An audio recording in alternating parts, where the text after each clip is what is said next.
Kindly take your seats as we are going to be starting with the event of day 2 of this Foundation Day Investors Conclave 2023.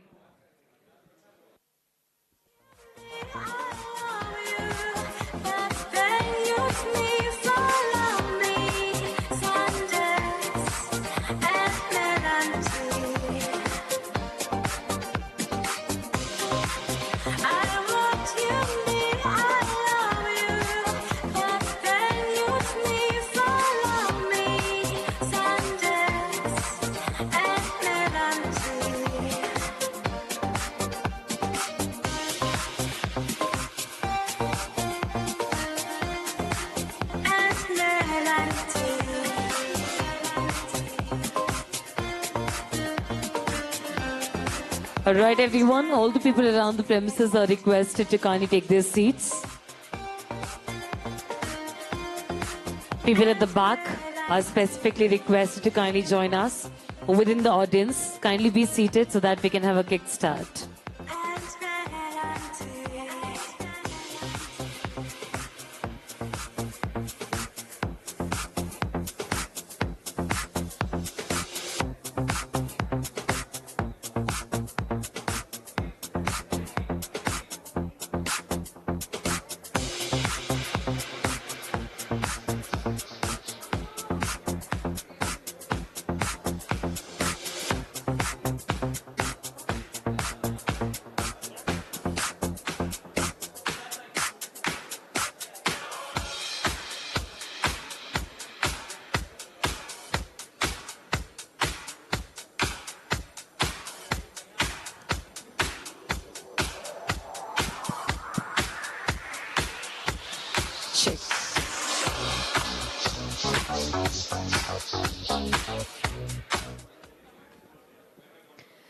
All right, ladies and gentlemen, so yes, we request all of you to kindly settle down.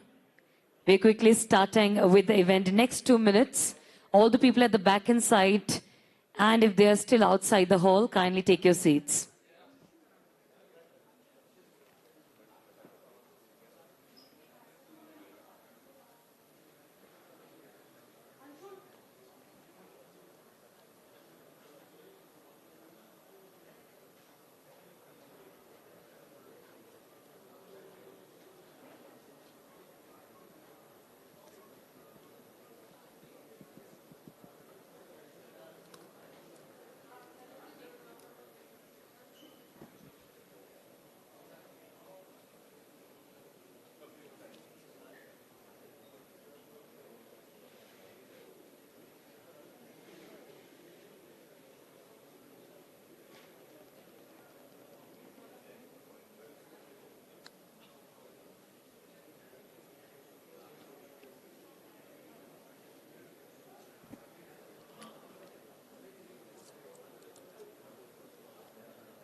All right, ladies and gentlemen, so yes, a very good morning to one and all present out here. Welcome to day 2 of 6th Foundation Day Investors Conclave 2023.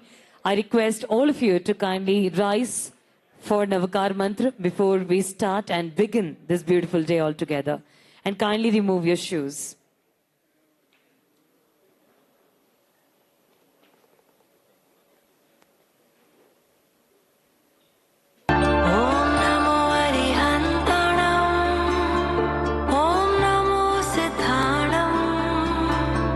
Om Namo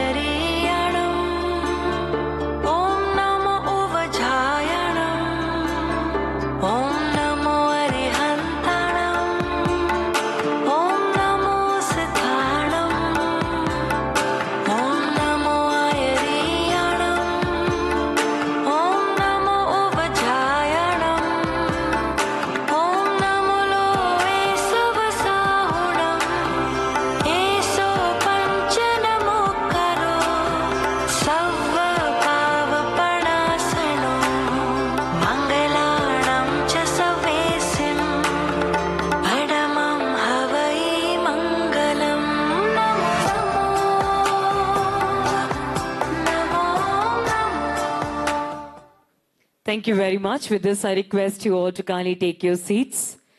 Ladies and gentlemen, we are super honored and happy to be in this room filled with some of the finest people across, the movers and shakers of Indian economy. And as we say, individual commitment to the group makes the teamwork, the company work, the society work, and the civilization work. We are celebrating here one such partnership, one such association, one such relationship, and one such bond. Well, today we celebrate the years of trust and togetherness, the years of dedication and passion, the years of excellence, and of course, walking hand in hand and creating and achieving bigger milestones. Before we move on further, once again, a very warm and hearty welcome to each one of you to the 6th Foundation Day Investors Conclave 2023 Day 2. Can we have a thunderous round of applause before we begin the day to remember? On that note, now I would love to request and invite on stage Shri Mahesh Golechaji from TNAPTS Zone Vice Chairman and JIIF Convener. Ladies and gentlemen, we can be a bit more louder. Give it up and welcome Shri Mahesh Golechaji. Over to you, sir.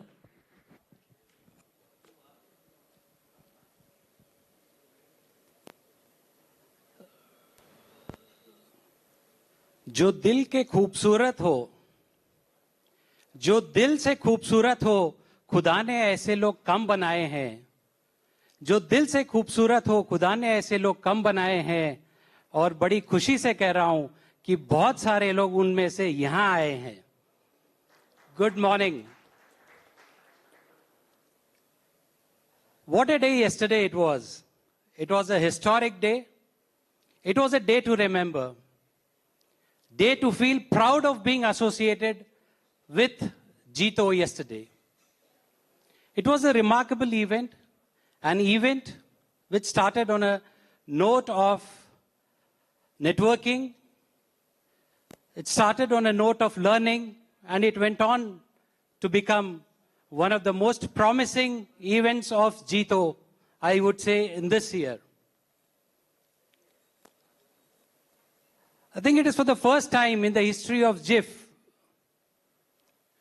Rajat-ji, you may correct me in case if I am wrong, that this event has been taken out from the Mumbai and has been spread to other parts of the India. And I am very happy to say that on behalf of TNAPTS and Hyderabad chapter, I think we have stood up to your expectation. I would request, in case of anything that we have missed out, we will be there for the next time to make it up. JIIF is not only one of the jewels in the JIIF, but also this is the future, I would say. Most of the traditional businesses that we are in today, I think it's now time for us to move away from the traditional businesses, or I would say move away a part of your earnings and invest in the startup, because JIIF, I would say, is more of investing in the future. It is with the youth that we are connecting. We are harnessing the power of youth, creating employment opportunities, thereby leading to the wealth generation, not only for yourself, but for the nation. I would sum it up this way, that you don't have to do something different to be a part of this journey of wealth creation. In Hindi, and it is one of my very dearest quotes and lot of learnings, if you know these 4 sentences, कि सोच को बदलो, सितारे बदल जाएंगे। सोच को बदलो, सितारे बदल जाएंगे। नजर को बदलो, नजारे बदल जाएंगे। कश्तियां बदलने की जरूरत नहीं, दिशाओं को बदलो, किनारे बदल जाएंगे. I think that is what JIIF and JIIF has taught us. You don't have to be different, but your thinking has to be different. With this, I welcome all of you, led by the JIIF Apex team, Abhay ji, Sukhraj ji, and JIIF TNAPTS team, Prakash ji, and all the others dignitaries who are present here. On behalf of JIIF Apex, JIIF Zone, and Chapter Hyderabad, I welcome you all to this August gathering. Thank you. Thank you very much, Mahesh Golecha ji. Well, ladies and gentlemen, with this, Now I would like to request and invite on stage Shri Paresh Shahji. He's the Chief Secretary, JIIF Hyderabad Chapter.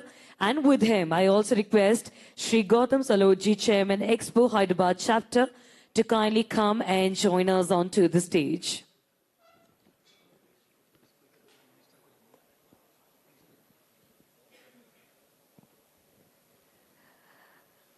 Over to you, gentlemen.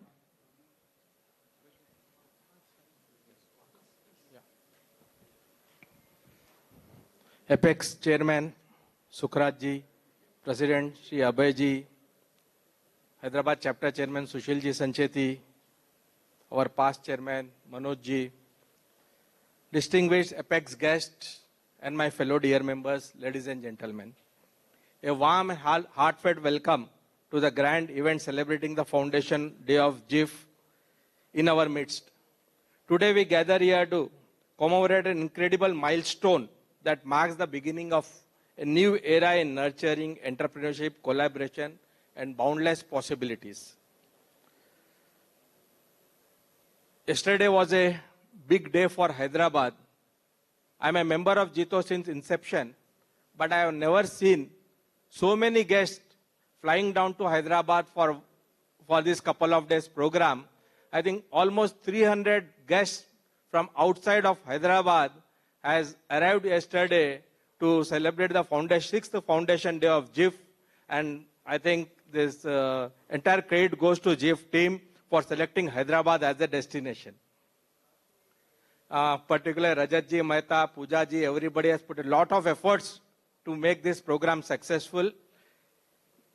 Now in Hyderabad, this was a very big program in this entire year. And the next big program which is going to come is the JIIF Trade Expo Umang 2.0, which Hyderabad has done every couple of years, one trade expo. But this time, I think it's on a bigger note. This time at Hightex, almost 2 lakh square feet. One hall is dedicated for jewelry, one is for the corporate, one is for the lifestyle, and some portions for the auto arena. So it's a very big program. And the chairman for the Trade Expo Umang 2.0 is Gautam Bhai Salot. And I request Gautam Bhai Salot to speak a couple of minutes, and then the video is there. I request everybody to please visit. Thank you, Paresh Bhai. Let us have a watch on video first.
जय जिनेंद्र, पधारे हुए सभी जीतो apex zone से, Hyderabad chapter से एवं पधारे हुए सभी विभिन्न क्षेत्रों से जीतो मेंबर्स को हार्दिक स्वागत है।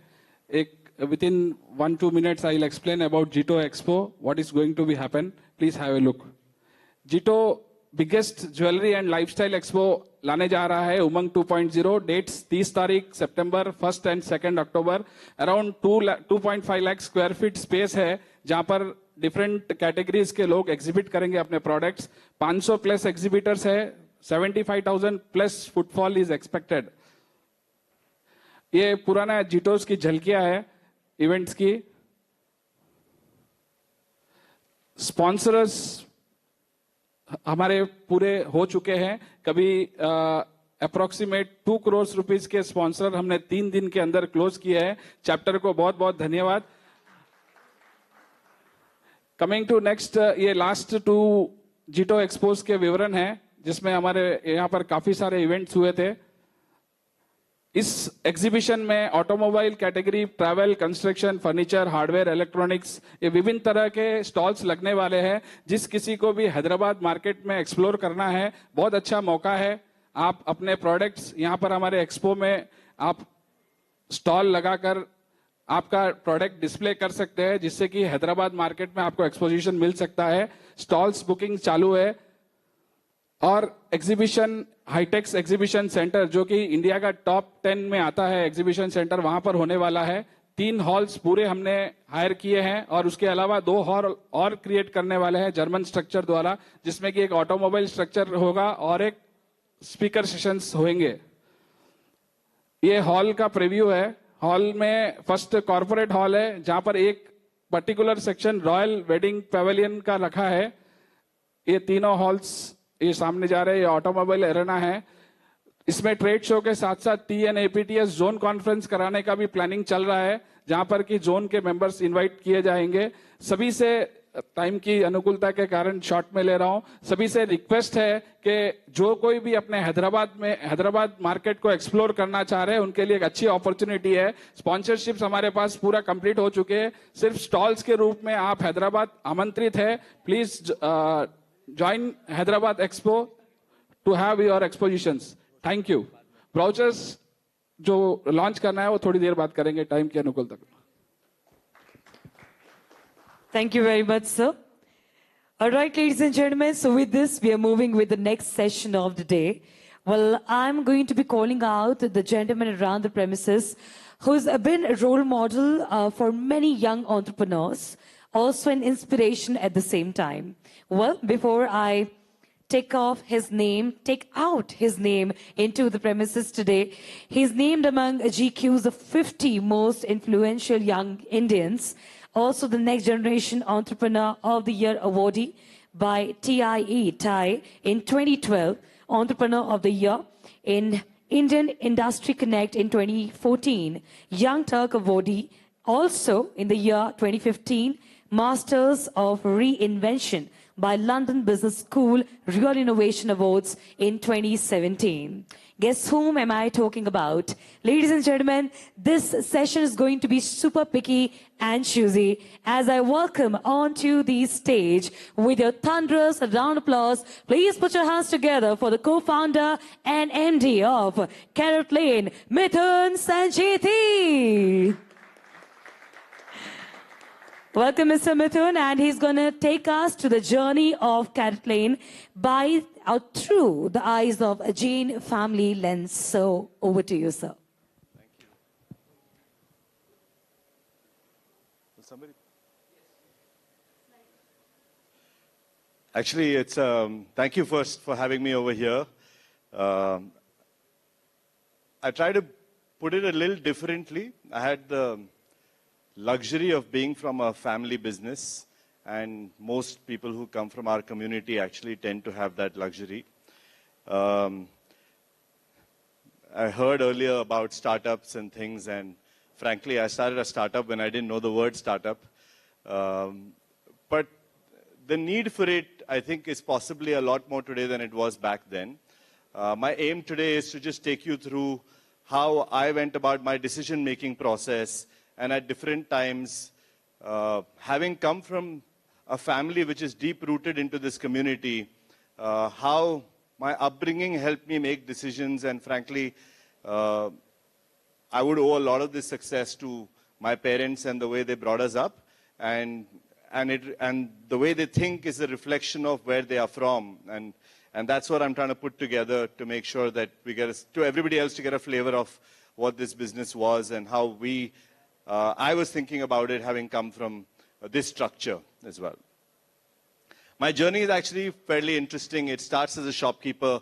I was sitting in a shop trying to sell jewelry every day, and ambition was always what next. And as I kept building on that ambition, it led me to the route of raising capital through a venture capitalist, possibly the best in the world, Tiger Global, and then ending up with a corporate which is also one of the best in the world, Tata's on that. But how do you hold your own while going through all of this and make sure that you partner everybody for the right reasons and not for the wrong reasons? And everybody, in actually running a business, think of it as a journey from Kanyakumari going to Kashmir. Different people come on at different parts, and at some parts, your partners get off, and at some parts, you possibly get off. But that's the journey that the business goes through. And at what part, how you make those decisions is what I'm going to reflect on and talk about as well. I made a conscious effort a few years back to add my dad's name into my name. I don't tell him about that, but he possibly didn't realize. But I felt in this conference it's important to say it out because he belongs here. And I changed my name from Mithun to Mithun Padam Sacheti because for me, in our family structures, a father and son don't talk as much. Somehow we don't have this ability to communicate and tell each other, he won't tell me I did well, I won't tell him thank you. So we got to find these symbols and these rituals through which we communicate to each other and do that. And for me, this was one big ritual that got me through and, put my name in a manner that people would always know that I made my dad proud. Yeah. Having said that, my dad did once send me a text message saying congratulations. Can I go to the next slide? Or can I use this clicker? The biggest dilemma when you're in a family business is, are you really employed? Are you disguised unemployed? When I joined my family business in Bombay, I had just come back from California. My father must have been 48, 49. My mom was 45. And for some of you who might know my mother, she's as dynamic as women get it. She's 71 today, and works harder than me even till now. So two very hardworking people. Brother, 2 years ahead in his career, had joined work. 2,000 square foot store. I was the fourth member to join in. There is no way I get a chance to make any decisions at that point. 1 month into it, I realized that really I'm not going to do anything. All I was doing was I was a matinee show in a jewelry shop. I could come in the morning, work till lunchtime, and I'd go and I'd not be missed at all. And that's the time I made a decision that something different I need to do, otherwise my ambitions will never meet. And I moved to Chennai. My move to Chennai was serendipitous. My father had a shop over there.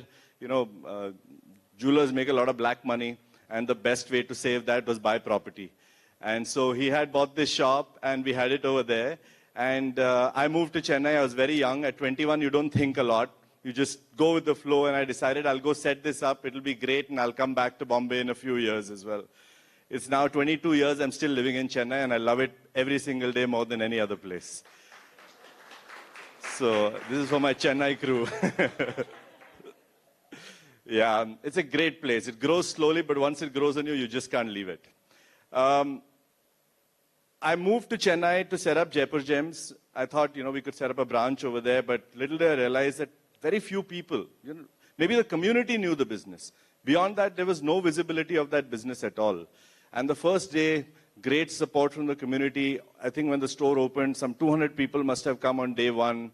And, this is the power of community that we don't realize that, these things come together and it really helps a lot. That doesn't mean they buy from you, but they certainly show up for you. Day two, nobody shows up. There's nobody, right? That's reality. Now business strikes. And maybe for the first second, third, fourth day, I didn't do a single sale at all because I had maybe 2 or 3 people walk in. And reality really dawns on you. Because when you join work, the last cohort you were is college. Everybody is your age. You're competing with a very finite set of people, and then you join work, and especially in a new city like that, everybody is different. And you're competing with people who are 20 years in business, 30 years in business, 40 years in business, and you're absolutely new. And I just realized that day that, my God, did I make the worst decision of my life that I'm starting out on my own and moved to Chennai with very low resources as well to do that. But tenacity helps you, which is a very big quality that I think the Jain community has in itself also. If you think about that, there is every corner of this country that we have occupied with a population which is less than, I don't know, 1%, maybe a couple of percentages. I'm not sure what the population is. But with that, every corner, you can't find a corner in this country that you'll not find somebody who's running a business in some place or the other. That's not possible if you're not tenacious. You're willing to leave, you're willing to go away. And I strongly believe that in most family businesses, the second child actually is disguised unemployed. I think our businesses have just not grown large enough that they can support 3 decision makers. Now, I'm not saying they make money, no doubt about that. But there is no need for 3 decision makers. We get married early, we have children even earlier than most other places. And so there are 3 generations that can work in a career at the same time in the business. So it's really important. And I think it's not written well enough. But if you see, why have we moved to all the interior villages? Why have we gone to all these places? It's because we had the ability to send one person away and grow a business or do something else like that. Undocumented, but I do believe in the heart of heart that happened because decision making required more people to move out and build and scale businesses. So for me, moving to Chennai was like that. I moved to Chennai to build my business, or build a business on behalf of my family across over there, and did that. A lot of hard work, first couple of years, extremely hard, but it worked. It worked really well for me. By 2005, I felt we were reasonably successful. In 2005, it was a 70-80 crore business, by no means a small business in those times at least. And there was no reason for me to not coast. I could have coasted and built that business at that scale and not worried about it. 2007, I opened a store in Coimbatore. I was itching to open sooner, but I think the family's capital structure did not allow that I could open more stores or do anything with that. We're also the kind of family that doesn't like taking debt. We are risk averse. And I think the community by and large is risk averse. If you look at the Gujarati Jains, they're far more risk taking than the Marwadi Jains are in that. So kudos to them for that. That inability did not deter me, but it did bother me. That's saying 7 years to open the second store, price of gold rising faster and faster every single year. I think by the time 7 years to do this, it will take 70 years to open 10 stores literally, to do that, if I'm not going to take debt and do this. So I thought there's got to be another way of doing this. The other way for me was, okay, why do I need money? And I kept questioning that. And the realization was the money is needed because this is an extremely working capital heavy business. You need all the money to show more jewelry to people. And shops were getting larger. Tanishq had opened a 10,000 square foot store. In Chennai, we had this Joy Alucas 4-floor or 5-floor store that came up in T Nagar with a blast like that. All the stores that kept coming up were larger and larger on that. So a 40,000 square foot store, and I'm competing there with a 1,500 square foot store. Math just doesn't make sense. But the only thing, one day when I went for the store's opening, I realized, however big this store is, only one guy can walk in at one time. Because the door is only that size, right? There's only one door to a jewelry store. So you're solving for merchandise, but you're not solving for marketing. A big store doesn't mean that 1 million people can walk in. A big store really means 1 million pieces of jewelry can be inside on that. So I thought maybe the internet might be a great place. Things were happening around in the rest of the world. We were a little early. My brother had experimented with this in 2000, and I think he's always been, ahead of me in thinking about everything. I've just had the luxury of having some other skill sets which have worked in the right time. I thought, what if you flip the problem? You have lesser number of pieces, but more number of people to see it.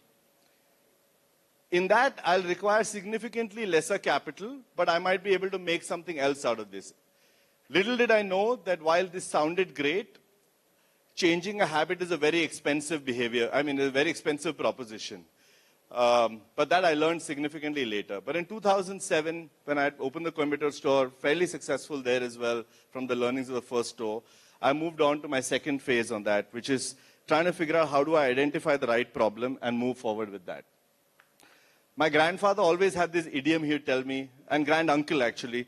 We've benefited a lot because of, my family has been associated with the Surana family from Jaipur. And one beautiful thing about, I call them, every city has a Nagar Seth family as such. And in Jaipur it would be them, and in, Ajmer it would be the Lodas, and Chennai it would be the Chodias, and various people as well also on that. The benevolence of all of this benefited a lot of different people. We were benefactors of something like that as well. And one of them would explain to me this concept of nazar, khabar, and jigar. And all my childhood, I would hear him speak about that, where he would say that, keep your eyes open for all opportunities that come by. Keep your ears open to hear about anything which is going on out there. And then have the courage, the jigar to go all in when you think the opportunity is right and the time is right for it as well. For me, in 2008, I wanted to do the internet business, and I thought that this is the right time to do it. While the idea was right and I was hearing enough good things about it, I didn't have the courage to go all in at that point. Started building the business out.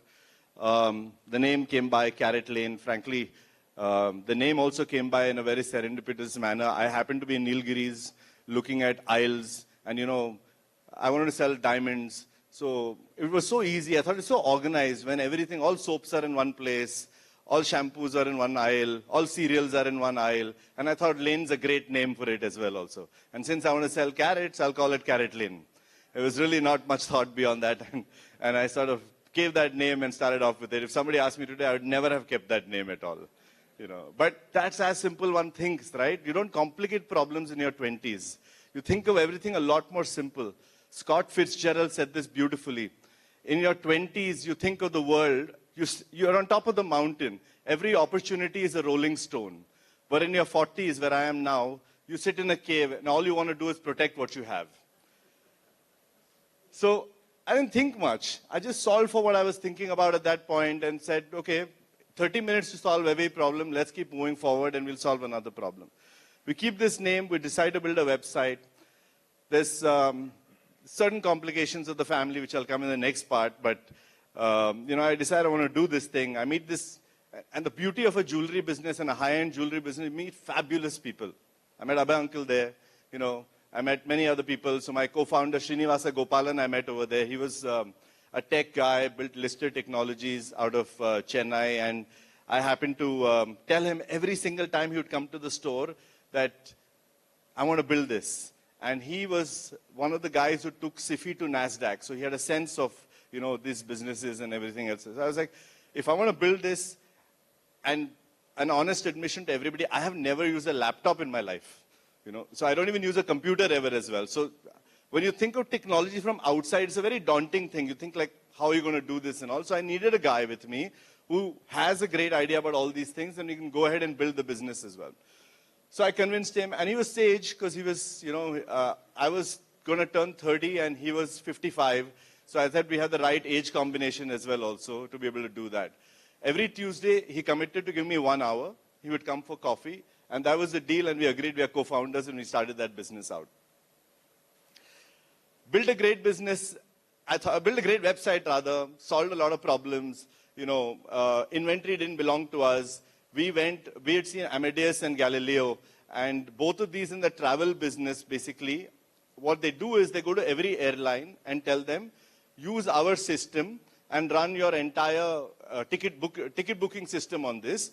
And then we will sell it in further to Make My Trip, Clear Trip, etc., who are the OTAs, and they will further sell to consumers. And they make a fraction of the fee on that whole thing. So we decided to build this sort of a GDS for the solitaire business, and went to Surat, Navsari, to all the diamond manufacturers over there, not the big guys in Bombay, but the smaller guys, and said, here, this is an SAP equivalent product.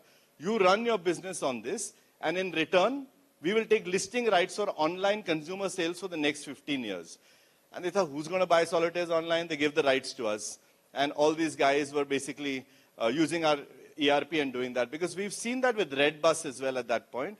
if you don't have control on listing quality, then if somebody wants to buy something, and if it's not available, it's a very bad experience as well. So we fixed for that experience, and Gopal basically helped me think through that, and we sort of built it together. Before I go into how we opened the business, let me talk about the family complication a little bit. So I run a successful business. By the time it's 75 crores in revenue, frankly, in my house, it was considered a great business that I was running in Chennai. Ladka acha established ho gaya hai, you know. Got married to a girl from America. All things going right in life as well also. So my father's question is, why would you even want to consider doing this as well? Tum gadhe ho. You know, this is my father's favorite dialogue to me at all times. So, okay, you listen to him, and then what do you do, right? I mean, there are two ways of dealing with it. One is that you fight back and deal with it at that moment. And I think that's a natural instinct that comes because love is like that. It's two sides of it. Love and arguments are both, you know, two sides of the same coin as well. The other aspect is you understand that a parent will always love a child more than a child can ever love a parent. That's a single fact of life, and you realize this only once you become a father. You don't realize this till you are a son alone as such at that point. And so I remember talking to my dad about it, and I fixed and I said, look, 4 years of my life and 75 lakhs of investment. If I don't solve it in that, I promise I'll be back in the shop. And I will run it from the shop till such point that I'm not fully successful or fully sure that this idea will bake itself out and the way I'm thinking about it. And as one would have it, you know, fathers love their children so much that at that point, when you put a boundary around, you put a stop loss around something, they're not going to say no to that. And that certainly helps. And time is a much bigger stop loss than money ever is in a family on that point. Because all they really want to see is you to be successful. There is no other thing that a parent wants more than to see their own child be successful at that point. And that boundary allowed me to start in my family, which otherwise would have been extremely difficult. You know, everybody would be, and what happens is when you don't have that boundary is every day they say, why are you doing this? You can't go back to your family with your frustration as well also, because you chose to do this. And that ability to fix that boundary allowed me to have very open conversations about it. And that was possibly the first time I had an open conversation with my dad. Because frankly, I didn't ask him, I took the 75 lakhs first. So I had ability to do that in Chennai, so I did that. But that ability to have that conversation at that moment where everything is calm, I think is the way to go about solving this in any family structure as well also.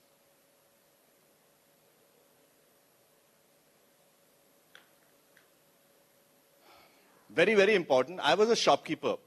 I was now hiring guys who were from IIM, IITs, various places, etc. And I could not speak like my shopkeeper self and try and hire these guys and make that thing happen. It was never going to happen. The guy who delivered best for me in my shop was 10th pass. He was great at what he does. I owe half my life to Vikasji for that.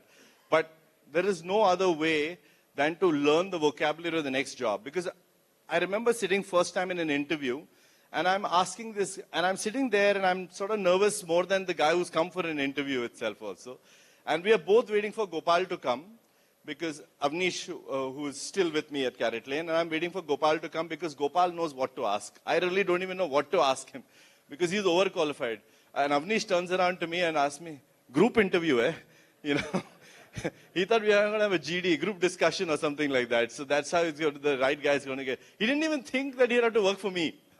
It wasn't even a thought at that point. And that's the year I realized that I need to do something about this because I don't know how to deal with this set of people. And I decided to do a one-year executive MBA at that point because not for anything else, but to hang with people like that, to be able to learn how to talk to people like that, and to be able to articulate my thoughts. That's the single most important thing that I learned going back to doing a one-year MBA. And I think it's very important for people to figure out these temporary programs, MBAs, etc., whatever they are, so that you sort of at least speak the vocabulary of the next job. And I'll tell you now, when I work with so many corporates or Tata Group or everything, and I see people getting promoted, etc., half the failures happen because you don't know how to speak the vocabulary of your next job. You're a CEO, you'll speak like a operating line manager. You're an MD, you'll speak like a CEO. You don't forget you don't unlearn what you have to and learn the next job. You look at it from the lens of the previous job itself also. So that really was a big change for me. And it really helped me think through on the business. When we started the business, the first part I told you was partnerships with vendors. We told them that we'll give you an SAP equivalent product. In return, we took listing rights. That gave me access to a ridiculous number, I think about 40,000 solitaires at that point. Nobody else had scale like that. But the sad thing was, while I thought I built a great business, consumers didn't think so. Nobody in 2009 in their right mind wanted to buy a solitaire online. It was not something they were thinking. One of the mistakes we make while building a business is that we think it's our birthright. If we made a shop, customer will come and buy. It's never our birthright. It is actually the customer's desire, and when we stoke that is when he comes to buy. And that's what happened to us, that we had to wait for that to happen. So I moved to my second partnership at that point. Now my problem was, I promised my dad 75 lakhs and I'll solve this problem. And I don't have money anymore coming up because I spent 50, 60 lakhs just building the website itself. And Gopal had put 25 lakhs for his 25% in the company. And so we had about 1 crore rupees in total. So I figured there is some value to this pipe that we've created of solitaires. But who can benefit from this, which will help me in the long run? I went to Titan and I convinced Bhaskar Bhatt at that point that, look, your guys cannot sell solitaires because they're not trained enough to sell solitaires. And I have this pipe with which you don't need to buy inventory and you can give this whole thing a shot. Took me 8 months to convince him in various public forums that he'd go and speak and I'll show up over there and, hang on with my card and talk to him and do everything. And then I got lucky that when I was doing my executive MBA, he came to speak there. And I asked him this question that, wouldn't you buy some business or, look at new technologies to do it? And he said that, no, we like to grow our own timber. So I said, okay. Then I convinced him through Professor JRS, who I have a lot of regard for, and that, for one meeting in his office with his team to explain this whole thing. I realized Bhaskar was thinking of this as a buying mechanism all throughout. And I'm trying to convince him, don't think of me as a buying mechanism, because he would get a buyer to look at this. He had to think of my product as a selling mechanism. It helps him sell more. In the same company, there are two different versions of the same truth. When the guys who were going to sell, the sales guys started looking at it and said, yeah, this makes my life easy. They took that on. And in year one, I got about 40 crores of business from them on that. That 40 crores of business it makes only 4% margin. But what it does, and I have, learned this very early, it's not your P&L that makes your business. It's your cash flow that makes your business. That I used to sell to them in 10 days credit. And I would get 120 days from my vendors. So 110 days of free float kept me alive for the next 2 years because my father's money ran out. So negative working capital. I built that business model on that. I didn't experiment with anything at that point because that's all the money I had. You can only run experiments when you have capital.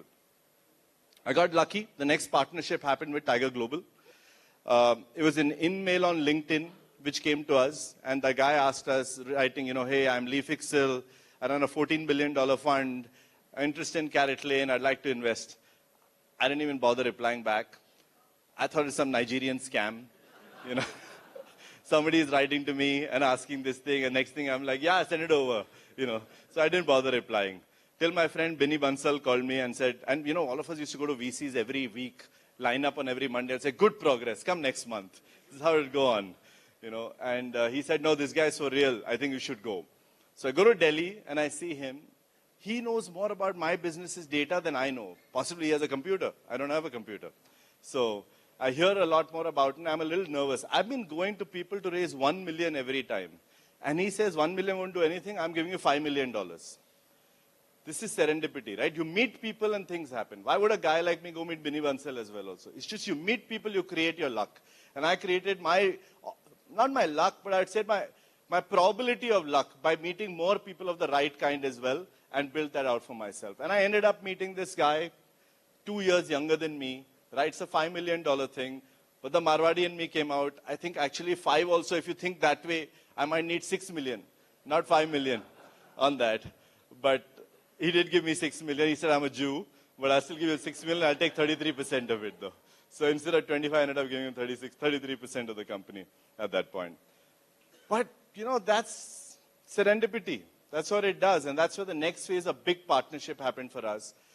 With Titan, our business grew 10x with the capital that came at that point, 4 years about at that point. Tiger Global stayed with us for another 4 years, from 12 crores revenue when they came in. We were at about 140 crores when they had to go out, another 4.5 years that we did that part. But the problem with that partnership was that what Tiger sought from the business is not something that we could deliver. They wanted tech elasticity, which my business did not have, and I realized significantly later as well. There's a tactile need in jewelry. People want to touch and feel a product when they buy a product. 1% of people will buy jewelry online. But 80% of people are willing to discover jewelry online. After discovery, they want to convert. What do? You need to have either try at home, physical stores, etc. Tiger was not ready for that because they felt that that is just a lot more capex heavy and that would create a problem for them. I just raised money from them, I think 30 million at that point, and I was kept thinking, I'm raising money from them, but we're not aligned in this partnership, and we need to find a solution to this. It's just, again, that conversation with Bhaskar back in the day, and he read in the newspaper, I've raised 30 million. He was in Chennai at IIT Madras. He's happened to be on the board forever of that. He decided to show up in office. He comes to office, he looks at everything, and he says, and I have asked him every time, you know, in I asked him for 1 rupee, will you let me take 24% of the company and can you let me sell Titan products in my store, in my online shop? He said, no, we can't do that. And when I raise money every time, I'd ask him the same question as well also. But no, you know, previous time he didn't want to do it. But this time he wants to do it. And I'm saying, I just raised money and now you're telling me you want to partner with this. He said, no, I really think we should. And I thought about it and I went to Lee and I said, Titan wants to do this. What do you think? So Lee thinks this is a strategic guy who's coming in. I can make a lot of money from that and do this thing. So he asked me for a price, which frankly, I didn't have the guts to go and tell Bhaskar as well also. And I didn't want to burn that relationship. So I wrote an email to him at that point. And I remember writing to him. And I had a very honest relationship with him. He knew I never lied to him. I never took him for a ride, nothing else like that. And I wrote to him. I said, look, Lee, a fund like yours has at least, each fund of yours has 10 lives. 10 to 12 bets you're going to take and it'll do well. Me as an entrepreneur has 3 lives, at least. I hope more than that. But this business has only 1 life. Let's do right by the business and it'll take care of all of us around as well also. And I remember that one statement, and Lee, normally you send a message, you send an email, you send something, 60 seconds later you get a reply back. And he's like that. And I didn't hear back from him for 2 days. So I thought it really pissed him off. And 2 days later, he says, can you come over? So I said, okay. And I fly to New York to see him. And goes like, he says, I don't know, it's tough to make this sort of decision. What do you think I can get? Because I get what you're saying, that you want to build stores, and that requires Titan as a better partner. And my view was very clear to him that, look, I raise money from you for 2 things, working capital and brand. Titan gives me both. And that partnership gives me both. I don't need anything else. And so I might not need to raise more money if I do this. So he says, okay, what do I get? So I agree with him on IRR and we sort of go back to Titan and convince them. And, 2016, we do a transaction. We're still great friends and that happens. So in my journey from Kanyakumari, Carrotlane's journey from Kanyakumari to Kashmir, he got off in Bangalore or Chennai, wherever, and he got down in Bombay, at that point. And Titan decides to come on in Bombay at that point. So Titan buys him out. They now own majority in the company, but it's a partnership where we're very clear that we are going to run the business, and they've been true to that part. But I also realized that we thought, and we didn't have a great conversation about it, but we thought that we will get a lot more from that partnership. Like, they have great factories, they have great everything, all of that. You realize that as an incumbent, your desires are far greater than what a large corporate can ever give you as well also. And you got to course correct a year later. A year later, I was so frustrated with this thing that I went to Rakesh Jhunjhunwala, who's at that point, I had built some relationship with. And 3 people, he takes me out for dinner that night, and it's Rakesh Jhunjhunwala, Radhakrishnji Damani, and Ramdev Agarwal. And, Ramesh Damani and Ramdev Agarwal. And he says, tell them what your business is. And he's happy eating, and I'm explaining this business to both of them as well also. So I explained that whole thing, and Ramdev Agarwal turns around and he tells me, look, Mithun, if this stays true what you've done, 10x in 4 years, and if you do another 10x, you're going to see a 100x return, because by then your cash flow will be positive. I went there to sell my business. I ended up buying my co-founder out and I came back home. And that's the partnership Rakesh and me made that day. That till the day he died, every night, 10 to 30 minutes, we'd speak every single night. And it was the most incredible learning I've had for the entire duration across as well also. Every day was a lesson of life on that.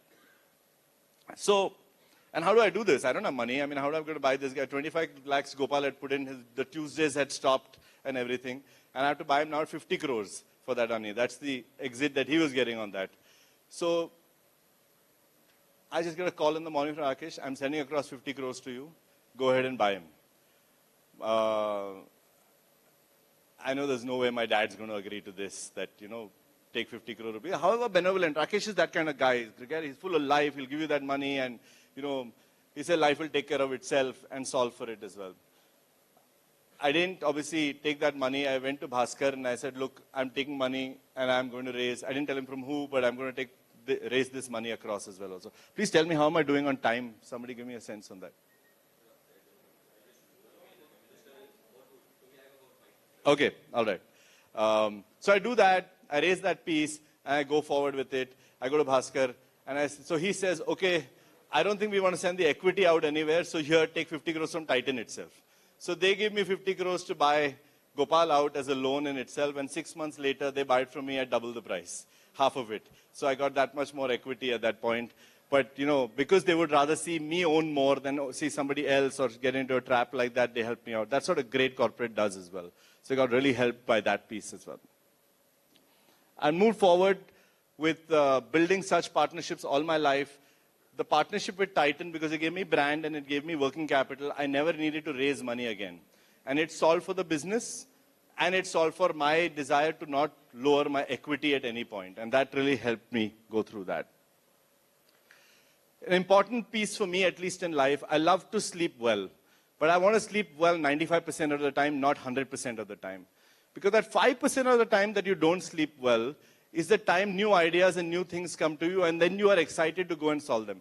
If you don't sleep well 95% of the time, you're too tired to even think of doing something new or building something exciting as well. And I really feel that if you have this 95-5 ratio in sleep, and those 5% of days when you're not able to sleep because the idea is so cool and so great and doing everything, you'll keep solving more and more for consumers across as well. Today I'm talking a lot, but normally my approach is to listen a lot more from everybody. And it came significantly later. In 2016, till 2016, I'd go and talk anywhere everybody invited me. You know, typical startup guys, we'll just show up everywhere. You call us and we'll be there to give bhashan of any kind as well. I used to always tell everybody, politicians and startup people have two things in common. No result, all talk. You know, we would go and do this every single place. Sorry, he's not come yet, right? Yeah.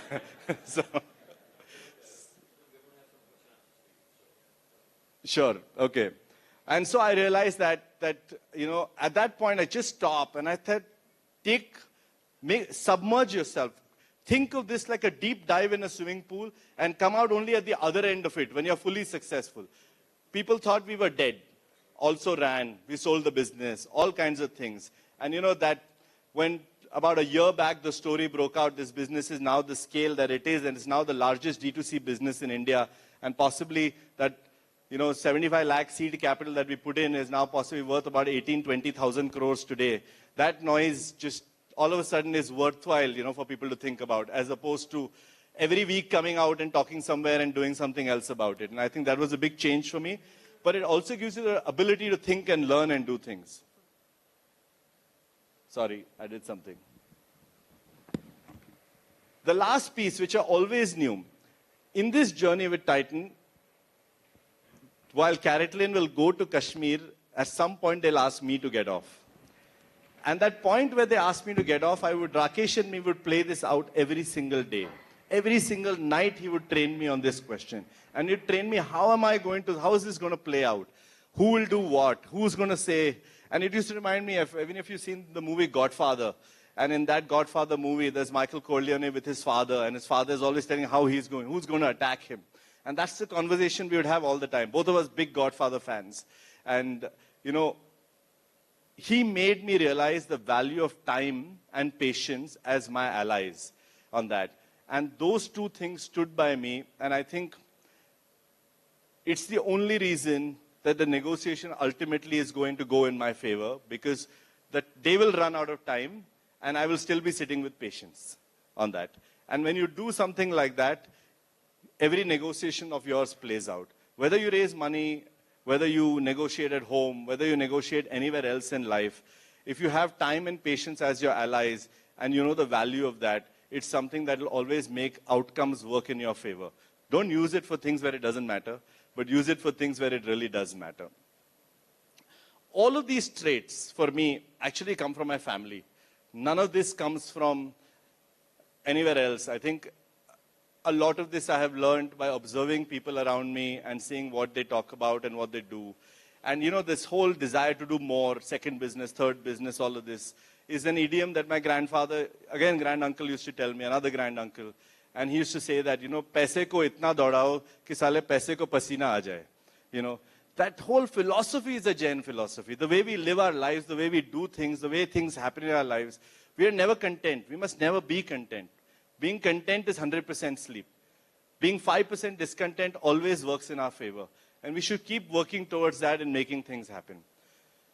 I have no doubt that like the Jewish community and what it has done in Israel, same thing will happen with the Jain community in India as well. Look around, and I was seeing the list of people who have spoken between yesterday and today in the community. While they might not be as connected as we would like them to be, and all of us, including me as well, and they might not realize that today, but at some point in their life, they'll also realize it is the same strain that goes across all of us that makes us deliver what we are doing. And so an incubator and things like this are actually brilliant ideas.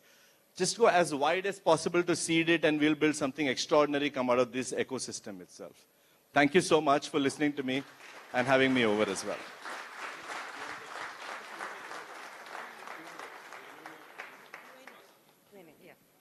Okay, I guess Mr. Mithun is willing to take a couple of questions from the audience, if we have any. So we're going to keep it very short and simple, maybe 3 questions.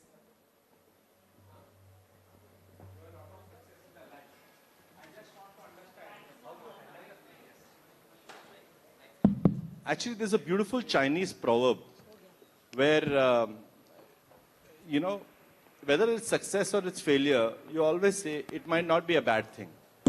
And so I have failed a lot. Frankly, I've not had a chance to tell you. And my failure book is much bigger than my success book on that. As long as you give yourself time to absorb it and come back 24 hours, 48 hours later, you're going to find a solution. And that's just the effective way of dealing with it. And you own your own failure is much better than blaming somebody else for that failure itself. You have to only look at what could you have done differently and not what somebody else could do to change that. And as long as one focuses on that and solves for that, I think it's much easier to deal with failure and make sure it doesn't repeat itself on that. Once bitten, twice shy is very important. Thank you. Thank you, Mithun, here this side. Thank you. This was very mesmerizing. My question is very simple. Considering that you don't have a non-compete, what next after Karen Klein? Not thought about? No, I have, but I don't know what I can talk about. So, you know, this is a very dangerous community. Before I do it, they'll do it.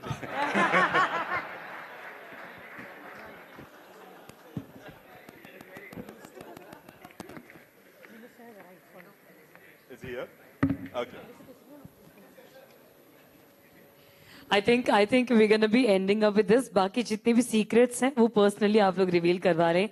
Well, Mithun sir, I would like to request you to kindly stay back with us for a moment, as we would love to honor you with a token of gratitude and love from our side. May I please request Mr. Anurag J, National Convener, JIIF Events, Pawan Surana, JIIF Hyderabad Chapter Convener, and Narendra Shams Sukha from past Director and Chairman of JIIF. I request all the 3 gentlemen to kindly come and join us onto the stage. Mr. Anurag, Mr. Pavan, and Mr. Narendra, all the 3 of you. And meanwhile, ladies and gentlemen, we would also like to welcome our chief guest of today with us right here. A very warm and a hearty welcome, sir. Shri Gajendra Singh Shekhawat जी का बहुत बहुत स्वागत आज के इस दिन में बहुत अच्छा लगा कि आप अपना वक्त निकाल यहाँ आए sir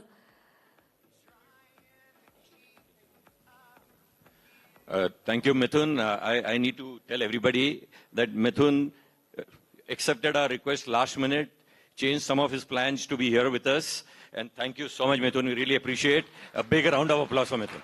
Well, really appreciate it. Thank you so much, sir. It was indeed our pleasure to have you here. Thank you. Well, ladies and gentlemen, of course, we have our chief guest today with us. So without a further ado, पहले तो एक बार जोरदार ताली हो जाए मिथुन जी के लिए for taking the time out, and it was really inspiring to have you around, sir. I also request Shri Rajat Mehta ji, CM JIIF, to kindly join us on to the stage and definitely welcome our chief guest, Shri Gajendra Singh Shekhawat ji.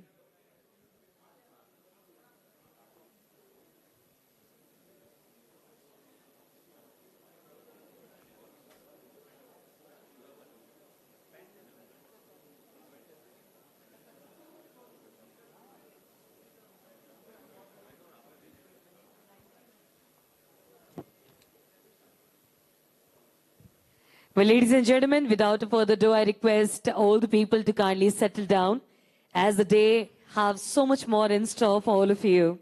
May I please quickly request Shri Rajat Mehta ji, CM JIIF, to kindly come and take over the stage. The stage is all yours, sir. Over to you. Jai Jinendra, good morning, namaste. Warm welcome. My request to all members present here to settle down.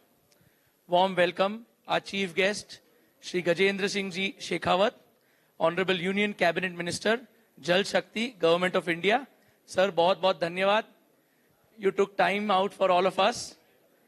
Honorable Minister, sir, we're very proud to tell you that JIIF's project, JIIF Incubation Center and Innovation Foundation, completes its 6 years today. And in 6 years, we have incubated 55 startups from across the country, sir, across different sectors. At the Angel Network, we have invested almost $30 million across 70 companies, sir, all startups, early stage, across different sectors. And today, this organization has supported almost 150 plus startups with the vision of Honorable Prime Minister Shri Narendra Modi ji's Digital India and Startup India. In that thought process and that line, this project was created. And today, we have almost 350 delegates from all over the country, sir, from Jalgaon, from Nashik, from Aurangabad, from Guntur, Vijayawada, across the country. Every city has participated for this event today. And of course, not to forget, sir, a large delegation from your hometown, where you're a member of parliament from Jodhpur, sir. It gives me immense pleasure.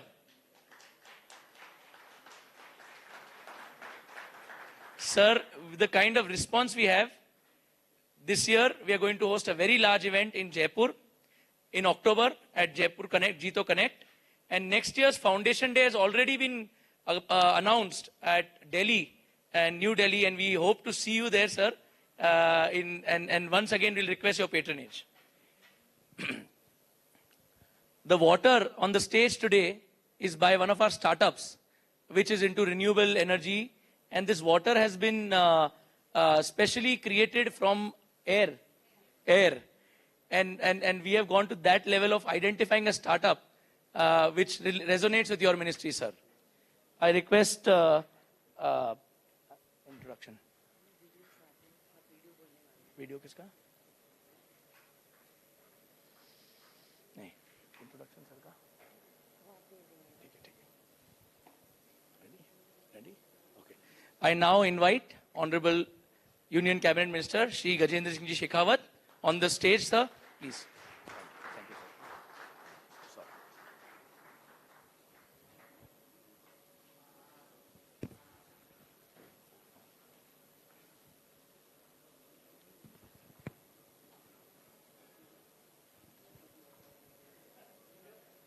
Yes. Thank you sir. Thank you very much.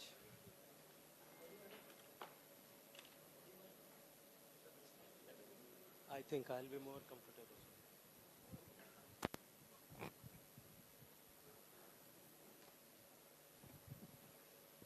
अभी नहीं, अभी ठीक है. Thank you. जय जिनेंद्र साहब. अभी संचेती जी के लिए कह रहे थे.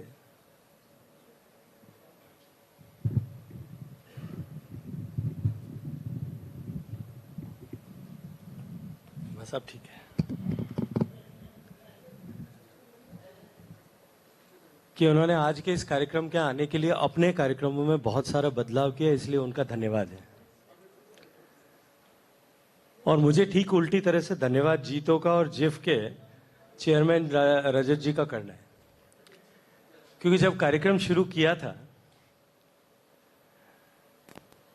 और इस कार्यक्रम को प्लान किया था तब रजत मेरे पास में आए थे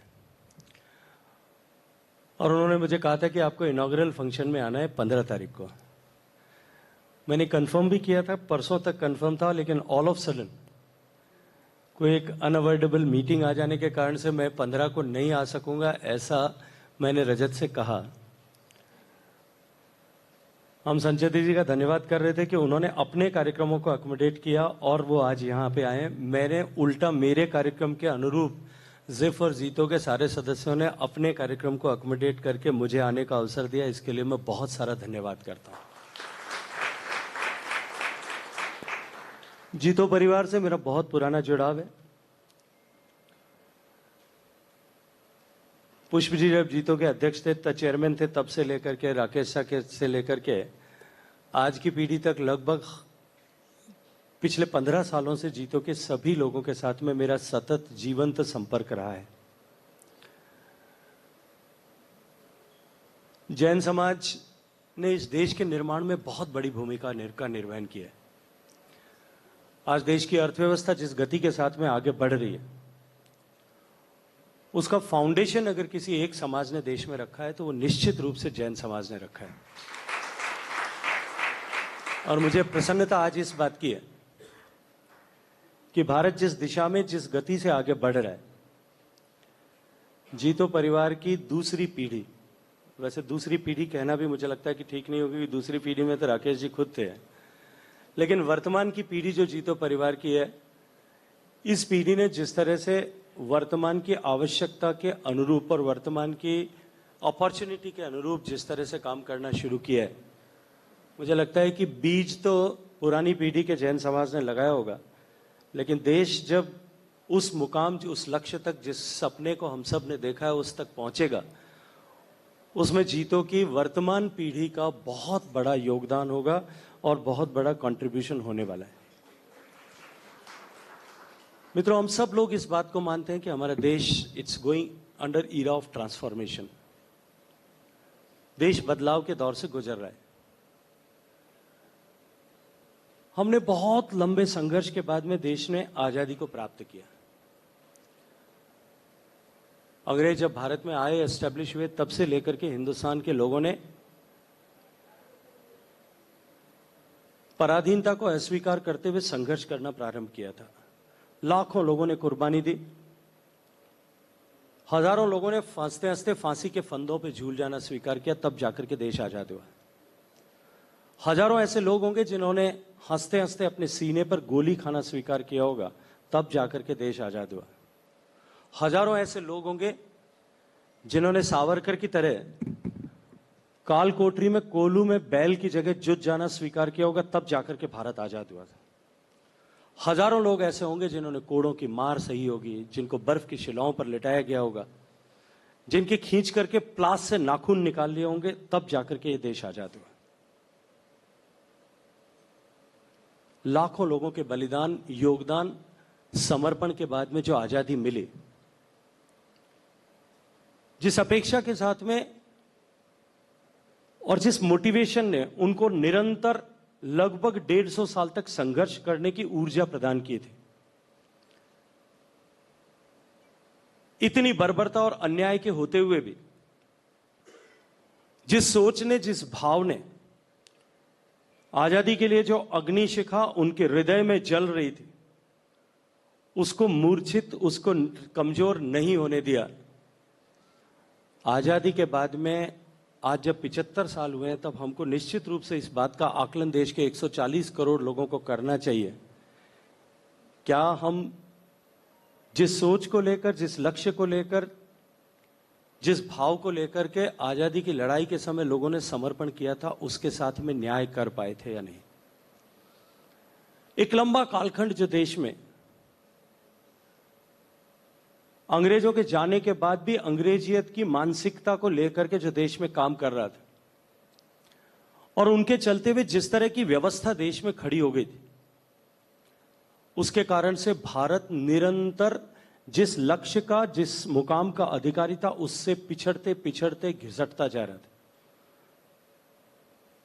लेकिन 2014 में एक लंबे अंतराल के बाद में देश में एक ऐतिहासिक निर्णय हुआ।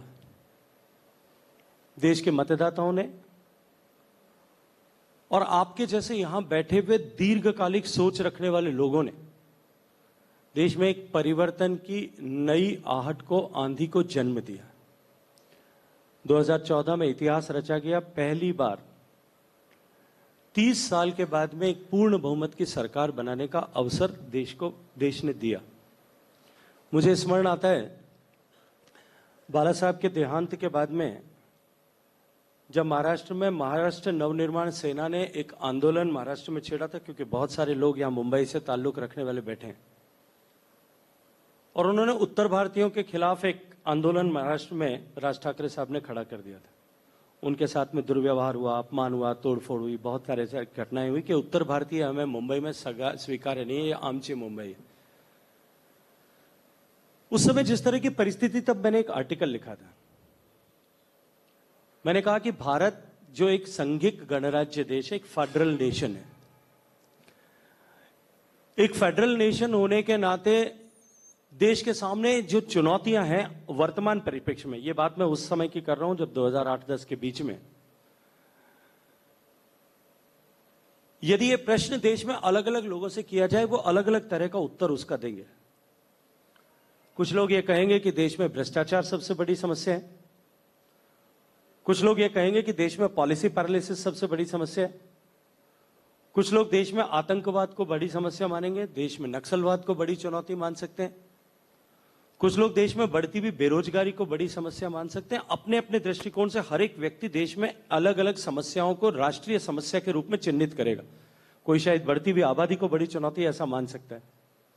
लेकिन मैंने उसमें लिखा था आर्टिकल में कि भारत एक संघीय गणराज्य, एज ए फेडरल नेशन, वो टाइम्स ऑफ इंडिया में आर्टिकल छपा था, as a federal nation Hindustan के सामने अगर सबसे बड़ी चुनौती कोई है तो वो है कि देश में क्षेत्रवाद बहुत तेजी के साथ में बढ़ रहा है। और मैंने विस्तार से उसमें लिखा था, मैं उस विस्तार में नहीं जाना चाहता कि 70 के दशक के बाद जब दिल्ली कमजोर होना शुरू हुई, राष्ट्र में, राज्यों में जो है वो रीजनल पार्टीज ग्रो हुई मशरूम की तरह, और उनकी बढ़ती हुई ताकत के कारण से, क्योंकि उनका कमिटमेंट केवल अपने राज्यों के प्रति था और राज्यों तक ही सीमित था, और वो इस तरह की क्षेत्रीय भावनाओं को आगे बढ़ा करके, भड़का करके लोगों को अपने पॉलिटिकल गेन्स के कारण के लिए एकजुट करने का काम कर रहे थे। इसलिए देश में क्षेत्रवाद बहुत तेजी के साथ में बढ़ा है। और एक फेडरल कंट्री के सामने अगर सबसे बड़ी कोई चुनौती है, वो यह है कि हम बिखराव के रास्ते पर हैं। और उसमें मैंने लिखा था, महाराष्ट्र में जिस तरह की परिस्थिति थी उसके बारे में लिखा, जो संघर्ष आंध्रा और तेलंगाना के बीच में चल रहा था उसके बारे में भी, आंध्रा को तोड़ करके तेलंगाना बनाने के चल रहा था, उसको भी कोट किया। जो संघर्ष कर्नाटका और तमिलनाडु के बीच में पानी को लेकर के चल रहा था, हरियाणा और पंजाब के बीच में चल रहा था, उनको लेकर के भी मैंने उसमें लिख किया कि किस तरह की परिस्थितियां, और ये जो क्षेत्रवाद की चुनौती है अब राज्यों से नीचे उतर करके जिलों के स्तर पर भी आज जाने लगी है। राज्यों में हम इसको महसूस कर रहे हैं कि हम एक जिले में दूसरे जिले के व्यक्ति को बर्दाश्त नहीं करेंगे। एक संघीय गणराज्य के सामने ये बड़ी संकट है, और आने वाले समय में हमारा जो नेशन, जो देश की अवधारणा है, वो अपने आप में इससे डाइल्यूट हो रही। उससे आगे मैंने उसमें विस्तार से चर्चा करते हुए लिखा कि इसका समाधान क्या हो सकता है। और मैंने कल्पना की थी उस समय कि दो तरह के समाधान इसके हो सकते हैं। एक ये कि भारत में भी कभी अमेरिका जैसा बाई पार्टी सिस्टम आ जाए, दो तरह की विचारधाराएं आमने सामने चुनाव लड़े, दो तरह के जो सोच से काम करने वाले लोग आमने सामने चुनाव लड़े, और उसके चलते हुए हम देश को एक रूप करने में शायद कहीं कामयाब हो जाए। अगर ऐसा नहीं है, क्योंकि वो मुझे लगता था कि वो संभव नहीं है, जिस तरह के संविधान में हमारी कल्पना की गई है उस स्तर पर जाकर के संविधान में कभी संशोधन हो पाएगा, मुझे लगता नहीं है कि वो कभी संभव होगा। और दूसरी कल्पना ये की थी कि कभी भारत में ऐसा कोई लीडर हो जिसके अम्ब्रेला के नीचे पूरा हिंदुस्तान एक साथ खड़ा हो जाए, क्योंकि उस समय में 1984 में इंदिरा गांधी जी की हत्या के बाद में देश में लगातार कोएलिशन गवर्नमेंट्स बन रही थी, कहीं भी कोई संभावना नहीं थी कि देश में कोई एक पूर्ण बहुमत की सरकार बन सकती है। मैंने भी सिर्फ एक काल्पनिक सॉल्यूशन ऐसा देने की कोशिश की थी। मेरे जितने मित्र हैं जो मुझे पढ़ते थे उस समय, उन्होंने they called me, they emailed me, दे कंटैक्टेड मी, और मुझे कहा भाई साहब अब की बार कुछ आपकी लगता है कि थोड़ी सी खिसक गई है, कि जो आपने सॉल्यूशंस दिए वो सॉल्यूशन कभी इस हिंदुस्तान में साकार होने वाले नहीं। लेकिन मित्रों, थोड़े से साल बीते, 5-6 साल के कालखंड में देश ने ऐतिहासिक निर्णय किया और नरेंद्र मोदी जी को देश का प्रधानमंत्री बना करके पूर्ण बहुमत की सरकार बनाने का अवसर प्रदान किया। और आज पिछले 9 साल में जो ट्रांसफॉर्मेशन हुआ है, जो भारत की छवि बदली है, जो भारत की का परिदृश्य बदला है, जो भारत की तरफ देखने का दुनिया का नजरिया बदला है, उसका अगर सबसे बड़ा बीज कोई है, the seed which was planted, that was the stable and the government with complete majority which has come in 2014. वहां से यात्रा प्रारंभ करके देश के सामने कितनी सारी चुनौतियां थी। एक तरफ देश के सामान्य मानवी को जो मूलभूत आवश्यकताओं की चुनौती जो है उसका सामना करने के लिए भी देश में संघर्ष करना पड़ रहा था। आजादी के लगभग 66 साल बीत जाने के बाद में भी हम लोग जिस समाज से आते हैं, मैं जिस समाज से आए हुए लोगों के सामने बैठ करके चर्चा कर रहा हूं, कोई सुखराज जी जैसे पुराने गांव से आने वाले लोगों को अगर मैं छोड़ दूं तो शायद इस सभागार में कोई कल्पना भी नहीं कर सकता कि देश में 62% आबादी ऐसी थी जिसके पास में सामान्य शौचालय की सुविधा नहीं थी। 62% population were having no access to the toilets. आप कल्पना करिए अपने घर में से शौचालय को 3 दिन के लिए निकाल करके कि घर कैसा हो सकता है। घर के देश के लगभग 85% परिवारों के पास में पीने का पानी घर में आने की सुविधा नहीं थी 2019 तक। देश के 9 करोड़ लोगों के पास में क्लीनर फ्यूल अवेलेबल नहीं था। उनको अपना घर का चूल्हा जलाने के लिए माताओं बहनों को नित्य प्रतिदिन जो है वो जाकर के अपना चूल्हा जलाने के लिए संसाधन एनर्जी के लिए लकड़ी गोबर कुछ न कुछ इकट्ठा करना होता था। 4 करोड़ परिवार ऐसे थे जिनके पास में घर नहीं था। 4 करोड़ परिवार ऐसे थे जिनके पास में इस 21वीं शताब्दी में बिजली नहीं थी। मैंने अपने क्षेत्र में ऐसे गांवों को देखा। मुझे याद आता है जब लोकसभा में 2014 में हम लोग चुन करके गए थे, अभी 2 दिन पहले ही भारत का यान जो है वो चंद्रमा के लिए रवाना हुआ है। उस समय हमारा यान मंगल ग्रह पर उतरा था। जब कोई भी ऐसी घटना होती है पार्लियामेंट में, उस समय अगर पार्लियामेंट सेशन में हो तो स्पीकर सामान्यतया इस तरह का एक डिस्कशन फोरम रखते हैं कि जिसमें सभी पार्टी के लोग उस उपलब्धि के लिए या कोई बहुत बड़ी ऐसी दुखांतिका हो गई घटना हो, उस पर सब लोग अपनी अपनी तरफ से सब पार्टी के लोग अपने विचार प्रदर्शित करते हैं। उस दिन भी उस समय की स्पीकर आदरणीय सुमित्रा महाजन जी ने एक डिस्कशन का टाइम स्लॉट रखा था। सभी लोग अपने अपने दृष्टिकोण से उस टाइम स्लॉट पर चर्चा कर रहे थे। माननीय प्रधानमंत्री जी ने अपनी बात रखी, देश की सभी पॉलिटिकल पार्टियों ने अपने अपने दृष्टिकोण से बात रखी। कुछ देश की उपलब्धि मान रहे थे, कुछ लोग उसमें भी राजनीतिक लाभ खोजने की कोशिश कर रहे थे कि ये प्रोग्राम हमने शुरू किया था, हमारे समय में शुरू हुआ है, अभी पूरा हुआ है। मुझे लगता है कि उसकी आवश्यकता नहीं थी, लेकिन फिर भी क्योंकि हम राजनेताओं की मानसिकता यही है कि हम उसके राजनीतिक लाभ के अतिरिक्त और कुछ देखना चाहते नहीं। मुझे भी उस समय में 5 मिनट तक पार्टी की तरफ से बात करने का अवसर मिला था एज ए यंग पार्लियामेंटेरियन, और मैंने कहा था कि ये देश के लिए बहुत बड़ी उपलब्धि है। क्योंकि पार्लियामेंट माननीय प्रधानमंत्री जी वहां थे, एनर्जी मिनिस्टर भी वहां थे, तब मैंने I have just use that time as an opportunity to express my feelings.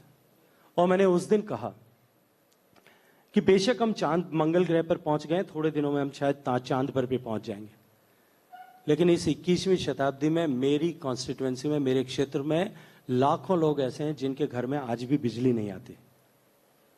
और मैंने विस्तार से वहां कहा कि किस तरह से लोग बिजली के बिना जीने के लिए अभिशप्त हैं। थोड़े से दिन बीते, शायद 5-10 दिन निकले होंगे, 5 दिन भी निकले होंगे बमुश्किल, मुझे प्रधानमंत्री जी के कार्यालय से निर्देश मिला कि प्रधानमंत्री तुमको मिलना चाहते हैं। मैं नया नया चुन के गया हुआ सांसद था, मेरे भी थोड़े पांव कांप रहे थे कि मुझे किस लिए मिलने बुलाया, मैंने ऐसा क्या गलत काम कर दिया है। प्रधानमंत्री जी ने मुझे, जब मैं मिला तो मुझे पूछा कि तुमने ये विषय रखा था वहां पर, इसकी वास्तविकता क्या है। तो मैंने बताया मैं पश्चिमी राजस्थान से आता हूं, दूर दूर तक रेगिस्तान में जहाँ जो है स्कैटर्ड हैबिटेशंस में लोग रहते हैं, जिनको ढाणियां कहते हैं, वहां बिजली नहीं है, पानी नहीं है, किसी भी तरह की सुविधा नहीं है। प्रधानमंत्री जी ने संकल्प लिया 1000 दिन में हिंदुस्तान के हर घर तक बिजली पहुंचाएंगे। और मित्रों 1000 दिन में हर घर तक बिजली पहुंची। एक तरफ देश का मान जो है, बहुसंख्य मानव, बहुसंख्य आबादी देश की जो है वो सामान्य मूलभूत आवश्यकताओं की प्राप्ति के लिए, पूर्ति के लिए संघर्ष कर रहा था, और दूसरी तरफ देश के युवा आबादी जो शहरों में रहने वाले पढ़े लिखे लोग एस्पायरिंग इंडिया के प्रतिनिधि के रूप में देश को आगे बढ़ाने के संकल्प के साथ अपनी क्षमता, अपनी बौद्धिक संपदा, अपने धनबल के आधार पर बढ़ाने के लिए संघर्ष कर रहे थे, लेकिन उनको कहीं ना कहीं सफोकेशन ऐसा फील होता था। जिस तरह की परिस्थितियां देश में थी, भ्रष्टाचार के कारण से, पॉलिसी पैरालिसिस के कारण से, हिंदुस्तान में ब्यूरोक्रेसी के इंटरफेरेंस के कारण से जिस तरह का संकट था, और उन हर्डल्स के कारण से लोग अपने आप को सफोकेटेड महसूस करते थे, और हम कंपटीशन के इस वर्ल्ड में हमारे प्लेयर्स जो है वो बराबरी के दर्जे पर नहीं आ पा रहे थे। तब माननीय प्रधानमंत्री जी ने 2014 में यह संकल्प किया था कि हम हमें देश की जनता ने देश को चलाने के लिए देश की सत्ता की चाबी नहीं सौंपी, क्योंकि ये देश तो, हम में से बहुत सारे लोगों ने देखा होगा कि कई प्रधानमंत्री मंच पर सो रहे थे और सोते सोते भी देश चल गया। कई हमने ऐसे देखे होंगे कि वो चुप धारण करके बैठे थे, उनको ये पता नहीं था देश को कि प्रधानमंत्री कौन है और प्रधानमंत्री की ताकत किसके पास में, तो भी देश चल रहा था। उन्होंने कहा हमको देश बदलने के लिए देश की जनता ने अवसर प्रदान किया। और मित्रों, मैं आज 9.5 साल बाद में, 9.25 साल बाद में घूम करके पीछे देखूं, और हम सब लोग पीछे घूम करके देखें, तो हमको देश बदला है, इस बात पर निश्चित रूप से विश्वास करना पड़ेगा और कहने पड़ेगा कि हमारा देश बदल रहा है, और अब हम बदल करके रहेंगे। तो उस श्रृंखला में जिस तरह से कड़े फैसले लिए गए, जीएसटी का कानून, कितनी तरह की कानूनी चुनौतियां थी, और दुनिया में भारत जितना बड़ा देश, इतनी सारे राज्यों का वाला देश, इतने सारे केंद्र शासित प्रदेशों वाला देश, जहां पे अलग अलग तरह के अलग अलग टैक्सेस जो हैं, वो टैक्सेस डिफरेंट 26 तरह के अलग अलग टैक्सेस हैं, अलग अलग तरह के टैक्स स्ट्रक्चर्स हैं, उन सबको एक अम्ब्रेला के नीचे लाया जा सकेगा, कोई कल्पना नहीं कर सकता था। और इससे पहले किसी देशों ने इसका प्रयास किया था, दे हैव अटरली फेल्ड, लेकिन फिर भी साहस के साथ में माननीय मोदी जी ने तय किया कि हम जीएसटी का कानून बनाएंगे। और जब जीएसटी का कानून बन रहा था, मेरे राकेश साहब से उस समय में विस्तार से चर्चा हुई थी, हमने ये तय किया था कि जीएसटी का कानून, क्योंकि उस समय मैं फाइनेंस में काम करता था, फाइनेंस कमेटी का मेंबर था, कि जीएसटी के कानून को एज ए लिविंग लॉ की तरह हमको डेवलप करना पड़ेगा, क्योंकि भारत में अगर हमने कोई कानून बनाया और उसमें बदलाव की गुंजाइश नहीं रखी, तो वो निश्चित रूप से देश के लिए एक बहुत बड़ा संकट और चुनौती बनेगा। और आप सबको जानकारी है, मुझे लगता है विस्तार से मुझे कहने की आवश्यकता नहीं है कि जब से जीएसटी लागू हुआ है तब से लेकर के आज तक 936 तरह के अमेंडमेंट हम जीएसटी के कानून में कर चुके हैं, जैसी जहां जैसी आवश्यकता। And it's a true expression of cooperative federalism, जो माननीय मोदी जी ने नारा दिया। भारत सरकार का भी जीएसटी काउंसिल में एक मत है और सब राज्यों का एक एक मत है, पुडुचेरी का भी एक ही मत है। सब लोग बराबरी के आधार पर किस तरह से फैसला कर सकते हैं, इसका परिणाम हुआ, और उसके आउटकम के रूप में जिस तरह से मार्केट एक्सपेंशन हुए, जोधपुर में रहने वाला व्यापारी पूरे हिंदुस्तान में सेम टैक्स जो है फॉर्मेट के साथ में पूरे हिंदुस्तान में कर रहा है। हॉराइजन्स जिस तरह से बढ़े और ईज ऑफ डूइंग बिजनेस जिस तरह से आया, उसने देश की इकोनॉमी को परिवर्तित करने में बहुत बड़ा योगदान किया। और उसके बाद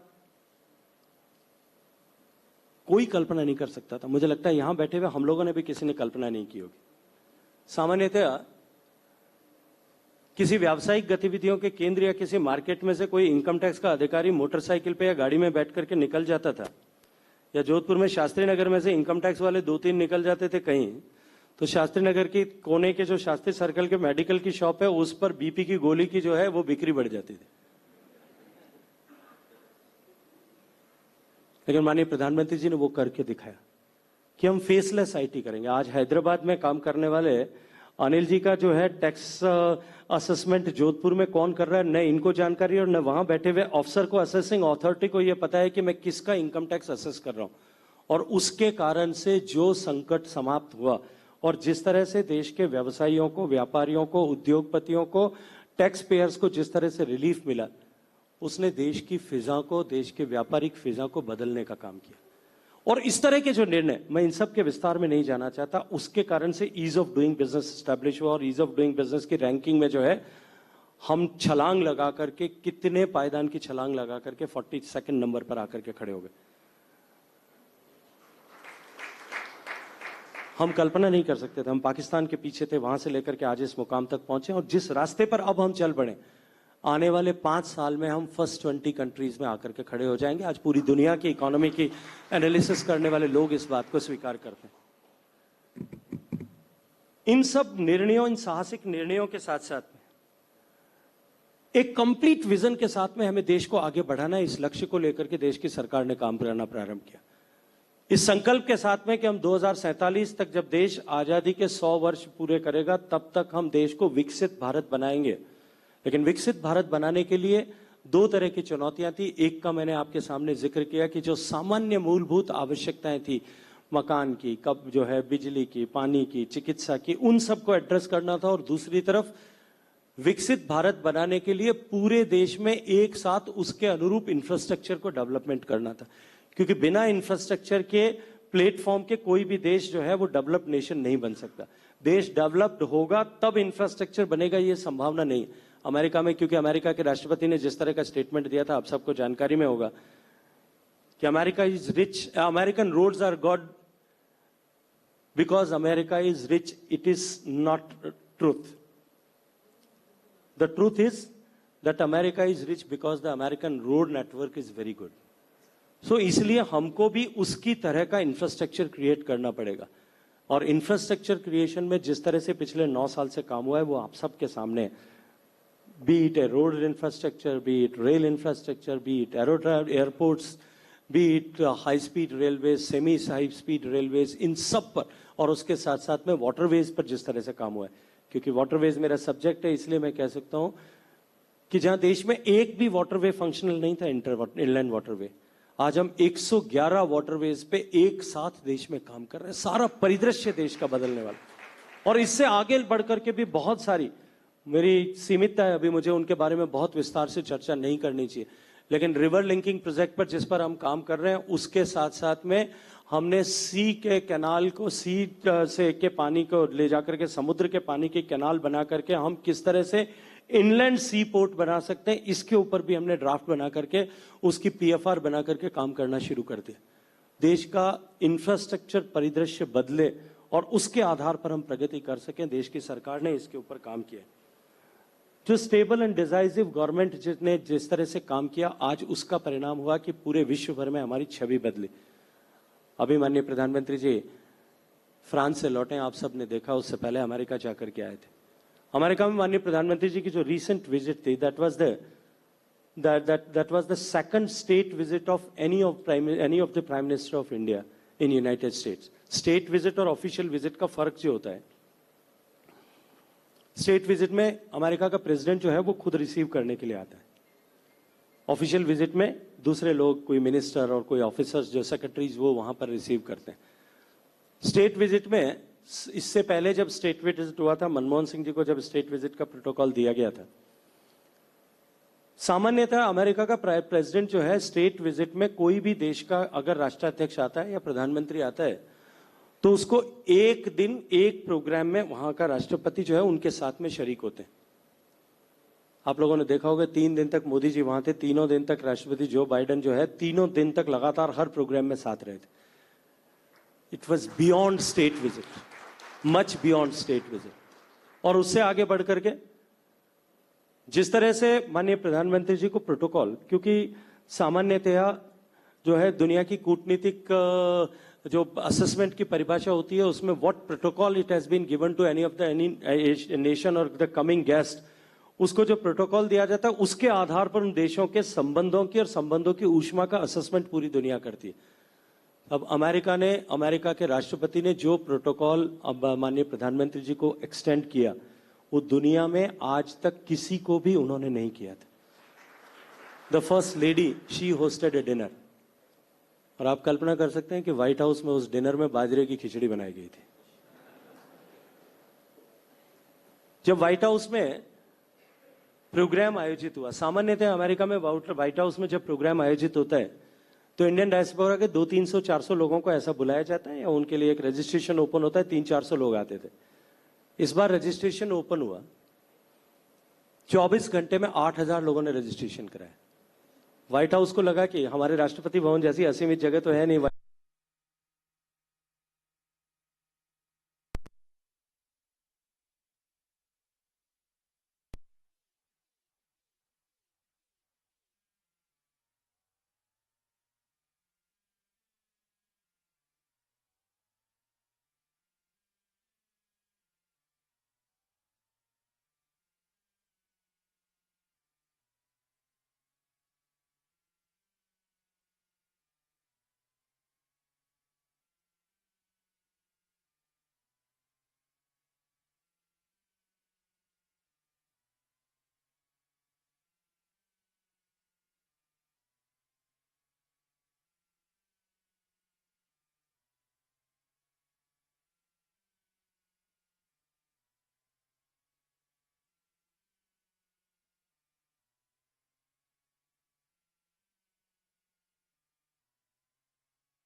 पेनिट्रेट करने में या ग्राउंड पर रियलाइज करने में सफलता प्राप्त की, उसका परिणाम आज ये हुआ है कि आज हमारा आर्थिक परिदृश्य पे बदला है और देश की तरफ दुनिया का देखने का नजरिया भी बदल गया। आप में से बहुत सारे ऐसे लोग होंगे जिनको, जो युवा बच्चे हैं जिनको पिछले 8-10 साल से जाने का मौका मिला, लेकिन बहुत ऐसे लोग होंगे जिनको 20-30 साल से पिछले दुनिया के दूसरे देशों में जाने का अनुभव मिला होगा। मुझे भी बहुत सारे देशों में जाकर के काम करने का, देखने का सौभाग्य प्राप्त हुआ है। दुनिया के किसी दूसरे देश में हम जाते थे, विशेष रूप से यूरोपियन कंट्रीज में या अमेरिकन कंट्रीज में, डेवलप्ड नेशंस में कहीं भी, and if somebody used to introduce himself कि मैं भारतीय हूं, तो आदमी घूम करके एक बार मुंह देख करके ऐसे करता, ओ मिस्टर गांधीज कंट्री। इसके आगे भारत को कोई जानता नहीं था। और किसी भारतीय को, अगर आप भारतीय जैसा दिखने वाले व्यक्ति को अगर आप गलती से अब दुनिया के किसी दूसरे देश में चौराहे पर रोक के पूछ लो कि वेयर आर यू फ्रॉम, तो वो अपने आप को भारतीय बताने में भी कोई संकोच करता था। वो कहता था आई एम एन एशियन। फिर दूसरी बार घूम करके पूछो तो कहता था कि हाँ I am also an Indian. हिंदुस्तानी बताने में लोगों को संकोच होता था। आज आप दुनिया के किसी भी कोने पर खड़े होकर के ये कह दीजिए आई एम एन इंडियन, तो उसके चेहरे पे बिना का स्माइल मिलेगी और वो कहेगा ओ मिस्टर मोदी इज कंट्री। पूरे दुनिया में भारत की पहचान जिस तरह से ट्रांसफॉर्म हुई है, जिस तरह से बदली है, उसके पीछे जो सबसे बड़ा कारण था वो था कि हमने ये तय किया कि भारत के हितों के साथ समझौता किए बिना हम भारत के लिए काम करेंगे। हमारी पहली प्रायोरिटी जो है कि हम दुनिया में कहीं भी भारत के हित के साथ समझौता नहीं करेंगे। और उस लक्ष्य के साथ जिस तरह से देश की सरकार ने काम किया, उसका प्रभाव आज पूरी दुनिया में दिखाई देता है। मित्रों, माननीय प्रधानमंत्री जी के नेतृत्व में देश की इकोनॉमी को आगे बढ़ाने के लिए जिस तरह से ट्रांसपेरेंसी के साथ में, जिन डिसीजंस को लेकर के, जिन डिसीजंस में तत्परता के साथ में काम हुआ, जिस तरह से ईज ऑफ डूइंग बिजनेस हुआ, जिस तरह से इकोसिस्टम को बिजनेस फ्रेंडली बनाने की कोशिश हुई। मैं ये नहीं कहता, जिम्मेदारी के साथ मैं कह रहा हूं कि मैं ये नहीं कहता कि सब कुछ बदल गया, लेकिन बहुत कुछ बदल गया। और हम जिस रास्ते पर चल पड़े, अब बहुत सारी चीजें बदल जाएंगी और आने वाले समय में और भी बेहतर हम कर पाएंगे। इसको आज पूरा हिंदुस्तान जो है इस बात को स्वीकार करता है। जब हम पीएलआई स्कीम्स पर काम कर रहे थे, हम कटिंग एज टेक्नोलॉजीज और बिजनेस में पीएलआई लेकर के आए थे, तब लोग सोचते थे कि इससे देश में क्या प्रभाव होने वाला है। लेकिन आज उसके कारण से जिस तरह का परिवर्तन आया, जब देश में काम करना शुरू किया था 90 के दशक में, जो है लास्ट में 1995 के आसपास हमारे यहाँ मोबाइल आना शुरू हो गया था, कॉमन होना शुरू हो गया था। वो सीमेंस का इतना बड़ा मोबाइल आता था, नोकिया और सीमेंस का। तब से लेकर के हिंदुस्तान में मोबाइल बहुत तेजी के साथ में बढ़ रहा था। और हम दुनिया के साथ साथ में टेक्नोलॉजी को 2G से 3G 4G थोड़ा विलंब से सही, लेकिन हम लगभग साथ साथ में चल रहे थे। और आज एक बात जिम्मेदारी से कह रहा हूं, आप डायरी में नोट कर लीजिए, जिस दिन दुनिया में 6G होगा उस दिन हिंदुस्तान में भी 6G होगा। अब दुनिया से पीछे हम नहीं रहेंगे, हम उस स्तर पर आ गए, बराबरी में आकर के हम खड़े हो गए। लेकिन हिंदुस्तान क्योंकि इतनी बड़ी आबादी होने के कारण से हम दुनिया के सबसे बड़े मोबाइल इंपोर्टर थे। हम सबसे ज्यादा मोबाइल इंपोर्टर। पहले तो राकेश साहब पुराने जमाने में याद होगा, जोधपुर में एक घर में टेलीफोन होता था, किसी के घर से टेलीफोन आता था, उसके घर में सजा होती थी कि इसके घर में टेलीफोन है। मोहल्ले के सारे लोगों के टेलीफोन उन्हीं के घर आते थे और फिर उनको बुलाने जाना पड़ता था। टेलीफोन आता था रात को 10 बजे, बुला के लाते थे। फिर वो टेलीफोन जब उनके घर में आता था, जब तक उनका टेलीफोन वापस मैच्योर नहीं हो तब तक उनको चाय वाय पिलाना पड़ता था, उनके पास बैठ के बातें भी करनी पड़ती थी। लेकिन धीरे धीरे मोबाइल आया, फिर एक मोबाइल हुआ, फिर एक मोबाइल से घर में सबके पास में मोबाइल हुआ, और अभी यहां देख लो तो आधे लोगों की जेब में 2-2 मिलेंगे। हम दुनिया के सबसे बड़े मोबाइल इंपोर्टर हो गए। लेकिन मोबाइल मैन्युफैक्चरिंग हिंदुस्तान में होती नहीं थी। माननीय मोदी जी ने तय किया कि हम हिंदुस्तान में मोबाइल मैन्युफैक्चरिंग करेंगे, और आज हम जो है दुनिया के सेकंड लार्जेस्ट मोबाइल मैन्युफैक्चरर भी हो गए। और हमने पिछले 1 साल में $1 बिलियन से ज्यादा के मोबाइल एक्सपोर्ट किए, और इस बार वो 4 गुना बढ़ने वाला है। इस तरह से जो ट्रांसफॉर्मेशन डिजिटल इक्विपमेंट्स में, जहां जो है व्हाइट गुड्स में जो ट्रांसफॉर्मेशन हमने किया, और उसके साथ साथ में आगे PLI दे करके हम जिस तरह से सेमीकंडक्टर पे हमने काम करना शुरू किया, लिथियम आयन बैटरी पर हमने काम करना शुरू किया, हाइड्रोजन इलेक्ट्रोलाइजर्स पर हमने काम करना शुरू किया। अभी मैं जो अनिल जी के घर पे चर्चा कर रहा था, इनकी पत्नी मुझे हाइड्रोजन के बारे में पूछ रही थी। मैंने उनसे कहा कि दुनिया में green hydrogen, use of hydrogen as a fuel और energy, it's not an uncommon phenomena, it's there for last more than 100 years। जब सबमरीन्स में जो हम काम कर रहे थे, सारे रॉकेट्स में जो काम में लेते थे, 100 साल से हाइड्रोजन का उपयोग हो रहा था। लेकिन hydrogen as a media of energy storage as well as a media of energy, दोनों तरह से उपयोग लेने के लिए जो ग्रीन हाइड्रोजन आज पूरी दुनिया ने जिसको पहचाना है, पूरी दुनिया की, मुझे पता नहीं आप में से कितने लोगों को इसकी जानकारी है, पूरी दुनिया की जो global capacity, cumulative capacity bearing India, जो हाइड्रोजन इलेक्ट्रोलाइजर्स बनाने की है, इलेक्ट्रोलिसिस प्रोसेस जिस मशीन के माध्यम से होता है, इट्स नॉट वेरी, बहुत दुनिया की बहुत बड़ी टेक्नोलॉजी नहीं है, रॉकेट बनाने जैसा काम नहीं है। हमने साइंस जो पढ़े उन्होंने देखा होगा, बीकर में पॉजिटिव निगेटिव दोनों वायर डालते थे, इलेक्ट्रोलिसिस प्रोसेस शुरू होता था। लेकिन उसको सिस्टमेटाइज करके, उसको जो टेक्नोलॉजी है पैम के साथ में, उस टेक्नोलॉजी को आगे बढ़ाने पे जो काम हुआ, पूरी दुनिया की क्यूमुलेटिव कैपेसिटी जो है वो ऑलमोस्ट 1.5 गीगावाट एनर्जी बनाने जितने हाइड्रोजन इलेक्ट्रोलाइजर्स बनाने की है, पूरी दुनिया में उस पर काम चल रहा है, और तेज गति से एक्सपेंशन भी हो रहा है। और हिंदुस्तान की अकेले की कैपेसिटी 2 गीगावाट के बराबर में। पूरी दुनिया की कैपेसिटी से ज्यादा हम हिंदुस्तान में बना रहे हैं, बेंगलोर में बना रहे हैं, और पूरी दुनिया को एक्सपोर्ट कर रहे हैं। ये जो ट्रांसफॉर्मेशन माननीय मोदी जी के नेतृत्व में जिस तरह से कटिंग एज टेक्नोलॉजीज में हुआ, हमने जब जहाज बनाना शुरू किया था, आज जिस तरह से हमने जो है डिफेंस इक्विपमेंट्स या डिफेंस मैन्युफैक्चरिंग में सेल्फ जो है हम अपना रिलायंस क्रिएट करेंगे, इस पर काम करना शुरू किया था। आप लोगों से मैं से पता नहीं कितने लोग इतिहास को पढ़े होंगे, पहली दूसरी वर्ल्ड वॉर में के बीच में हिंदुस्तान में अंग्रेजों ने, क्योंकि उस समय हिंदुस्तान पर अंग्रेजों का शासन था, हिंदुस्तान में 42 ऑर्डिनेंस फैक्ट्री बोर्ड के एस्टेब्लिशमेंट क्रिएट किए थे, 42 across the length and breadth of the country.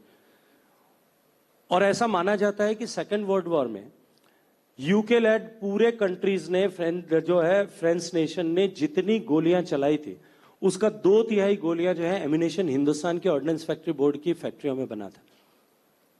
और वहां से बढ़ करके हम धीरे धीरे चलते चलते हमारे सारे ऑर्डिनेंस फैक्ट्री बोर्ड की फैक्ट्रियां जो है वो करप्ट हो गई, सब बंद हो गई, सब डिफंक्ट हो गई, और हम इंपोर्ट डिपेंडेंट हो गए। और हम दुनिया में सबसे ज्यादा defence equipments and gadgets import करने वाले देश हो गए। हम एक गोली भी खुद नहीं बना सकते थे, एक तोप भी खुद नहीं बना सकते। आप कल्पना कीजिए कि जो देश रॉकेट बना सकता है, जो देश पूरी दुनिया की IT इंडस्ट्री चला सकता है, जिस देश के इंजीनियर्स जो हैं वो पूरे आधी दुनिया के इंटरनेट के पे काम किए जाने वाले सॉफ्टवेयर के एल्गोरिथम लिख सकते हैं, वो एक बंदूक की डिजाइन नहीं बना सकते थे। लेकिन उस तरह का इकोसिस्टम नहीं दिया गया, और प्रधानमंत्री जी ने यह तय किया कि हम अब इसके ऊपर काम करेंगे, अपने सेल्फ रिलायंस पे काम करेंगे। पहली बार 100 ऐसे प्रोडक्ट आइडेंटिफाई किए गए जिनके लिए तय हुआ कि हम जो है अब सिर्फ हिंदुस्तान में बनाएंगे, हिंदुस्तान से बाहर उसको, इन चीजों को इंपोर्ट नहीं करेंगे। प्राइवेट सेक्टर को उसके लिए खोल दिया गया, और जब प्राइवेट सेक्टर उसमें आया, सरकार ने हैंड होल्डिंग किया, सरकार ने खरीद का एश्योरेंस दिया, उसके बाद में जो परिवर्तन हुआ, पहले 100 चीजों पे किया, फिर 300 चीजों पे किया, फिर फर्दर 300 जो है आइडेंटिफाई करके 300 पे किया, और अब 300 निगेटिव सिर्फ बाकी रह गए हैं। बाकी 100% हमने इंडिजिनाइज कर लिया, और हिंदुस्तान दुनिया के टॉप 10 बैरिंग एयरक्राफ्ट अगर मान लिया जाए, कैलकुलेट किया जाए, तो टॉप 10 डिफेंस इक्विपमेंट्स को जो है मैन्युफैक्चर करके एक्सपोर्ट करने वाले देशों में आकर के खड़ा हो गया। हमारा पिछले साल का एक्सपोर्ट 15,000 करोड़ रुपए का था, और आने वाले 5 साल में हम लीडिंग एक्सपोर्टर इस दिशा में आकर के बनने वाले। तेजस की कथा आप सबने देखी होगी, कहीं ना कहीं अखबार में पढ़ी होगी।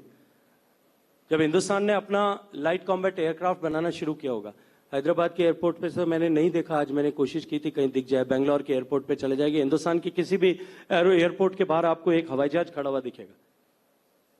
वो हवाई जहाज क्या है, कभी सोचा है आपने? That is Marut.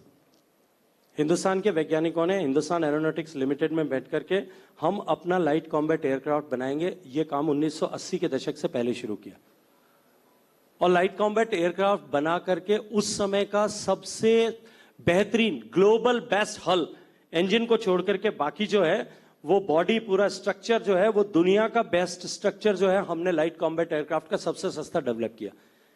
इंजन पर काम शुरू हुआ, स्टेज 1 क्लियर हुआ, स्टेज 2 क्लियर हुआ, स्टेज 3 क्लियर हुआ। इंडियन एयरफोर्स ने 80 एयरक्राफ्ट का ऑर्डर दिया, लेकिन तब तो पता नहीं कहां चांद से एक टेलीफोन आ गया और इंजन मैन्युफैक्चरिंग का प्रोग्राम अलॉन्ग विद मारुत के प्रोग्राम को अनसक्सेसफुल बताते हुए बंद कर दिया गया। और ये एयरक्राफ्ट जो है पूरे हिंदुस्तान के एयरक्राफ्ट जो है नमूना बना करके पूरे एयरपोर्ट्स पे सब जगह पर खड़े कर दिए गए, और 30-40 साल तक हमने उस प्रोजेक्ट को बंद रखा, उस पर कोई काम नहीं किया। 2014 में मोदी जी ने उस एयरक्राफ्ट को वापस बनाना शुरू किया। हमने तेजस बनाया, दुनिया का सबसे सस्ता लाइट कॉम्बैट एयरक्राफ्ट हमने बनाया, और हमसे जो खरीदने के लिए पंक्ति में जो देश खड़े, वो पंक्ति अमेरिका से शुरू होती है और मलेशिया तक जाती है। जितने बनाए उतने बना करके आप हमको दे सकते हैं, सारी दुनिया हमारे पीछे उसके लिए खड़ी।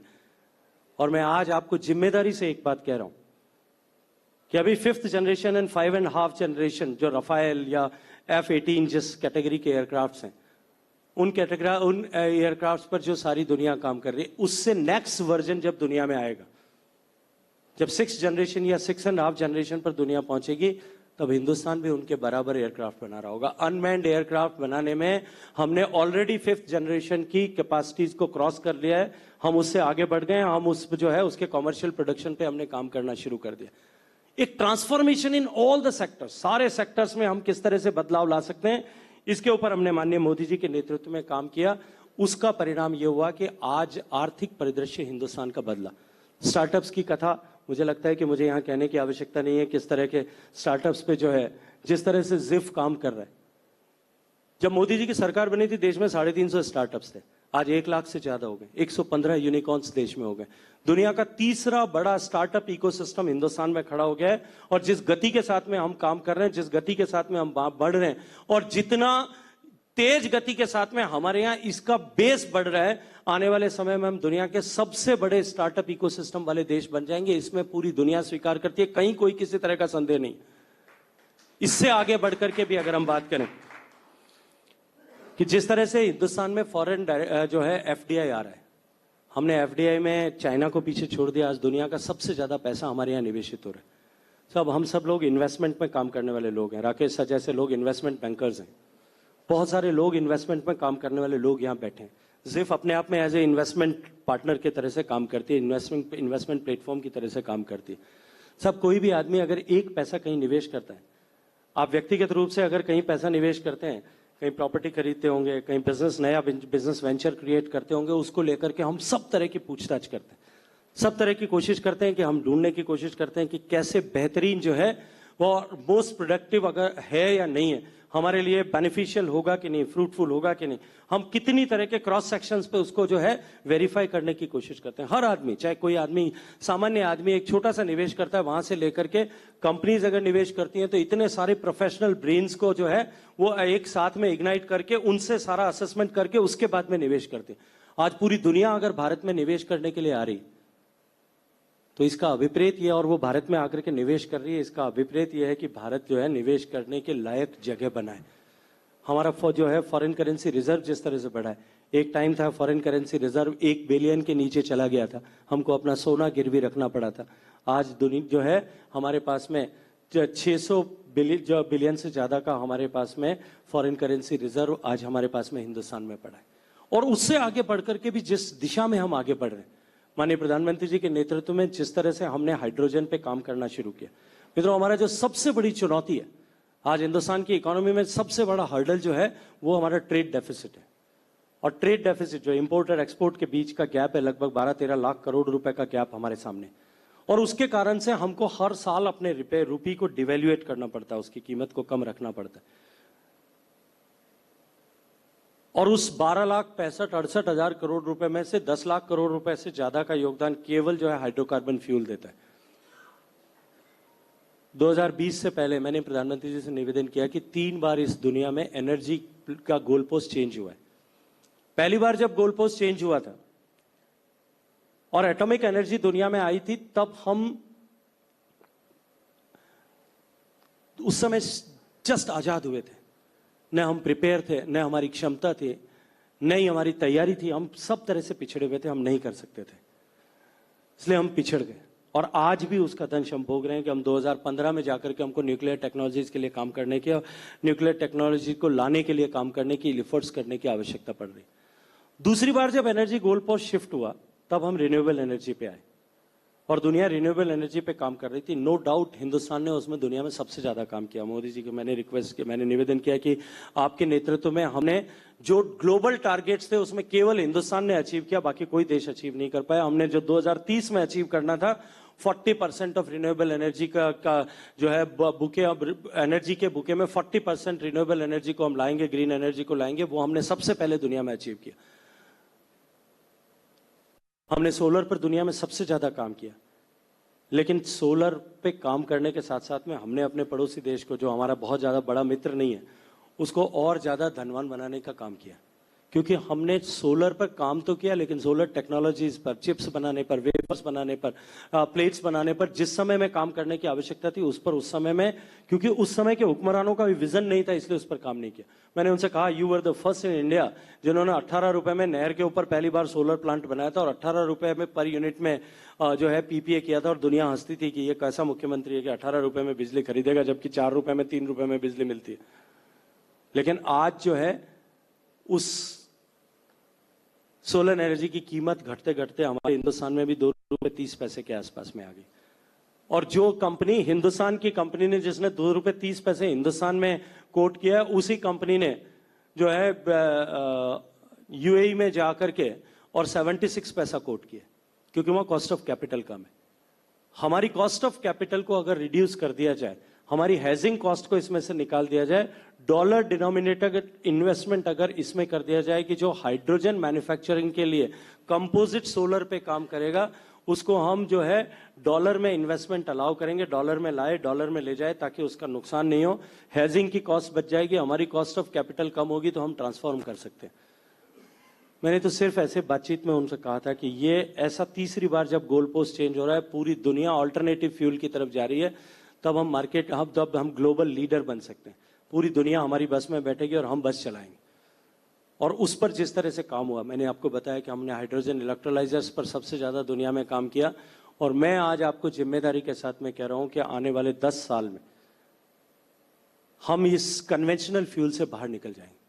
और जिस दिन हम कन्वेंशनल फ्यूल से बाहर निकल जाएंगे, हम 50% तक को भी अचीव कर लेंगे, उस दिन हमारी इकोनॉमी, क्योंकि हमारा ट्रेड डेफिसिट उस दिन खत्म हो जाएगा, और जिस दिन हमारा ट्रेड डेफिसिट खत्म हो जाएगा, उस दिन हम दुनिया के सबसे बड़े इन्वेस्टमेंट डेस्टिनेशन के रूप में उभरेंगे। मित्रों, दुनिया में ऐसा असेसमेंट किया जाता है, लेकिन हालांकि मेरे से ज्यादा सब इकोनॉमी की फील्ड में काम करने वाले लोग बैठे हैं। अभी अभी ऑक्सफोर्ड से पढ़ करके आए हुए राकेश साहब भी बैठे हैं। दुनिया में 30 लाख करोड़ रुपया हर साल सृजित होता है, ऐसा सामान्यतया माना जाता है, जो इन्वेस्टमेंट डेस्टिनेशन ढूंढता है। और आने वाले 10 साल में हिंदुस्तान उनके लिए बेस्ट डेस्टिनेशन होगा। और तब हिंदुस्तान की इकोनॉमी किस तरह से ग्रो करेगी, आज हमको उस दृष्टिकोण से सोच करके उस दिशा में आगे बढ़ने की आवश्यकता है। हमको उस दिशा में अपने आप को प्रिपेयर करने की आवश्यकता है कि पूरी दुनिया का इन्वेस्टमेंट जो है आने वाले 10 साल में भारत में आ रहा होगा। उस समय के इन्वेस्टमेंट के अनुरूप किस तरह से हम अपने स्पेस को जो है ऑक्युपाई करें, हम अपने होराइजन को किस तरह से एक्सपेंड करें और हम अपने फाउंडेशंस को किस तरह से स्ट्रेंथन करके ब्रॉडर करें, इस पर अगर हम सबका मिलकर के काम करेंगे तो निश्चित रूप से हम जो है इस दिशा में बहुत बड़ी सफलता को प्राप्त कर सकते हैं। जिस गति के साथ में हमारी इकोनॉमी बढ़ रही है, इकोनॉमी के साथ साथ में हमको उसी दृष्टिकोण से अपनी मैन पावर को, अपने ह्यूमन रिसोर्स कैपिटल को उसी तरह से स्ट्रेंथन करना पड़ेगा। और मुझे जो यहाँ आने का कारण जो सबसे बड़ा था, उसमें से जिस चीज़ ने मुझे सबसे ज़्यादा मोटिवेट किया, प्रेरित किया, जब रजत ने मुझे ये बताया था कि हम 108 स्किल्स पर 108 गुरु खड़े करके 108 रुपए में जो है लोगों को स्किल कप करने के लिए काम कर रहे हैं। मुझे लगता है कि जिफ प्लेटफॉर्म जो काम स्टार्टअप कैपिटल्स को, स्टार्टअप ऑर्गेनाइजेशंस को जिस तरह से वेंचर कैपिटल के दे करके काम कर रहा है, उससे भी बड़ा काम अगर मेरी दृष्टि में कोई है, उससे भी महत्वपूर्ण कोई है, तो हम इंडिया को स्किलिंग करने के लिए जो काम कर रहे हैं वो है। मैं इसके लिए रजत को, जिफ को, जीतो को बहुत सारी बधाई देते हुए, हम सब लोग ट्रांसफॉर्म करेंगे। ये देश बदलेगा, ये मैं दीवार पे लिखा हुआ पढ़ सकता हूं। कोई ताकत अब दुनिया की नहीं रोक सकती कि अब देश बदलेगा। हिंदुस्तान जिस रास्ते पर चल पड़ा है, अब बदल करके रहेगा, लेकिन इस बदलाव के ड्राइवर हम सब लोग बने। आज से 20, 25, 30, 40 साल बाद में जब इस बदलाव के कालखंड का इतिहास लिखा जाए, तो निश्चित रूप से यह सदी की सबसे बड़ी घटना होगी कि हिंदुस्तान ट्रांसफॉर्म हुआ है। और इस ट्रांसफॉर्मेशन के समय का इतिहास जब लिखा जाए, तब उस इतिहास के पन्नों में जिफ का नाम लिखा जाए स्वर्णाक्षर के साथ में, जब जीतो का नाम लिखा जाए। आप में से बहुत सारे ऐसे लोग होंगे जिनका नाम लिखा जाए व्यक्तिगत रूप से कि इनके कारण से ये देश बदला है। वो हम सब लोगों के लिए अपॉर्चुनिटी का टाइम आया है। हम सब लोग ऐसे सौभाग्यशाली लोग हैं जिनको इस ट्रांसफॉर्मेशन के काल में जन्म लेने का, काम करने का, डिलीवर करने का अवसर मिला है। हम ऐसा कर पाएंगे। इस सौभाग्य के साथ में, उस प्रेरणा के साथ में, उस आत्मविश्वास के साथ में हम सब आगे बढ़ें। इन शुभकामनाओं के साथ आप सबका बहुत सारा अभिनंदन। भारत माता की।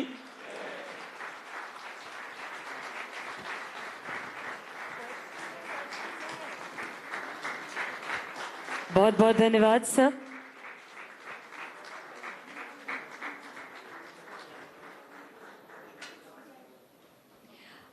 हमारी जनता की तरफ से कुछ सवाल है, तो हम चाहेंगे कि कोई भी 3 सवाल, जितने भी लोग यहाँ पर उपस्थित हैं, आप में से कोई भी 3 लोग 3 सवाल कर सकते हैं।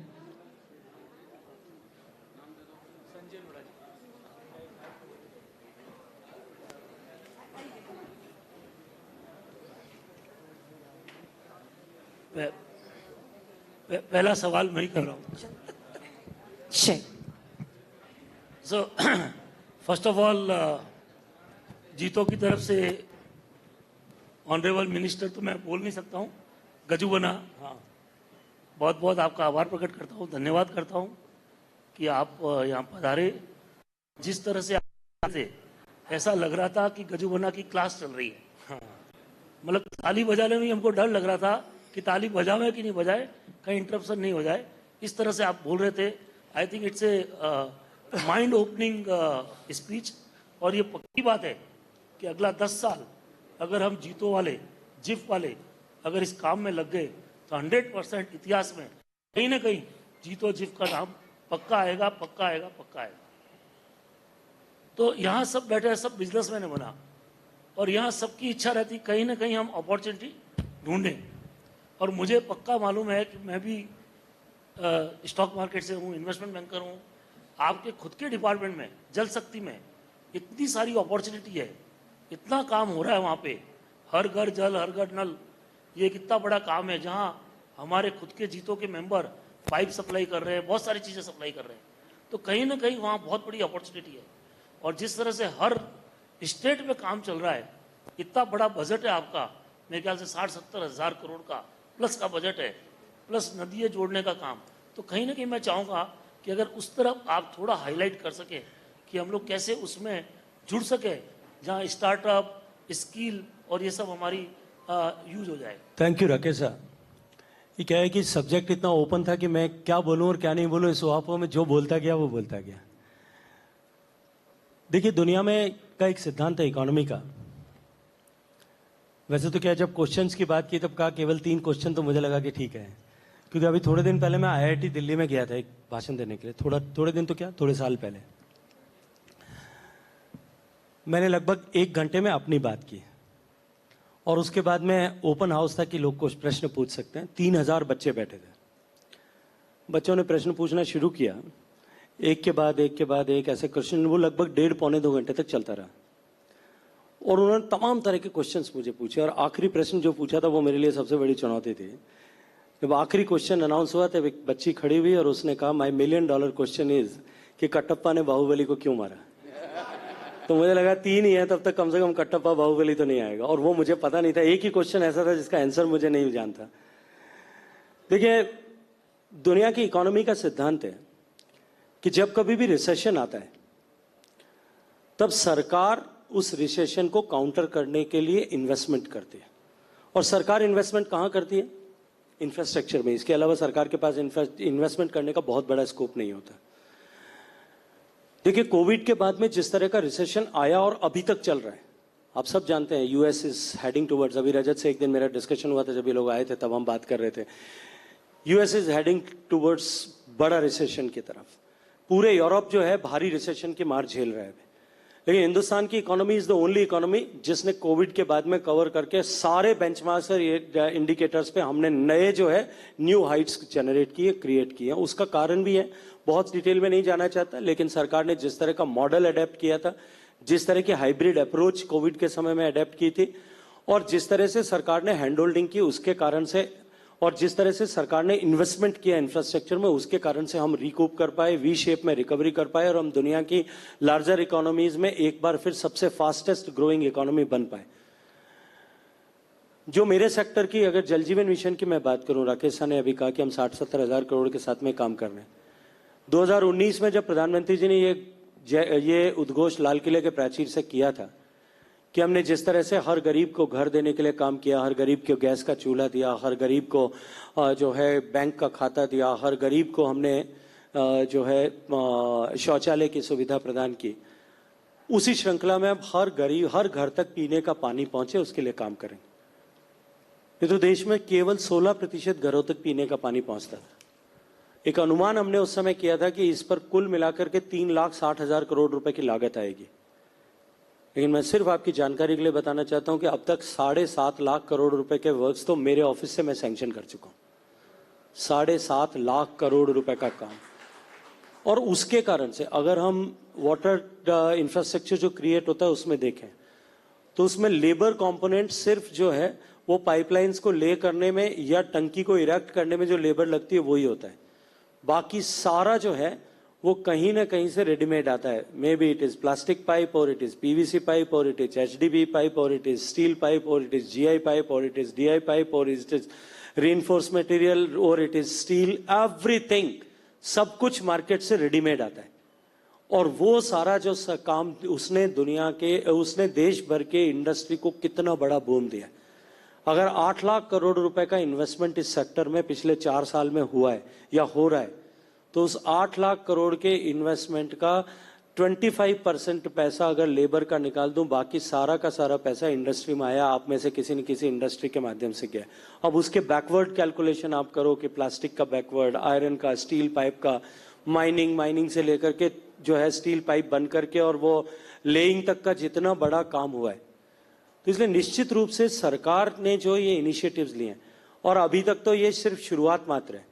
माननीय प्रधानमंत्री जी के नेतृत्व में अभी हमने एक प्रेजेंटेशन किया था सारे मिनिस्ट्री के सारे, जिसमें कुछ लोगों को अपॉर्चुनिटी थी कि उनको ये प्रेजेंटेशन करना था 2047 का भारत कैसा होगा इसको लेकर के।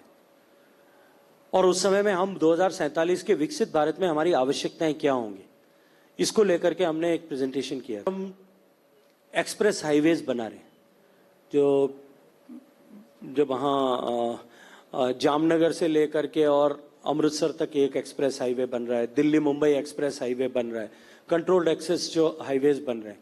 अभी तक हिंदुस्तान में जो कंट्रोल एक्सेस हाईवेज बने हैं उनकी लंबाई 5000 किलोमीटर है, जो बने हैं और जो बन रहे हैं उनके कुल मिलाकर के। By 2047 they are going to be more than 50,000 kilometres. अभी जितनी वंदे भारत एंड वंदे भारत के ऊपर की कैटेगरी की ट्रेन जो हैं, अभी 26-27 ट्रेन हमारी चालू हुई हैं। There will be more than 260 train running on Indian rails by 2047। अब इसी तरह के जो मल्टीप्लिकेशन में आप देख लीजिए कि हिंदुस्तान अगले 2047 तक विकसित भारत बनने तक, हिंदुस्तान की तस्वीर बदलने तक कितना बड़ा इन्वेस्टमेंट इन सब चीजों में होने वाला है। हमारी एनर्जी की रिक्वायरमेंट, कि जब मैं एनर्जी की बात करता हूं तो टोटल एनर्जी के बास्केट में electricity is only 17%, rest energy is all other forms of energy.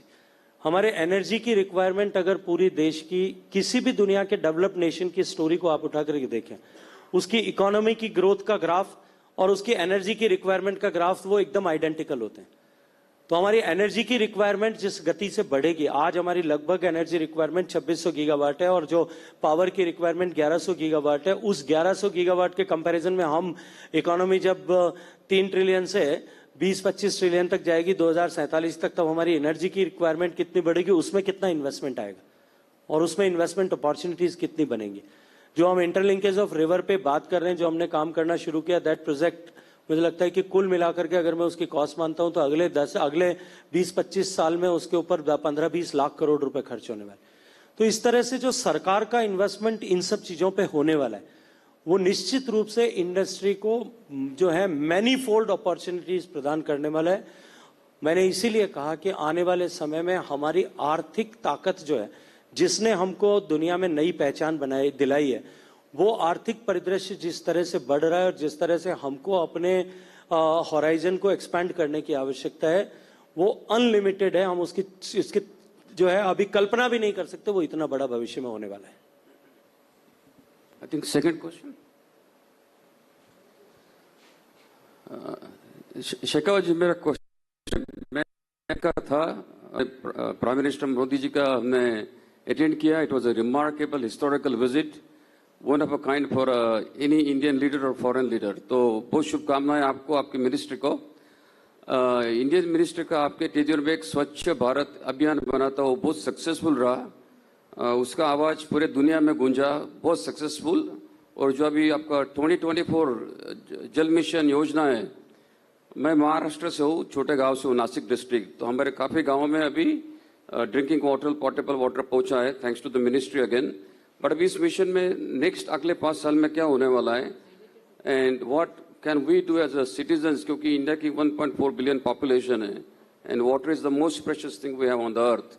तो गवर्नमेंट की तरफ से क्या योजना है और we as citizens what we can do?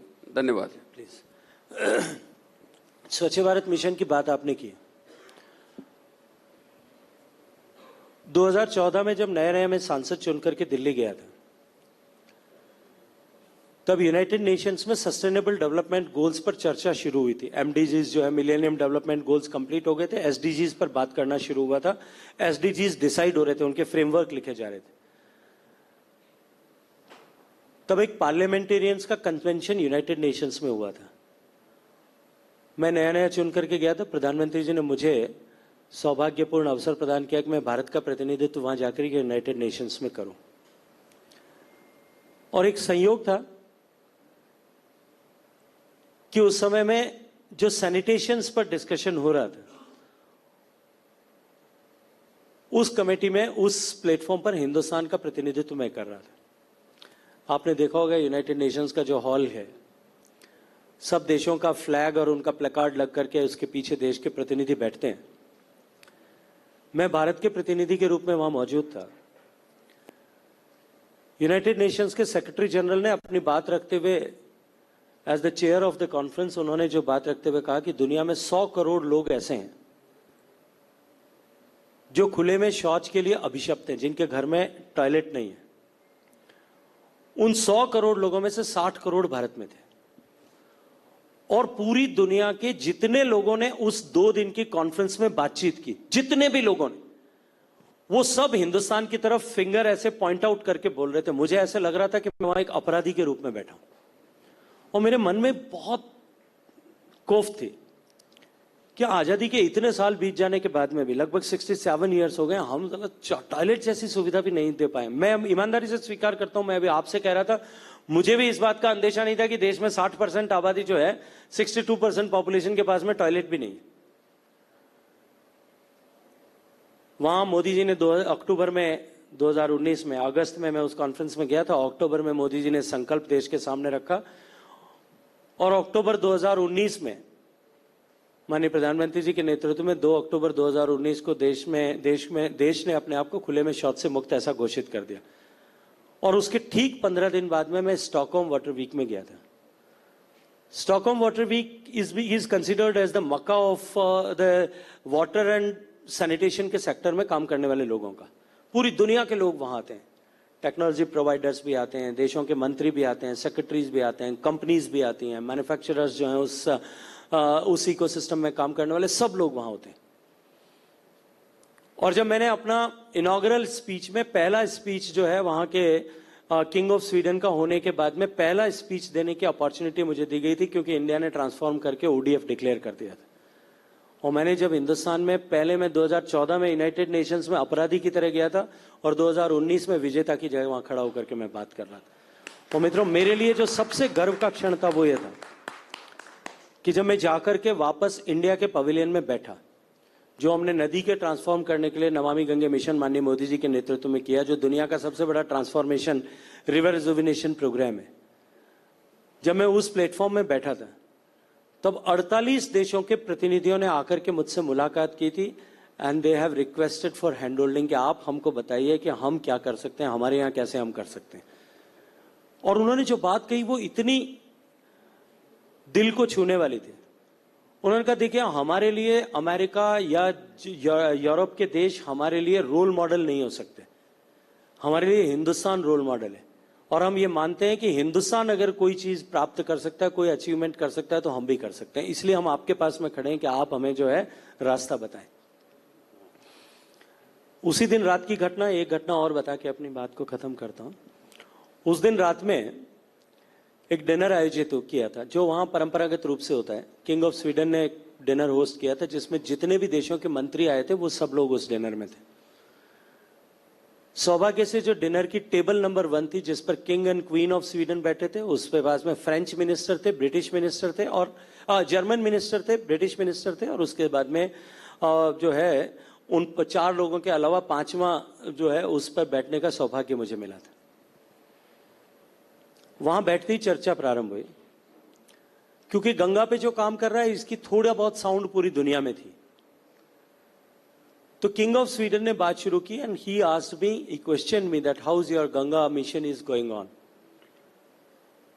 तो मैंने उनसे बताया हम इस पर काम कर रहे हैं। तो आई जस्ट क्वेश्चन, उन्होंने क्वीन ऑफ स्वीडन ने उन्होंने बताना शुरू किया बिना मेरा प्रश्न पूछने से पहले उन्होंने, कि जो डेन्यूब नदी स्वीडन में आती है, क्योंकि वो 5 देशों में से बह होकर के गुजरती है, तो डेन्यूब जब स्वीडन में प्रवेश करती है, वहां से लेकर के डेन्यूब जब स्वीडन से बाहर निकलती है, कि हमने पिछले 30 साल में इस तरह की व्यवस्था खड़ी की है कि उसकी वाटर क्वालिटी जब हमारे देश से बाहर निकलती है तो इंप्रूव हो जाती है। जर्मनी के मिनिस्टर ने भी अपने राइन का एक्सपीरियंस बताना शुरू किया। उन्होंने कहा कि हमने भी राइन को कंप्लीट ट्रांसफॉर्म कर दिया। ब्रिटिश मिनिस्टर ने कहा कि 30-40 साल पहले ऐसे हालात थे कि थेम्स में लंदन में कोई हाथ डाल करके ऐसे खड़ा करता था, उसके फिंगर्स के कलर चेंज हो जाता था, इतना गंदा पानी उसमें बहता था। आज थेम्स जो है वो साफ सुथरी नदी हो गई। तो मैंने पूछा जर्मन मिनिस्टर से, मैंने कहा आपको इसमें कितना साल लगा? He said 27 years. Queen of Sweden ने पहले ही बता दिया था कि हमको 30 साल लगे। मैंने उस ब्रिटिश मिनिस्टर को भी पूछा, उन्होंने कहा हमको भी 30 साल लगे। मैंने कहा कि आपकी और हमारी परिस्थितियों में बहुत फर्क है। मैंने उन स्वीडन के महाराजा साहब को कहा कि आपके देश में कुल जितनी आबादी है, लगभग 1 करोड़ आबादी है स्वीडन की, उतने लोग रोज गंगा जी में डुबकी लगाते हैं। जितने लोग तुम्हारे यहाँ साल भर में मरते हैं, उतने लोगों को रोज गंगा जी के घाट पे हमारे यहाँ जलाते हैं। जितने तुम्हारे देश में कुल पशु आबादी है, उससे ज्यादा गायें रोज गंगा जी में स्नान करती हैं। मैंने कहा फिर भी जो काम आपने 30 साल में किया, वो काम हमने 7 साल में मोदी जी की लीडरशिप में किया। तो उन्होंने कहा कि हम जो है स्टेट विजिट पर इंडिया आ रहे हैं। मैंने कहा आप एक दिन निकालिए, जरूर गंगा जी का दर्शन करने मेरे साथ चलिए। मैंने प्रधानमंत्री जी से कहा कि मैं उनको निमंत्रण दे के आया हूँ। तो प्रधानमंत्री जी ने मुझे कहा भाई कोई कार्यक्रम रखो, ऐसे क्या लेकर के जाओगे? तो हमने एक सुवर ट्रीटमेंट इंफ्रास्ट्रक्चर बनाया था, उसका इनॉग्रेशन उनसे कराएंगे ऐसा निश्चित किया। जो प्रोग्राम था उसका जो ऑडिटोरियम था लगभग इससे दुगना बड़ा था, हमने जर्मन एंगर्स पे बनाया था। उसकी एक वॉल पूरी जो लगभग 20 फुट ऊंची और 140 फुट लंबी वॉल पे, पूरी वॉल पे हमने एक पोस्टर जो है कुंभ के मेले का, क्योंकि उससे 6 महीने पहले कुंभ हुआ था, उस कुंभ के मेले का एक सिंगल पैनोरामिक फोटोग्राफ लगाया। वो प्रोग्राम खत्म हुआ, प्रोग्राम चल रहा था, तो मैं पूरे प्रोग्राम में ये ऑब्जर्व कर रहा था कि क्वीन ऑफ स्वीडन सिर्फ उस फोटो को देख रही थी। जब प्रोग्राम खत्म हुआ तब उसने मुझे पूछा कि what is this. I said it is the largest congregation of the people in the world. सारी दुनिया में सबसे बड़ा हुआ। मैंने कहा अभी अभी हुआ है, 22 करोड़ लोग आए थे। तो उसने कहा कि मैं 80 साल की हूं, अगर अब की बार इतना बड़ा फिगर बताए तो मेरा हार्ट फेल हो जाएगा। एंड हर क्वेश्चन वाज, आपको आनंद होगा, अब की जनरेशन को तो नहीं होगा, पर राकेश और हम तो एक ही पीढ़ी के लोग हैं, आपको निश्चित रूप से अच्छा लगेगा, याद आएगा पुराने दिन। उन्होंने पूछा कि इतने सारे लोग इकट्ठे होते हैं तो लोग खोते नहीं है क्या? तो मैंने कहा हमारे यहाँ पहले फिल्म में होता था कि पहले कुंभ के मेले में घूमते थे, दूसरे में मिल जाते थे। तो ये जो ट्रांसफॉर्मेशन हुआ है, आपने जैसा कहा पानी के क्षेत्र में, निश्चित रूप से जो मैंने अभी मंच पे खड़े होकर के कहा था कि जिस तरह से जब इकोनॉमी ग्रो करती है तब जितना एनर्जी की रिक्वायरमेंट बढ़ती है आइडेंटिकली उतनी पानी की भी बढ़ती है। हमारे साथ बहुत बड़ी चुनौती है हमारे सामने। हम दुनिया की 18% आबादी है, दुनिया की 19-20% कैटल पॉपुलेशन है, लेकिन हमको उसके अगेंस्ट में दुनिया के पोर्टेबल वाटर का केवल प्रकृति ने 4% दिया है। और हमारा देश जिसमें जल को जगदीश मानने की परंपरा थी, आपके मेरे सबके पूर्वज जो है पानी को भगवान मान करके अपने जो है बुजुर्ग पानी को भगवान मान करके उसकी पूजा करते हैं। नहाने से पहले मंत्र बोलते हैं, पानी डालने से पहले, भोजन से पहले शुद्धिकरण करते हैं पानी से। It's so unfortunate. और मुझे बहुत दर्द होता है जब मैं ये कहता हूं कि दुनिया के सबसे ज्यादा contaminated drinking water resources Bharat में। हमारी चुनौती और भी बड़ी इसलिए है कि हमारे यहाँ जियो स्पेशल वेरिएशन बहुत है।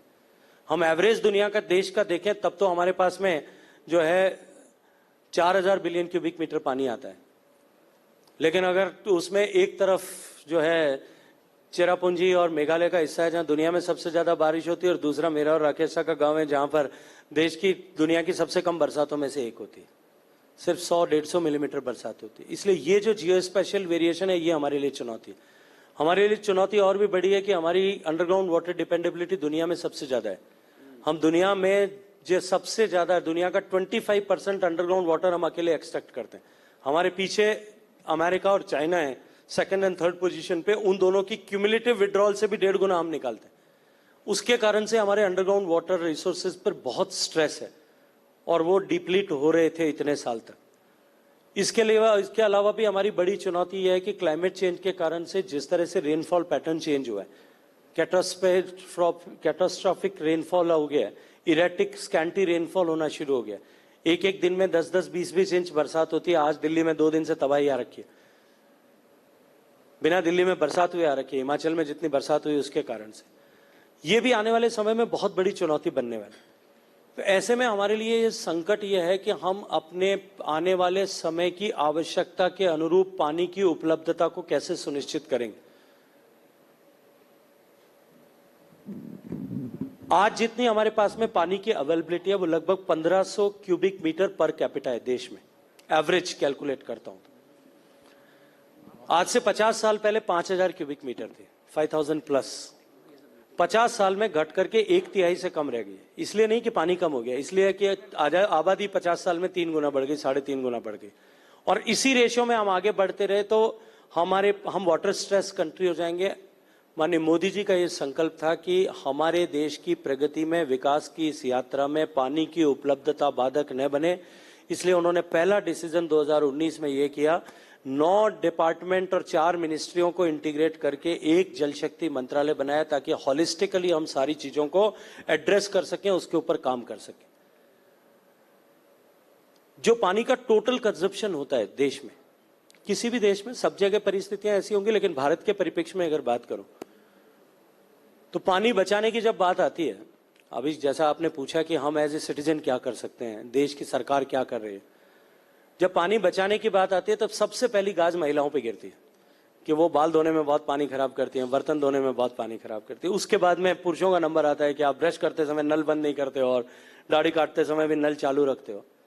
लेकिन हम जितना पानी, टोटल वाटर का जितना पानी कंज्यूम करते हैं फॉर डोमेस्टिक पर्पजेज, आपके घर में पीने का पानी, आपके घर में फ्लश का पानी, किचन का पानी, कपड़े धोने का पानी, गाड़ी धोने का पानी, घर के गार्डन का पानी, जो टैप वाटर आता है उससे जितना उपयोग करते हैं, that is only 5% of total consumption of water. जो इंडस्ट्री जिसके ऊपर सबसे बड़ी गाज गिरती है, that again is only 6% of the total consumption. 89% of water is being used into agriculture, and our waters are considered as the least productive waters in the world. जो पानी 1 किलो चावल उगाने के लिए हिंदुस्तान में लगता है, एवरेज दैट इज 5600 लीटर्स, और China is growing similar quantity of paddy by using 350 liters of water. सो हमको एक तरफ से एग्रीकल्चर में प्राइवेट सेक्टर को एंटर करके इन्वेस्टमेंट क्रिएट करके उसके प्लेटफॉर्म को क्रिएट करना पड़ेगा, ताकि हम किस तरह से वाटर सेविंग करके एग्रीकल्चर को प्रिसीजन एग्रीकल्चर की तरफ लेकर के जा सकते हैं. हमको पानी के उपयोग को कम करना पड़ेगा और एज एन इंडिविजुअल भी हमको काम करना पड़ेगा. देखिए, क्योंकि यहाँ इंडस्ट्री के लोग बैठे, पूरी दुनिया में recycle and reuse of water जो है वो एक बिजनेस है. हिंदुस्तान में भी जिस दिन तक आपके घर से निकलने वाला सूवेज मेरा ब्रेड एंड बटर नहीं बनेगा, तब तक सूवेज ट्रीटमेंट और रिसाइकल एंड रीयूज सिर्फ किताबों में रहेगा, इसके अलावा कुछ नहीं हो सकेगा. हमको वो बिजनेस मॉडल क्रिएट करने पड़ेंगे. आप लोगों को उसके ऊपर काम करने की आवश्यकता है. ऐसे नए स्टार्टअप्स क्रिएट करने की आवश्यकता है. जब स्टार्टअप्स की मैं बात करता हूं, जब मैं ड्रिंकिंग वाटर प्रोग्राम मैंने शुरू किया था, माननीय प्रधानमंत्री जी ने 2019 में अनाउंस किया और हमने उस पर काम करना शुरू किया. मुझे लगता था कि ड्रिंकिंग वाटर की गवर्नेंस पर बहुत सारा काम करना पड़ेगा, क्योंकि ये केवल इंफ्रास्ट्रक्चर क्रिएशन प्रोग्राम नहीं है. क्वालिटी पानी सब जगह पहुंचे. अब हिंदुस्तान में जब क्वालिटी की बात करते थे, मैं अगर आप इतने लोग यहां बैठे हैं, आपसे ये कहूं कि आपको अपना ब्लड टेस्ट कराना है, मैं बोलूंगा उससे पहले आपके साथ में आपके दिमाग में क्लिक करेगा कि ब्लड टेस्ट कराने के लिए आपको कहां जाना है, किसको टेलीफोन करना है, किस नंबर पे फोन करना है, किस वाटर ऐप पर जाना है, या अपने घर के पास में कौन सी लेबोरेटरी, आप सबको पता है. हम सब जानते हैं water is critical for our health. पर मैं ये कहूं कि आपको अपना पीने का पानी टेस्ट कराना है, तो आप क्या मुझे कोई भी बता सकते हैं कि कहां पे टेस्ट होगा? शायद ही किसी को पता होगा. अनिल जी जैसे पानी के सेक्टर में काम करते हैं, इनके अलावा शायद किसी को पता नहीं हो, क्योंकि हिंदुस्तान में वो प्रोटोकॉल ही नहीं था, वो उस सिस्टम इवॉल्व नहीं हुआ था. ये जानते हुए भी कि पानी हमारे लिए इतना इंपॉर्टेंट है, हमारे यहां कभी इस दिशा में काम नहीं हुआ. प्रधानमंत्री जी ने प्रेरणा दी कि तुमको वाटर टेस्टिंग सिस्टम को जो है वो अपग्रेड करने के लिए काम करना है. मैंने पिछले 4 साल में हिंदुस्तान में 2000 नेशनल NABL एक्रेडिटेड लेबोरेटरीज बनाई.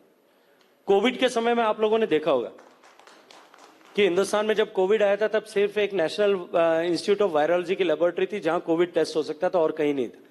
और 6 महीने में हमने हिंदुस्तान में हजारों लेबोरेटरीज का नेटवर्क बना दिया और एक कोविन प्लेटफॉर्म खड़ा किया, जिसपे से सारे टेस्ट, चाहे आप कहीं भी हिंदुस्तान में टेस्ट कराते हो कोविड का, या आप कहीं भी जो है जैब लेते हो, आपका रिपोर्ट एक ही जगह से आता है, सर्टिफिकेट एक ही जगह से आता है.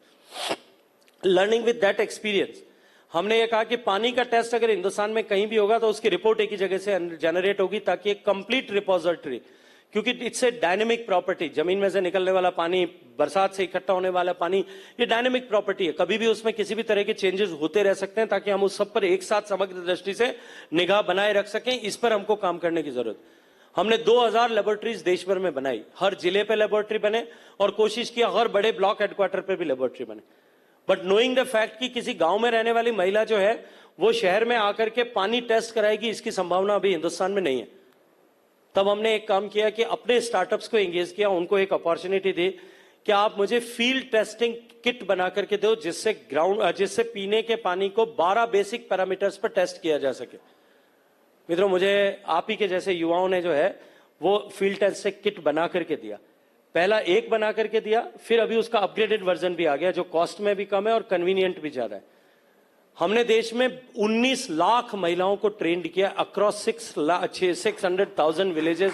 19 लाख महिलाओं को ट्रेंड किया, और पिछले 1 साल में उस 19 लाख महिलाओं ने 1.5 करोड़ वाटर सैंपल्स टेस्ट किए, जिसकी रिपोजिटरी जैसे ही वो टेस्ट करती है, स्मार्टफोन से क्लिक करती है, वो मेरे कंप्यूटर तक सब जगह पे आ जाता है. लेकिन वहीं तक नहीं, मैं जानता था कि ह्यूमन इंटरवेंशन होगा, तब तक ये नहीं चल पाएगा. तो मैं पूरी स्कैंडिनेवियन कंट्रीज में सब जगह पे मैंने बात की कि मुझे कोई ऐसी टेक्नोलॉजी दे दें जहां सेंसर बेस में पीने के पानी को टेस्ट करने का सिस्टम इवॉल्व कर सकूं. उन्होंने जो कॉस्ट बताई वो इतनी महंगी थी कि मुझे लगता था कि मेरे प्रोग्राम की कॉस्ट कम पड़ जाएगी. तो मैंने अगेन एक स्टार्टअप चैलेंज किया और हमने कहा कि हमको इस तरह का sensor, low cost sensor device बना करके दें जो रियल टाइम पर क्वांटिटी और क्वालिटी को मॉनिटर कर सके. मित्रों, 250 स्टार्टअप्स ने उसमें इनिशियली अप्लाई किया, 40 ने फर्स्ट राउंड क्लियर किया, 20 ने सेकंड राउंड क्लियर किया। फाइनली 4 लोगों को हमने जो है मौका दिया कि वो अपना बनाएं और इंस्टॉल करें। 2 ने कॉमर्शियल किया और आज हिंदुस्तान में 100 जगह पर सक्सेसफुली उसको टेस्ट कर लिया है। आज हम अपने प्रोडक्ट को हिंदुस्तान में थाउजेंड्स ऑफ प्लेसेस पर स्कीम्स में लगा चुके हैं, लगा रहे हैं, और पूरी दुनिया में उस प्रोडक्ट की डिमांड जो है वो जनरेट हुई है। पूरी दुनिया के देशों में आज उस प्रोडक्ट को लेकर के लोग जा रहे हैं। लेकिन पानी जो है वो केवल सरकारों के संकल्प और प्रयास से नहीं बचेगा। हमने पानी बचाने के लिए जिस तरह से काम किया, ग्राउंड वाटर रिचार्ज से जिस तरह से काम किया, आज हिंदुस्तान ऐसा देश है जो वाटर सेक्टर में दुनिया में सबसे ज्यादा इन्वेस्टमेंट कर रहा है। इस पूरे 5 साल के कालखंड में इंडिया का cumulative exposure in water sector जो गवर्नमेंट का है, that is 240 billion US dollars, जो हुआ है और होने वाला है 240 बिलियन US डॉलर्स है। दुनिया का सबसे बड़ा ड्रिंकिंग वाटर प्रोग्राम हम कर रहे हैं, दुनिया का सबसे बड़ा डैम रिहेबिलिटेशन प्रोग्राम हम कर रहे हैं, दुनिया का सबसे बड़ा ग्राउंड वाटर रिचार्ज प्रोग्राम हम कर रहे हैं, दुनिया का सबसे बड़ा water interlinkage of rivers programme हम कर रहे हैं, दुनिया का सबसे बड़ा रिवर रिजुविनेशन प्रोग्राम हम कर रहे हैं, एंड सो ऑन। जितने भी प्रोग्राम हम कर रहे हैं वो सब दुनिया में वाटर सेक्टर में वो दुनिया में सबसे बड़े, हमारे बराबर कोई नहीं कर रहा है। लेकिन फिर भी मैं कहूंगा कि केवल सरकार के एफर्ट से नहीं होगा, समाज को साथ जोड़ना पड़ेगा। Being a responsible citizen we will have to save each and every drop of water cautiously. We have to use water judiciously. एक एक बूंद का उपयोग अगर हम ठीक से करेंगे, एक एक बूंद को रिसाइकल करके वापस यूज करेंगे, because every recycled drop of water is considered as creation of another drop of water into water cycle. So इसलिए हम सबको मिलकर के उस पर काम करना पड़ेगा। हमको एक एक बूंद पानी, एक ग्लास में एक बूंद भी पानी न बचे इसकी चिंता करनी पड़ेगी, ताकि आने वाले लोगों को आने वाले समय में, ये अभी तो हवा से पानी बना रहे हैं, दुनिया में बहुत सारे देश हैं, मैं नाम नहीं लेना चाहता, आप जानते हैं, जो न्यू वाटर पी रहे हैं, रिसाइकल करके पानी को, सुवेज वाटर को वापस पीने के लिए उपयोग कर रहे हैं। हमारे आने वाली पीढ़ी को उसके लिए कंपेल नहीं होना पड़े, उसके लिए हमको अपने एज ए रिस्पॉन्सिबल सिटीजन आज से काम करने की जरूरत है।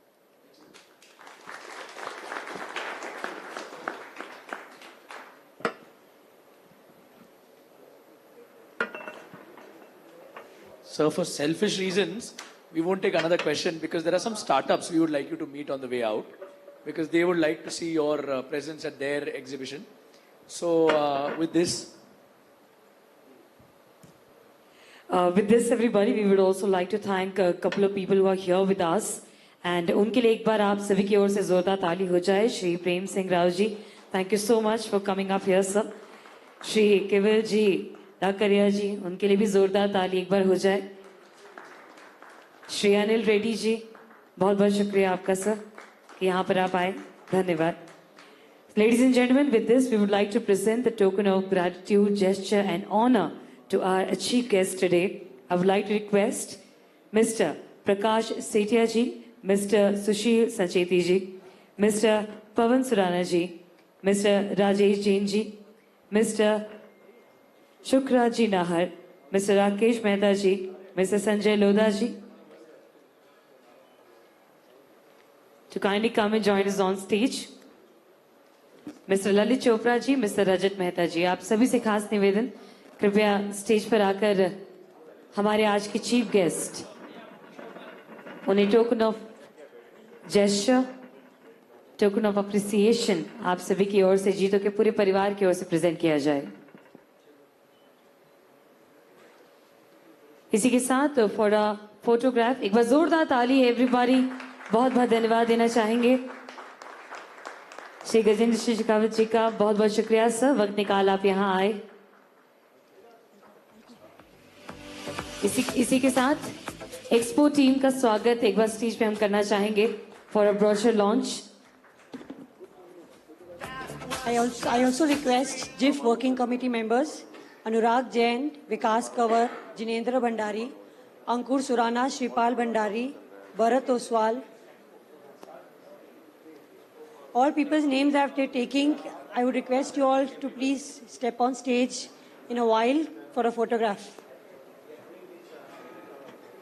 Rajiv ji Dangi, Mahesh Golecha.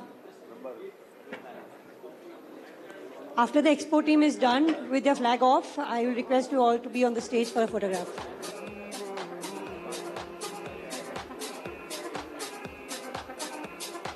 Jayan ji, Nidhi ji, Sunita ji,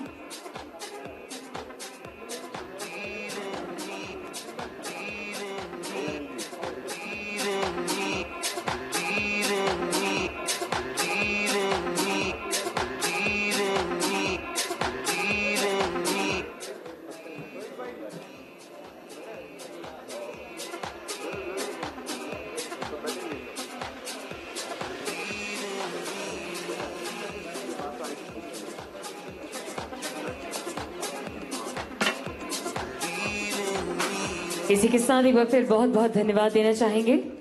Working committee, please stay back. We also request the working committee to kindly stay back on stage.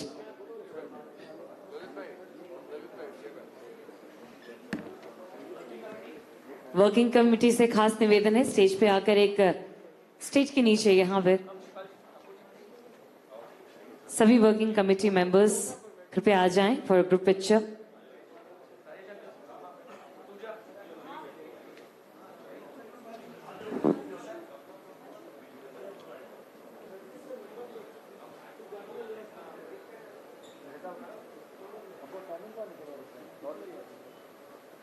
Well, that's a wonderful moment of 6th Foundation Day and Investors Conclave 2023.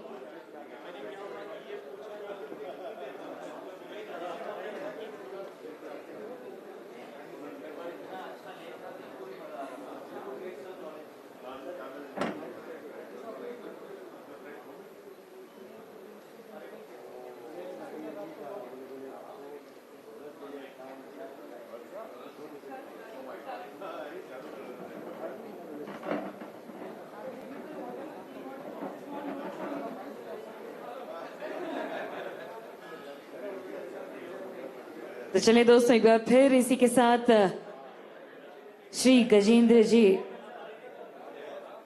Shekhawat जी का बहुत बहुत धन्यवाद देना चाहेंगे. Thank you very much, sir. We request people to kindly make a way for our chief guest to exit. And on that note, everybody, we're going to dismiss for lunch. And in next 1 hour, I request you all to kindly get back because आज के दिन में बहुत कुछ खास आप सभी के लिए मौजूद है. So thank you so much and have a great day ahead.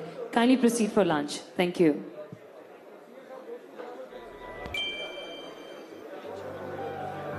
A bond built over 4 decades and nurtured with a promise of trust. Your encouragement has helped us surge forward and be the force we are today. Cello, there in every village. Ladies and gentlemen, after lunch we have many exciting panel discussions. So I request kindly be back in time to the hall so that you don't miss out to see something very picky and choosy with us. There to cheer someone pretty.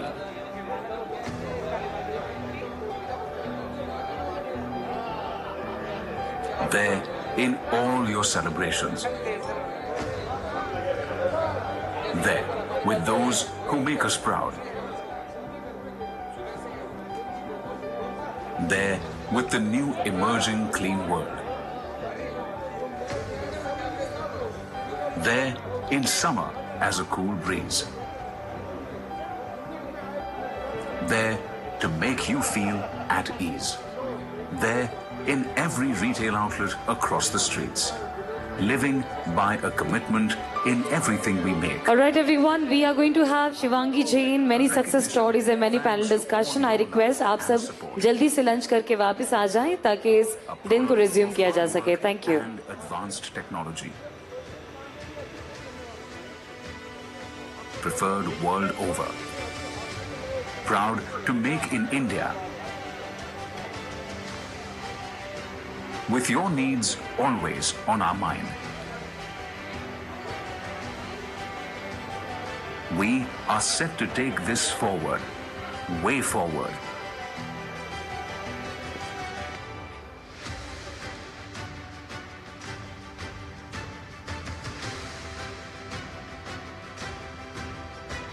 We are Cello World, your companion for life.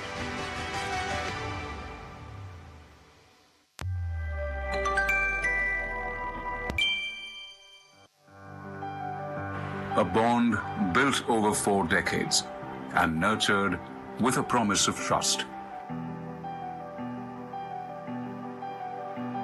Your encouragement has helped us surge forward and be the force we are today. Cello, there in every village. There in every city.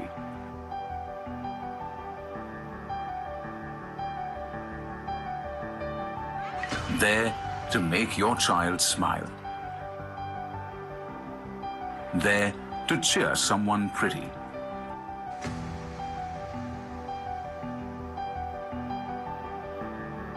There in all your celebrations. There with those who make us proud. There with the new emerging clean world. There in summer as a cool breeze. There to make you feel at ease. There in every retail outlet across the streets. Living by a commitment in everything we make. A recognition thanks to all your love and support. A product of hard work and advanced technology. Preferred world over. Proud to make in India. With your needs always on our mind. We are set to take this forward, way forward.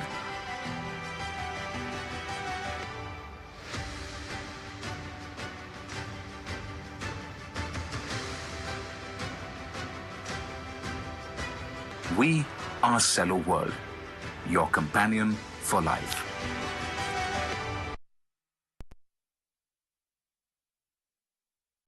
All the people who are still at the back side, can you please settle down soon? We are starting with the next session.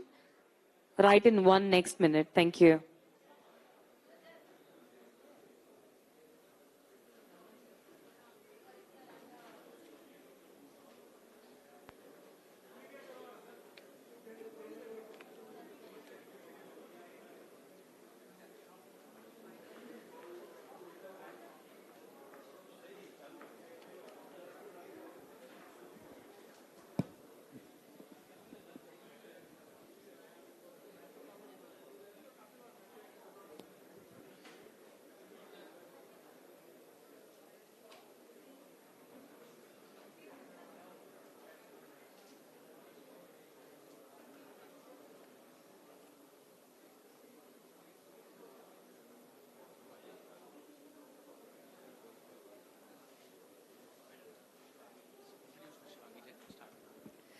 All right, everyone. So next up, we are having a very important person around the corner. Well, before I quickly call her onto the stage, I would like to say a few liners for her. She's presently working as Senior Assistant Vice President at Startup India, a flagship initiative of the Government of India, launched by the Honorable Prime Minister, Shri Narendra Modi ji, in the year 2016. The 7-year-old initiative is, of course, build a strong ecosystem for nurturing innovation, creation and startups in our country, India. It operates under the aegis of Ministry and Commerce Industry and also housed under Invest India. So without further ado, ladies and gentlemen, with a thunderous round of applause, please welcome the Senior Assistant VP, Startup India, Ms. Shivangi Jain. I know it's right after the lunch session, but of course we can be a bit more proactive. And can we just pump it up? People have come for a very long distance. Thank you very much. All right, Ms. Jain, so the floor is all yours now.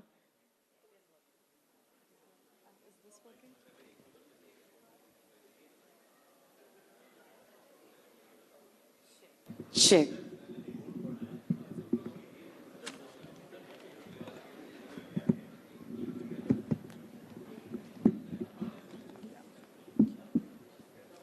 Hi everyone, very good afternoon. I hope I'm audible. Okay, superb. So I'm Shivangi. I am working with Startup India team. I have been a part of the innovation ecosystem for the last 10 years. And for me personally, it's been a very exciting ride. And that's why I'm here to share some of my insights with you that can perhaps help you in your journey. Can I please have the presentation up? But honestly, I think before I start, I would like to extend a warm thank you to Jito and the JIIF community. I think firstly, it feels amazing to be in a room where you feel very belonged. And I think this has also been my foundation because I'm a Jain myself. So this is something which is very, very close to my heart. So congratulations for making a difference in the community and doing it so well. I think you guys are inspiring a lot of us. So yes, I've been a part of the Startup India team for the last 5 years. For me, the journey has been amazing, but I think what has been more amazing and more transformational has been the India's growth. Just to give you an idea, Startup India is just 88 months old and we've achieved so much, but let's see where it started from.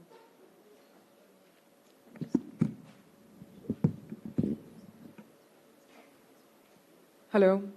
Okay, all right.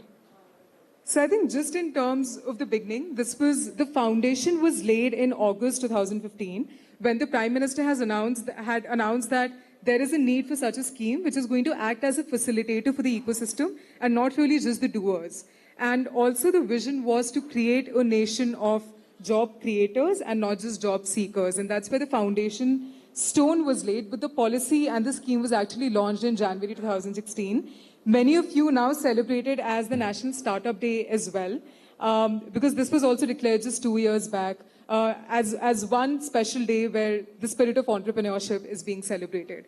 But yes, when the initiative was launched, it was laid on 3 pillars, actually 19 pillars in terms of what the policy and the scheme is going to focus on, but there were 3 main objectives. One was in terms of simplification and handholding of the startup ecosystem. In 2016, the ecosystem was brewing. So there was a lot of potential and there was also need of schemes and policies that are going to help them. But there was also a requirement of handholding and sensitization in the ecosystem. So the first pillar was laid on that.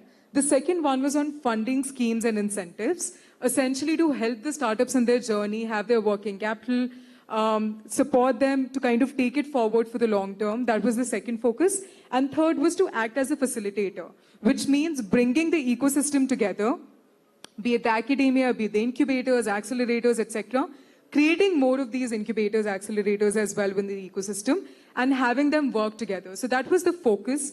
But since then, it's been almost 7+ years, and a lot has changed. Where we stand right now is the Startup India initiative, which is just 88 months old. We are already the 3rd largest startup nation in the world. We are 3rd largest in terms of number of unicorns. And we are ranked number 1 in terms of number of startups being added every day, which is around 80. So that is the leap that we as the collective nation have reached. We are almost touching 100,000 plus recognized startups as well. Most of these startups are actually spread across the length and breadth of the country, as you can see in the density map on the right as well. And 49% of them are actually coming from Tier 2 and Tier 3 cities. Interestingly, 47% of these startups have at least one women director as well. So that's how inclusive our nation is becoming as a part of it. There are a lot of as I mentioned about the vision, which is more about creating jobs and not just being the job seekers. And that's where each startup is creating almost 11 jobs. And till date, more than 11 lakh jobs have been created within the ecosystem only via startups. And these are the direct jobs. So indirect jobs are much more. And lastly, yes, we do have a central portal as well. And I'm going to talk about it in the following slides. But here, I just wanted to show that what has been the progress in the last 7 years, what all have we achieved. As you can see, when we started, it was just a 4,200 large ecosystem, which has now increased to almost 100,000 plus. This is more than 24x the growth. Similarly, in terms of the districts, right now we have coverage of almost 80% of the districts of the country where there's a startup, which I feel is a big feat. Here, also, when we started, there were only 4 states who had their own startup and innovation policy. But since the launch of the initiative, each of the team members, we've worked very closely with each of the states as well in terms of having their own startup and innovation policy as well. Because while the policies can be made at the center, the decentralization is very important because India is a federal nation as well. So in terms of really grassroots level implementation, that's where we have these startup and innovation policies. For example, we have an innovation policy for Telangana as well, where I think the entrepreneurs out there who are based out of Telangana might be already a part of that scheme and taking the benefits. Similarly, we are third largest in terms of unicorns, and we have more than 108 plus unicorns. Funding, I think this is where, while in the COVID period, it was extremely challenging for the nations to recover from the economic slowdown as well. India received, and the startup ecosystem particularly in 2021 received the maximum funding. That is the potential of India. And I think also a lot of sectors that came up during that time included EdTech, the gaming sector, health tech, and I think we have truly been reformative. Especially with the COVID kit also that was created, which is actually the cheapest in the world. It was exported to a lot of nations as well, which was for self-testing. You might have it at your home as well. So yes, I think this has been the growth, but here I'm not to just talk about the growth, but also talking about how did we achieve this? And second, how can you as entrepreneurs take benefit of it? So this is going to be the focus of my presentation, which is going to be fivefold. But before I get into this, I just want to understand if we can just do a quick show of hands at how many entrepreneurs do I have in the audience? Okay, I can see almost 50%. And how many of you are aspiring entrepreneurs or maybe doing multiple businesses as well? Okay, that is also a large number. That's amazing. So I really hope that this presentation serves useful. But yes, I think we'll start from the policy intervention to funding support. Then how can you work with different enablers of the ecosystem, the market access and the marquee programs that you can take the benefit of. We have 50% of the audience who is running who's running a startup. How many of you are DPIT registered? Okay, this is not 50%. What I would like to highlight is that India is one of the nations where we have a very streamlined process of recognizing what is a startup. It's a simple definition of 4 pointers. The first one is that in terms of legal entity, you should be a private LLP or a partnership firm. You should not have crossed more than 10 years since the date of incorporation. Your turnover in any year should not exceed 100 CR. And you should have a factor of innovation scalability as well. It's as simple as this. All of these factors that are mentioned on the screen, they're actually objective. Why not more than 10 years since incorporation? Because we actually want the startups to take benefit of the schemes that are being provided by the center. And similarly, if you're that large of having a revenue of 100 CR plus, then perhaps you may not need the center support as well because you're self-sustaining. So each of these factors in a similar way are objective. One thing that I would like to highlight here is that the entire process of DPIT startup recognition, that's why you get a startup certificate, it only takes 3 days. So if you filled your application completely with all the right information, you can literally get it within 3 days. Now, what are the benefits that you get and why should you apply for it? It's no scheme. It's just to support you in your journey and supplement you in your journey. Your business goes as is. It's only to see that where all can we provide support for, and I'm just going to put out a few benefits just for you to have an idea and also realize that why the certification is going to make a difference to your entity. One, you're going to get income tax benefits. There's a separate process for application for that, but once you DPIT recognize, you can apply for income tax benefit and you can use it in any of the 3 years of that 10-year certification. So for your profit-making years, you can actually use that and you can get exempted. There's angel tax exemption that is being provided.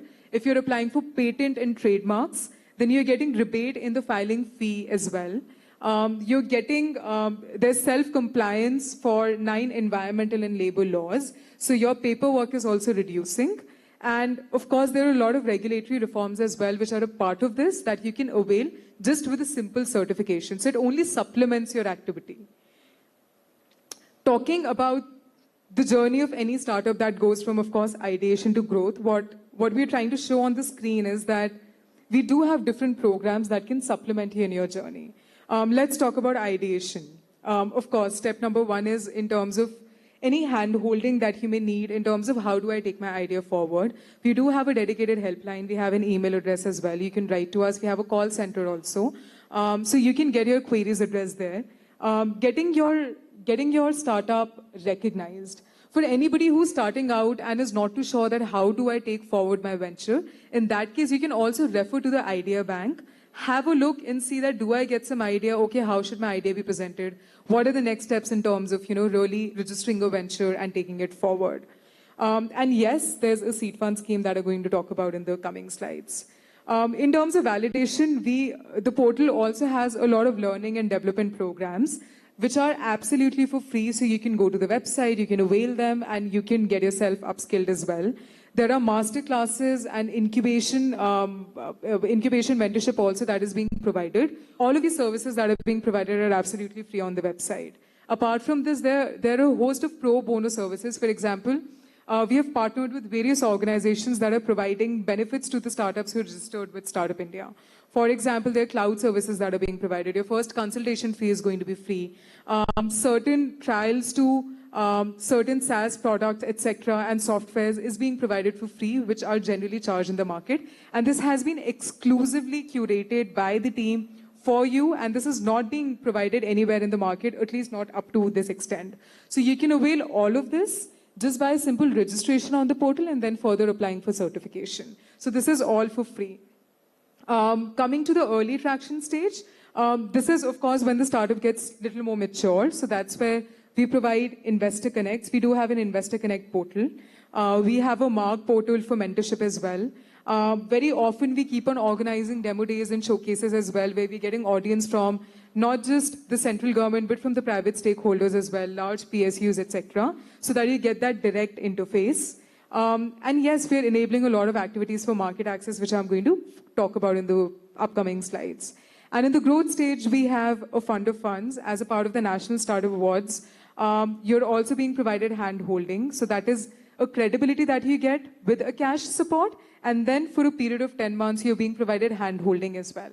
So yes, I mean, these are a few, initiatives just to give you an idea. And all of that, you can just get on a single portal, which is called www.startupindia.gov.in. The portal is fairly easy to navigate. However, if you face any challenges, you can just write to us.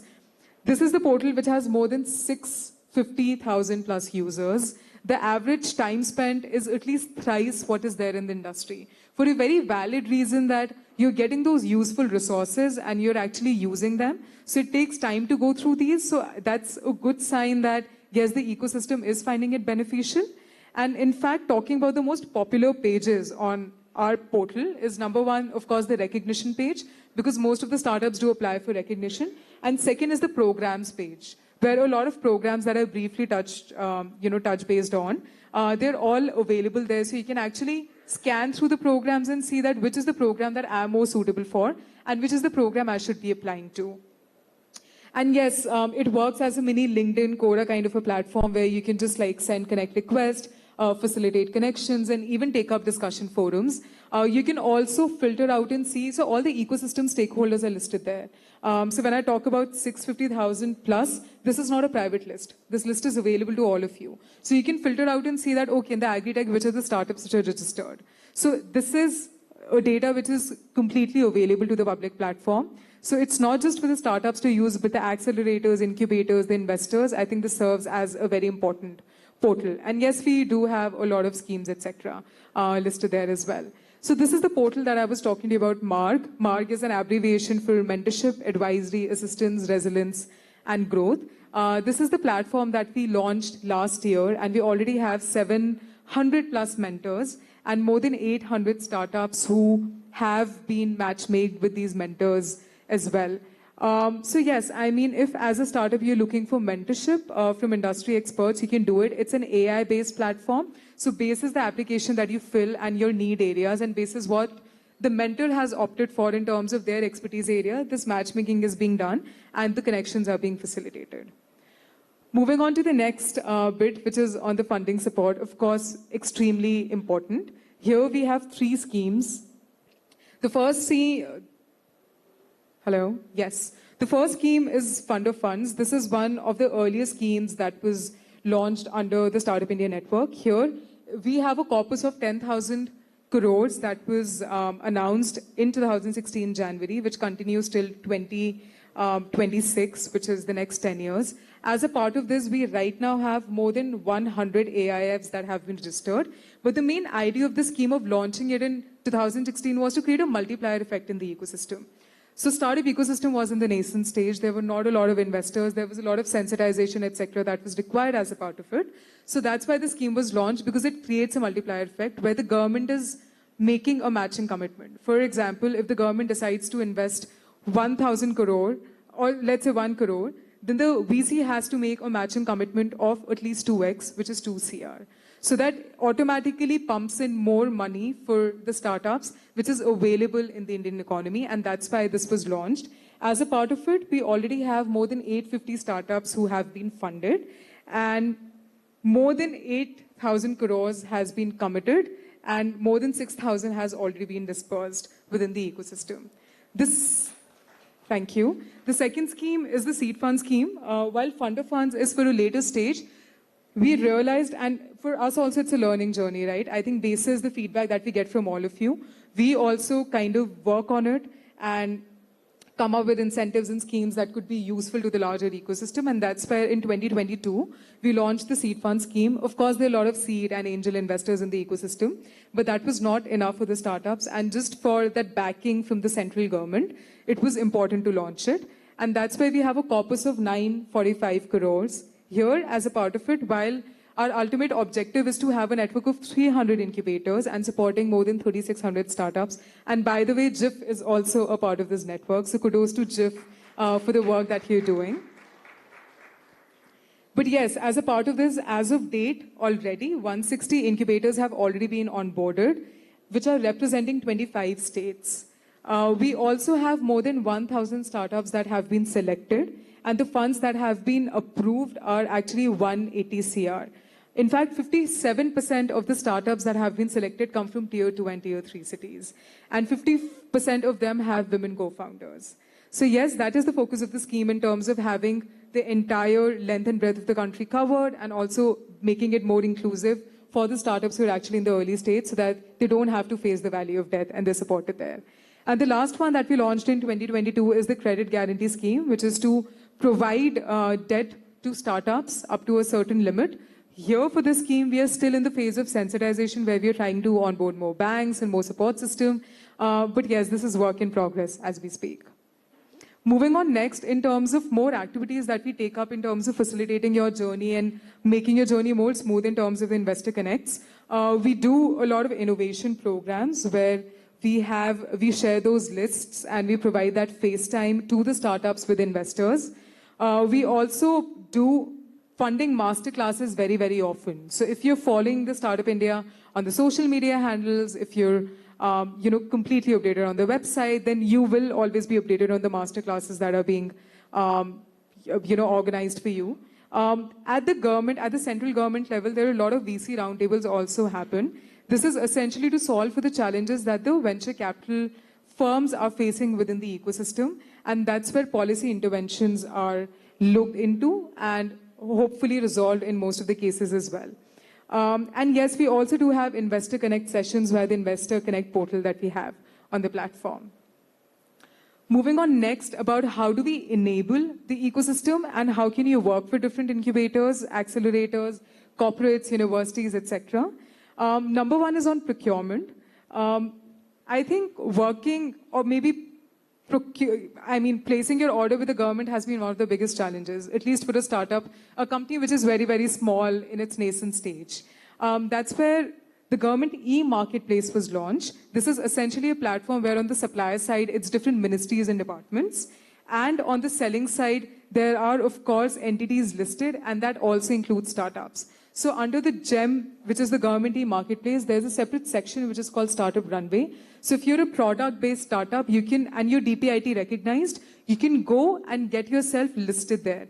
And that's where you can directly apply for all the tenders, etc., that are being, released by the government. And you're going to get exemptions as well in terms of the prior turnover, in terms of prior experience, EMD requirements, etc., because we do understand that it might be very challenging for the startups to fulfill those needs, and especially prior experience in turnover is generally very, very huge in those tender departments. So startups are being exempted from that as a part of the government marketplace. And it's fairly simple as well. So for those of you who are in the product sector, I would highly encourage if you get listed here and start placing large bulk orders with the government.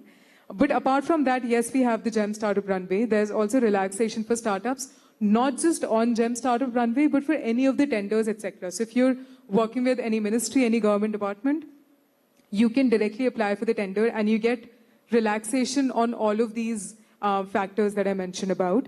We also have a central procurement portal, and if you're facing any challenges on the procurement side, there's a redressal mechanism as well. So the email ID that we have, you can just write to us there and your queries are going to be facilitated there just in case if you're facing any challenges. Apart from this, I think the Honorable Minister also mentioned about how a Startup Innovation Challenge was launched in terms of finding the suitable solutions in water testing, etc. Of course, we have a lot of startups in the water and waste management sector. But yes, Jal Shakti has been one of the ministries we've been working with, and there are various others that we work with now.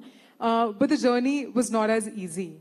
I mean, when we started, the first question used to be that, why is a startup even required? How is it different from MSME? So there was a lot of resistance, and it's taken years of sensitization to really get all the stakeholders onboarded and helping them understand that how is a startup requirement different from an MSME requirement. But yes, successfully cut to now from 2016, we are at a place where many of the government departments and ministries, they've been very proactive and they do realize the need that how can they take the benefit of the agile startups and the technologies that are available in the market, and very successfully they're implementing it in India as well. And yes, we work with state governments also very closely, and this is just a brief on the Telangana ecosystem. But yes, there are different ways in how we work with them. One is, of course, a state startup ranking framework that we have. So one is once the state has a policy, let's say if the policy was launched in 2018 and we are right now in 2023, it might require reforms and changes, which may not happen. And that's why we introduced the state ranking framework. That is, state's job is not done as soon as you launch the framework, but also continuously improve it and make difference in the ecosystem. So that's where there's an extensive feedback mechanism as well that we have. We've already run three editions of the state ranking framework, and Telangana, in fact, has always come up as one of the top performers in the ecosystem, of course, because the work that the Telangana state is doing is amazing. And yes, we also work with the state in terms of providing them support in terms of hand-holding, having an API integration. So earlier, if you were registered as a startup with the state, you will have to file for a separate registration with the center and vice versa. But now that has also been solved for, that if you're registered with any of the state governments, you're automatically registered on via APIs, you're automatically registered with the center as well. So yes, these are also the things that we are working upon. And for all the schemes that we have at the center in the stage, we work on various workshops and sensitization of the ecosystem as well. So I was interacting with a few of the startups that are here at the showcase, and the technologies that you have are extremely impressive. Some of you are already working with large corporates. Many of you aspire to work with the large corporates, and that's where we try and play a role here. Innovation Challenges is one of the models that has been very commonly adopted, and we've been doing it since 2018. Till date, we've worked with more than 250 corporate partners, and we've done more than 350 plus programs. And these are a few of the names that we work with. Again, all the programs that we do with them can just be found out on our social media or on the Startup India website itself. And also, if you're looking forward to facilitate, connecting with any of the corporates and you have a very specific need, in that case as well, you can just write to us and we can make those connections for you. Moving on next, while we have solved for India in many cases, while India is also a very diverse market, so the opportunity is always never ending. But here, we also do realize that the technologies and innovations that are being made in India, there might be certain solutions that could be provided to the global platforms as well and the other geographies as well. And that's where we try and facilitate global market access. As a part of my role at Startup India, I'm majorly looking at the corporate partnerships and the global partnerships. But yes, here we have bridges with 17 countries. Now, what does a bridge mean? It's essentially a central platform where you can get all the information about that particular ecosystem. For example, if I talk about the India-Japan Startup Bridge, that has all the basic information about the Japanese startup ecosystem. So if Shivangi as a startup, if I'm looking to expand to Japan, I will have to go through multiple resources, multiple links, and yet I'll still be unsure of the information that, is this information correct? Is this the updated information? Is this the right form link? Am I missing out something? So we've tried to put all of that information for you on a single platform and also populating the programs that we're doing with them. So yes, that serves as a one-stop solution if you're looking to expand to any of these markets. But in terms of our working, we're not really restricted to these countries only. We work with innovation organizations and Indian missions across various geographies over and above these 17 countries as well. So yes, we are working with Denmark, France, Australia, Taiwan, etc. as well. We try and develop bespoke programs in terms of what is the strength of that ecosystem and what is the demand of the Indian ecosystem. For example, with Japan, we've been doing 3 editions of Japan Pitching Series, which are sectors-focused pitching series where it's happening in the sectors of agri-tech, health tech, Industry 4.0, etc., where Japanese investors are coming and Indian startups are pitching. So that's a direct interface that is being developed. Similarly, we take delegations to international programs like Slush, Web Summit, etc., Dubai Expo. These are just a few of the programs. We also have pitching opportunities of Indian startups and other global startups as well on a common platform for cash grants, incubation opportunities, market access, etc. And we also have a joint fund with UK, for example. So with each of these countries, we have different programs basis the priorities of the 2 nations and what each of the market has to offer. Again, you can get this information on the Startup Bridge platform, or you can just get it on the Startup India website in the program section. But apart from this, what has changed in the last 1-2 years is the multilateral engagements. I think the Honorable Minister already spoke about it in terms of how India is actually making a mark on the global stage. But in terms of startup, I think there's a lot that has been achieved and there's so much more that we want to do. The most recent example has been, while you already see on the screen in terms of ASEAN, BRICS, Shanghai Cooperation, and WIPA platform, where a lot of startups are being provided that exposure and many bespoke programs are being curated there.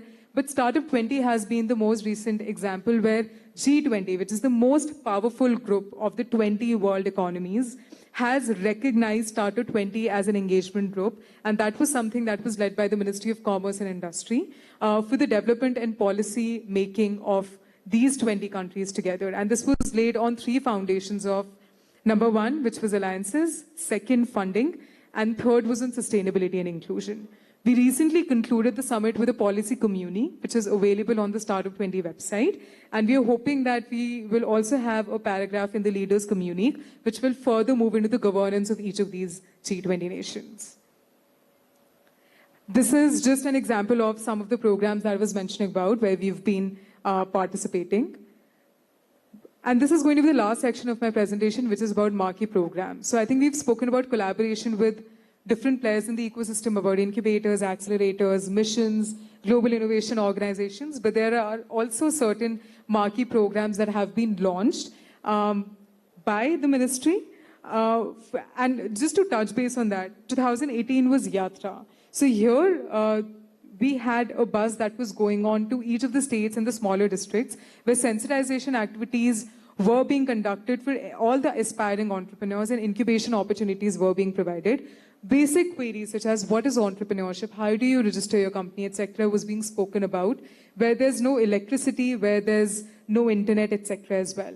So that was back in 2018. I already spoke about the state ranking framework, Global VC Summit, which was a flagship program for having all the VCs under one roof with the policymakers, the Innovation Week, which is a celebration of the National Startup Day on January 16th, every year, the G20 Forum, the Shanghai Cooperation. So I would just suggest that just be on a lookout because each of these marquee programs provide opportunity to you as an investor, as a startup, as an aspiring entrepreneur. So just be on the lookout. But yes, I mean, there's a lot that's already happening. And of course, there's a potential and improvement scope for a lot more. But in terms of a way ahead, certain things that we as an organization at Startup India are focusing on is one, in terms of having more hyper-local hubs, not just in India, but across the world, having more tech-skilled workforce, and that's why we are going a little aggressive on the L&D programs that we already have on the platform. Having more India representation, while I think India's already made a mark in terms of being the third largest ecosystem, but that's not where we want to stop. We definitely want to be the top ecosystem in the world, and I think that is something that we are trying and aiming to achieve with all of your support. And yes, there is a lot of focus on the PLI schemes as well, which are being done in tandem and in coordination with different ministries and departments. But yes, I mean, this is just a glimpse of the work that Startup India is doing. None of this is possible without the support and without the feedback and the queries that come from you, because that actually keeps us going and gives us a better insight into it. And I really hope that this presentation gave you a good glimpse of what are the different schemes, programs, etc. that we do. And if you're not already availing these benefits, I would just request you to just go to the platform and get in touch more as well.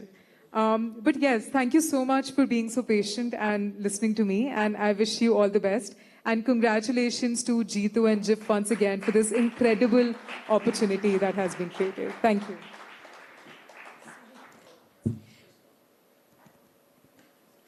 Just sorry, 1 second. I think there'll be a lot of, we have to facilitate. So we have, I think a lot of startups will have questions for Shivangi ji. While we can't take Q&A over here because we're already running late, but just outside this hall, we will request Shivangi ji, if you don't mind, we can take some questions from the startups, people who would like to understand about whatever you've just displayed on the screen. Absolutely. Thank you so much once again. And ma'am, I would like to request to kindly stay back with us for a moment. May I please have Mrs. Sunita Bora, DIC JIIF Youth Wing, Sarla Bhutodia ji, Zone Convener, TNAPTS, JIIF Lady Wings, and also Sheetal Duggar ji to kindly join us on stage. All our ladies to felicitate and present a token of appreciation and honor to you.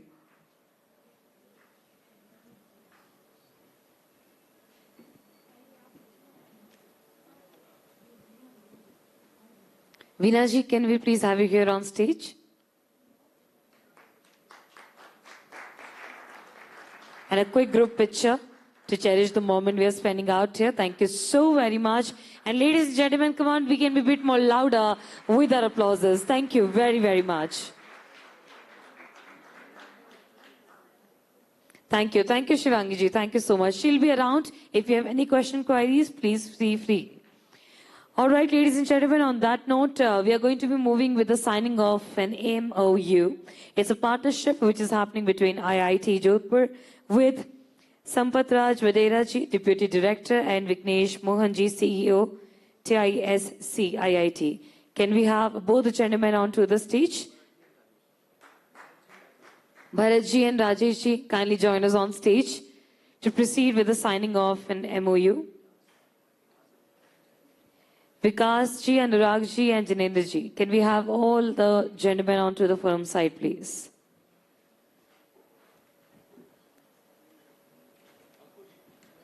Ankur ji, can we have you here?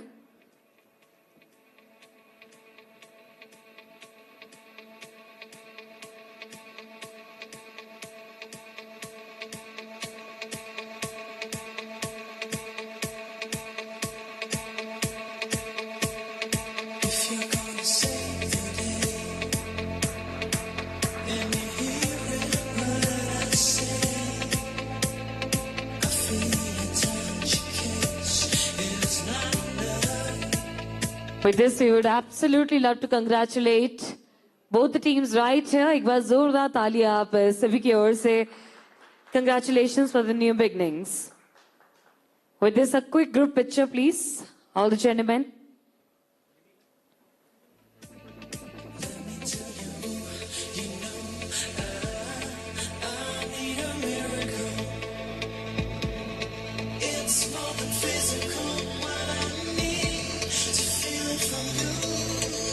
Thank you so much.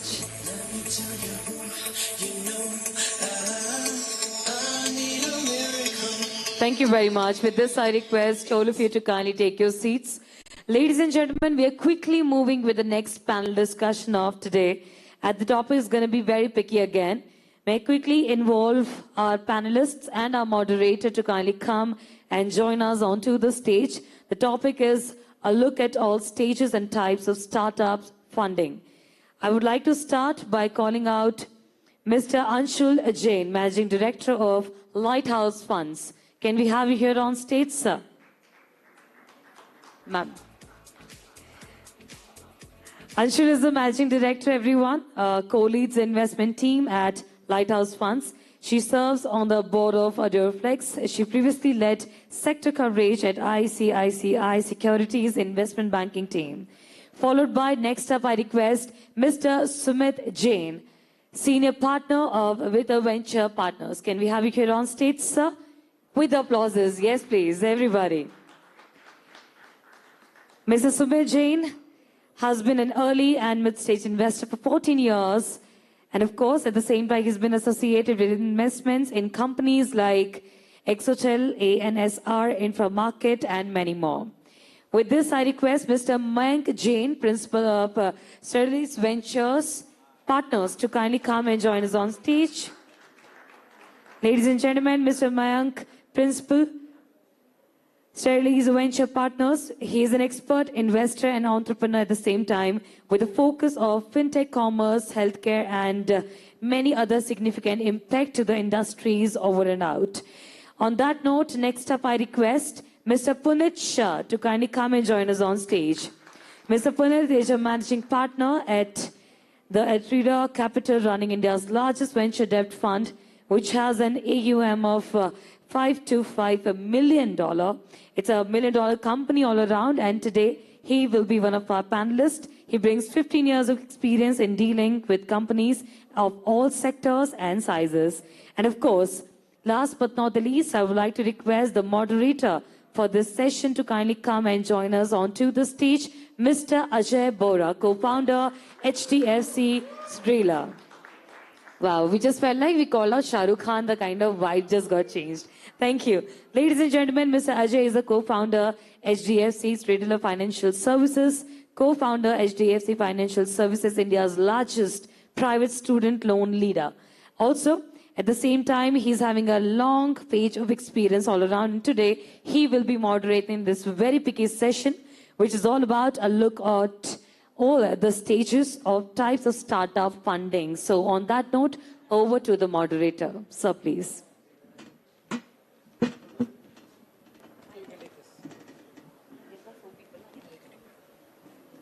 Hi, good afternoon, everyone. First of all, why should we all listen to it?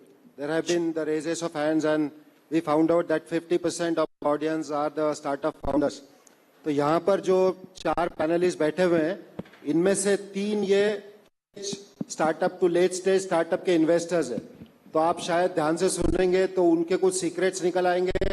हो सकता है आपको investment मिले. बाकी जो बचे हुए % हैं, वो इधर इन्वेस्टर्स हैं अभी या एस्पायरिंग इन्वेस्टर्स हैं. तो ये अभी 45 मिनट सेशन में हम ये भी देख रहे हैं कि उन्होंने क्या गलतियां की या उनके सीक्रेट्स क्या है to really be the successful investors. So let's hope that it will be an interesting session. Let's begin with the first 90 seconds of a brief overview of what their funds are all about. So if I can start with Anshulji, with you, and then we'll go sequentially. 90 seconds preview of what about. Thank you, Ajay, and thank you, Jito and JIIF, for inviting. I'm absolutely honored to be here. Our fund, Lighthouse Funds, have been operating in India for almost a decade and a half now. And we do very traditional business investing. We are focused on consumer and healthcare as a sector. And for us, we look at business through lens of business, whether it is, coming from the startup world or coming from a traditional world.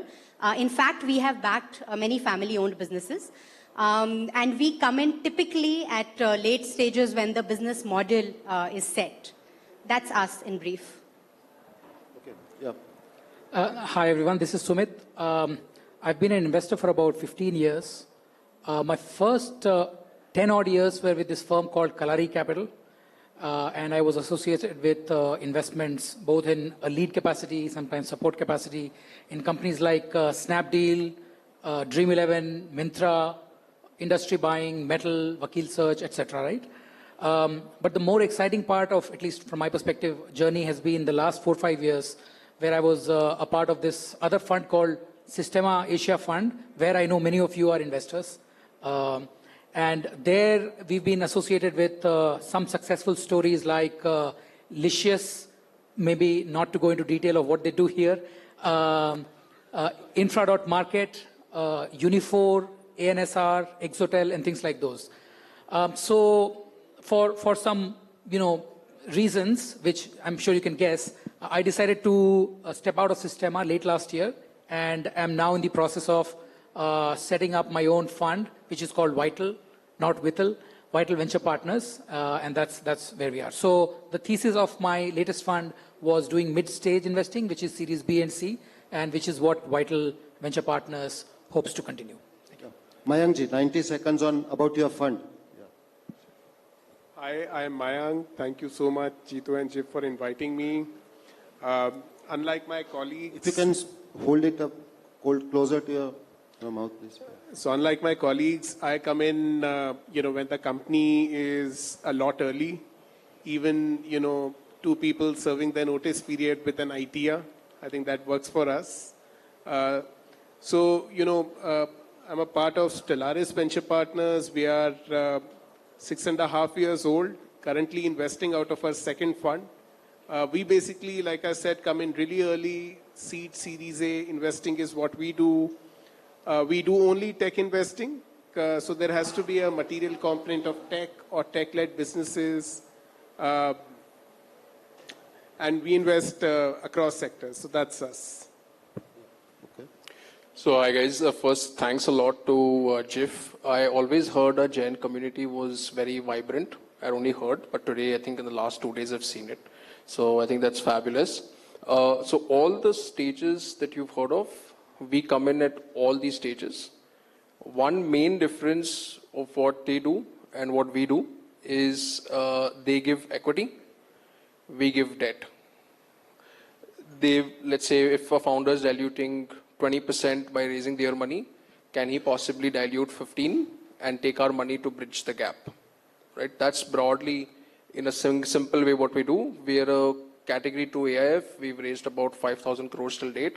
And we've made, I think, decent money for our investors to be in a third fund today. Yeah. Just to reiterate, मतलब पुनीत जी जो है वो venture date देते हैं, मतलब उसमें आपका equity dilution नहीं होता है. So we will discuss more about that. But जैसे सुमित जी ने कुछ words use किए, Series A, Series B. Our session, the title of our session today is a look at all stages and types of startup funding. So I think it would be just a good idea to take an overview and set the context on all the terminology that gets used. What is pre-seed? What is angel investing? What is venture capital? What is Series A, Series B and all? So Sumit ji, if I can please request you, maybe just a brief overview on what do these terms mean and how are they different from one another? Sure. So have evolved a little bit in the last decade or so. पहले seed angel और फिर series A, B, C होते थे. अब काफी elaborate हो गया है. So you would have heard terms like pre-seed, pre-A. All of these are very recent, at least developments in India. I would actually break it down into, buckets where they probably are clubbed together and make sense. So to me, pre-seed and angel is one bucket where you are coming in very early, where you're probably just about starting the company, the product is not ready, right? And these are typically done non-institutionally. So you're either going to family offices or angels or super angels. The next stage is seed or pre-A, where you're probably getting in institutionally, where, a Stellaris will jump in and say $1 million or $2 million of seed or pre-A, and they are used interchangeably. Axel may call it seed, they may call it pre-A, right? But seed, pre-A are typically done by institutions. And the next, obviously, then A, B, C. Typically, an A, now, obviously, India has also evolved. पहले 2-3 million को भी A बोलते थे. अब 5 million, 7 million को A बोलते हैं. And startups more and more want to delay what they call a Series A, okay, for reasons of, I don't know, vanity or positioning or whatever. But I would say broadly, up to 10 million of investment, right? So 3 to 10 million is Series A. I would say... You're talking about $10 million. Dollars. Right? Yeah. Dollars. So in rupee equivalent. Yeah. Yeah. So call it, 40 to 80 crores odd would be Series A. 10 to 25 million, and pardon me, we always think dollar million. 10 to 25 million would typically be Series B, and then 25, 50, C can be variable, but 25 to 50 would be C and onwards, right? But more importantly, and I'll just add one nuance here, what you call a round and when you do a round is typically more reflective of your team's financial capability and also the risk-taking ability, right? So when you raise the money and what you call it is sometimes also a function of, these few parameters. Sumit ji ने यह कहा कि startup founder decide कर सकता है या उस पर निर्भर है कि क्या पैसा रेज करना है, तो लेकिन पैसा रेज करना चाहिए क्या, ये भी एक फंडामेंटल सवाल हो सकता है. क्या कोई यहाँ पर काफी सारे स्टार्टअप फाउंडर्स है, क्या ये नहीं सोच सकते कि हमारे पास पहले कुछ फैमिली फंड है या मेरे पास कुछ खुद का सेविंग है, should we use that now? तो आई थिंक मयंक जी से क्वेश्चन पूछते हैं कि what if some founders decide कि हम शू स्ट्रिंग बजट पर काम करेंगे, हम अभी डाइल्यूट नहीं करेंगे क्योंकि अभी तक प्रूफ ऑफ कॉन्सेप्ट भी नहीं बना है, हमारा बहुत अर्ली स्टेज पर स्टार्टअप है और हम बाद में वहां जाएंगे, तो इसके प्रोज एंड कॉन्स क्या है? So Mayank ji, when meaning on these thoughts, what's your take on it? तो इसका आंसर बहुत कॉन्टेक्चुअल होता है, लेकिन मैं कुछ एग्जांपल्स लेता हूं. जैसे एक फाउंडर एक कंज्यूमर कंपनी बना रहे हैं या बना रही हैं और उनको लगता है कि मुझे एक थोड़ा सा मीनिंगफुल ट्रैक्शन लाने के लिए कंज्यूमर्स को एक्वायर करना पड़ेगा, उसके लिए मार्केटिंग में कुछ खर्चा करना पड़ेगा, एक थोड़े बहुत कंज्यूमर्स लाने के लिए ताकि मैं टेस्ट या वैलिडेट भी कर पाऊं अपना कॉन्सेप्ट. हम स्केलिंग की बात नहीं कर रहे हैं. और उनको लगता है कि तो ये लेट्स से पर्पस है. तो बेसिकली इसमें वीसी कैपिटल तब रेज करना चाहिए तब अगर आपको लगता है कि आप 6-8 साल में 10 साल में एक बड़ी कंपनी बना सकते हैं, बिकॉज एक वीसी वो देख रहा है. तो जिससे आप पैसा ले रहे हैं उसकी मोटिवेशन और इंसेंटिव्स आपके और आपके बिजनेस से अलाइंड होने चाहिए. तो कोई एक जवाब नहीं होता. जैसे बहुत बार, अब मैं एक वीसी हूं तो कोई फाउंडर आया है मेरे पास पिच करने, मैं पूछता हूं कि आप हमारे पास क्यों आए हो, आप क्यों रेस कर रहे हो? क्योंकि आप हमें बता रहे हो कि अगले 10 साल में अगर सब कुछ ठीक हो जाता है, जो इनएविटेबली कभी होता नहीं है, तो भी ये कंपनी 100 करोड़ की कंपनी होगी. बहुत अच्छी कंपनी है, आप भी अच्छा पैसा कमाएंगे, लेकिन हमारे इंसेंटिव नहीं बैठते हैं. बिकॉज जब हम किसी या कोई भी एक वेंचर कैपिटल इन्वेस्ट करता है तो अब वो भी उनका पैसा नहीं होता, उन्होंने भी किसी से पैसा ले रखा है और उनको भी कुछ प्रॉमिस कर रखी है. वो प्रॉमिस जनरली होती है कि 8-10 साल में हम बेसिकली ये इन्वेस्टमेंट बहुत बड़ी हो जानी चाहिए. तो बहुत ही कॉन्टेक्चुअल आंसर है इस सवाल का. बट सी, मयंक जी ने कुछ बहुत बड़ी बातें कह दी है, वो बहुत हमारे लिए जरूरी कि हम सही तरीके से उसको समझें. सबसे पहली बात कि जब कोई वेंचर कैपिटल इन्वेस्ट कर रहा है तो मयंक जी ने जैसे कहा कि वो भी पैसा वो उनके एलपी से या उनके इन्वेस्टर से लाया हुआ है. उनका एक्सपेक्टेशन क्या होता है? Because startup as an asset class is a risky asset class. वहां पर मोर्टेलिटी रेट भी काफी हाई है, काफी सारी स्टार्टअप्स बंद होती है. तो उनका यह कहना है कि रिटर्न्स मतलब पैसा मल्टीप्लाई होना चाहिए, सिर्फ 20% 10% रिटर्न से काम नहीं चलेगा. और उनका यह कहना है कि जब कोई फाउंडर उनके पास आता है तो इन सब सवालों के जवाब होने चाहिए कि so what are the investors looking for? Primarily risk कम से कम हो और मल्टीप्लिकेशन ज्यादा से ज्यादा हो. लेकिन वहीं पर मेरा पुनीत जी के लिए सवाल है उसके ऊपर, अगर फाउंडर स्टैंड पॉइंट्स देखें, हम फाउंडर्स का व्यू पॉइंट क्या होता है कि मैक्सिमम वैल्यूएशन पे पैसा रेज करें ताकि हम कम से कम डाइल्यूट हो और उस पर ज्यादा अपना PNL profit and loss account bleed नहीं करे, उसकी कॉस्ट ज्यादा ना हो.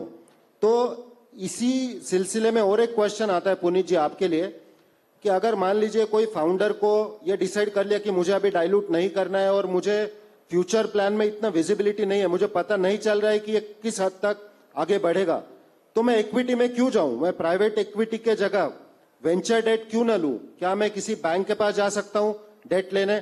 Puneet ji, the question is to you.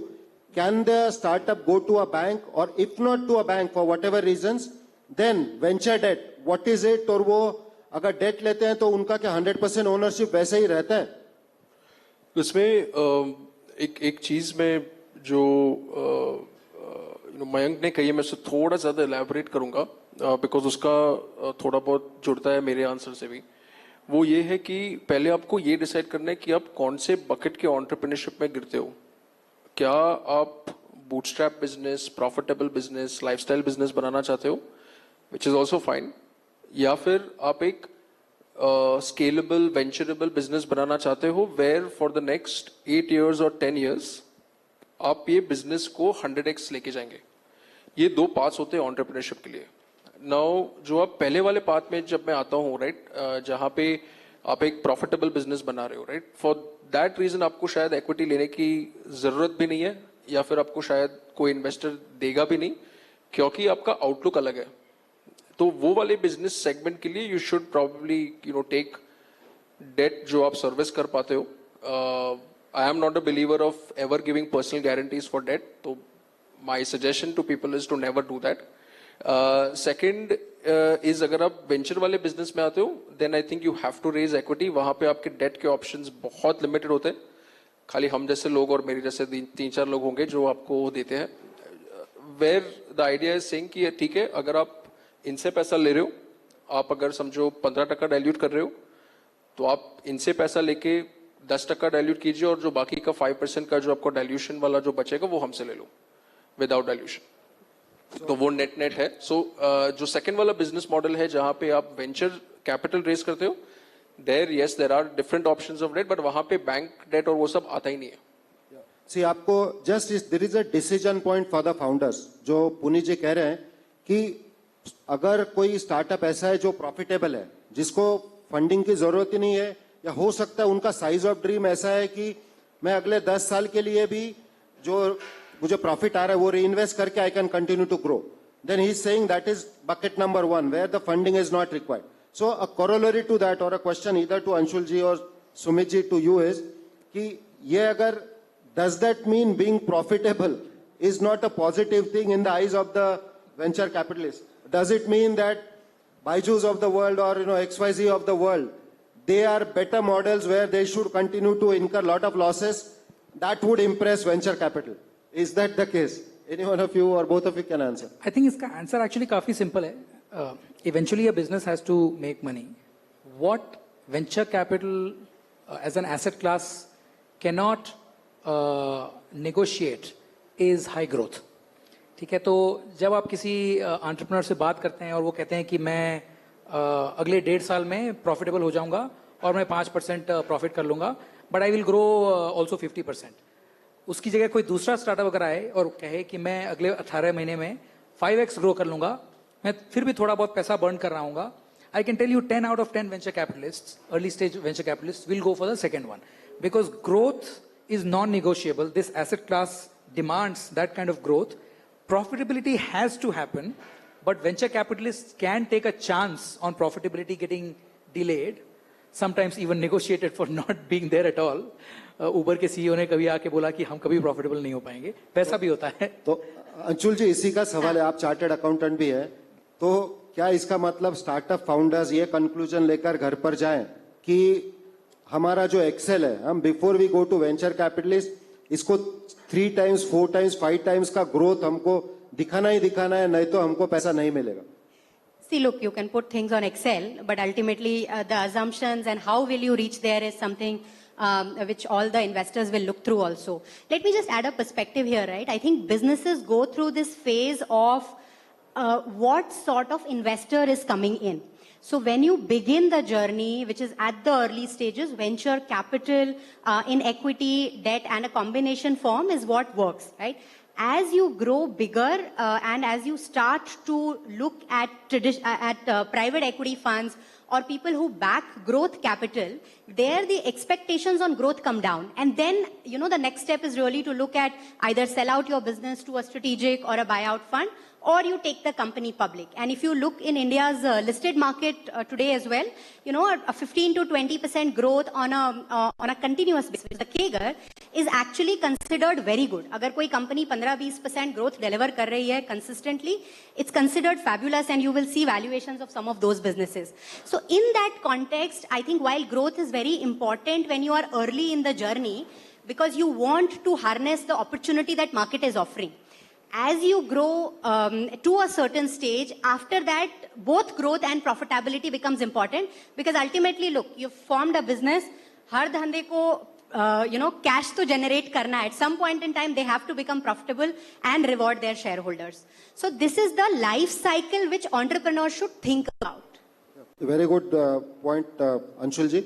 Mayankji, I have a question. Since you are early stage investors also, so can you give us some tips for the founders primarily, that when you, and maybe some anecdotes or some examples that you might have encountered, where startups present some spreadsheets to you, and then what do you look for when they show exponential growth in the early phase? And let's assume that it's early phase, kind of investment only.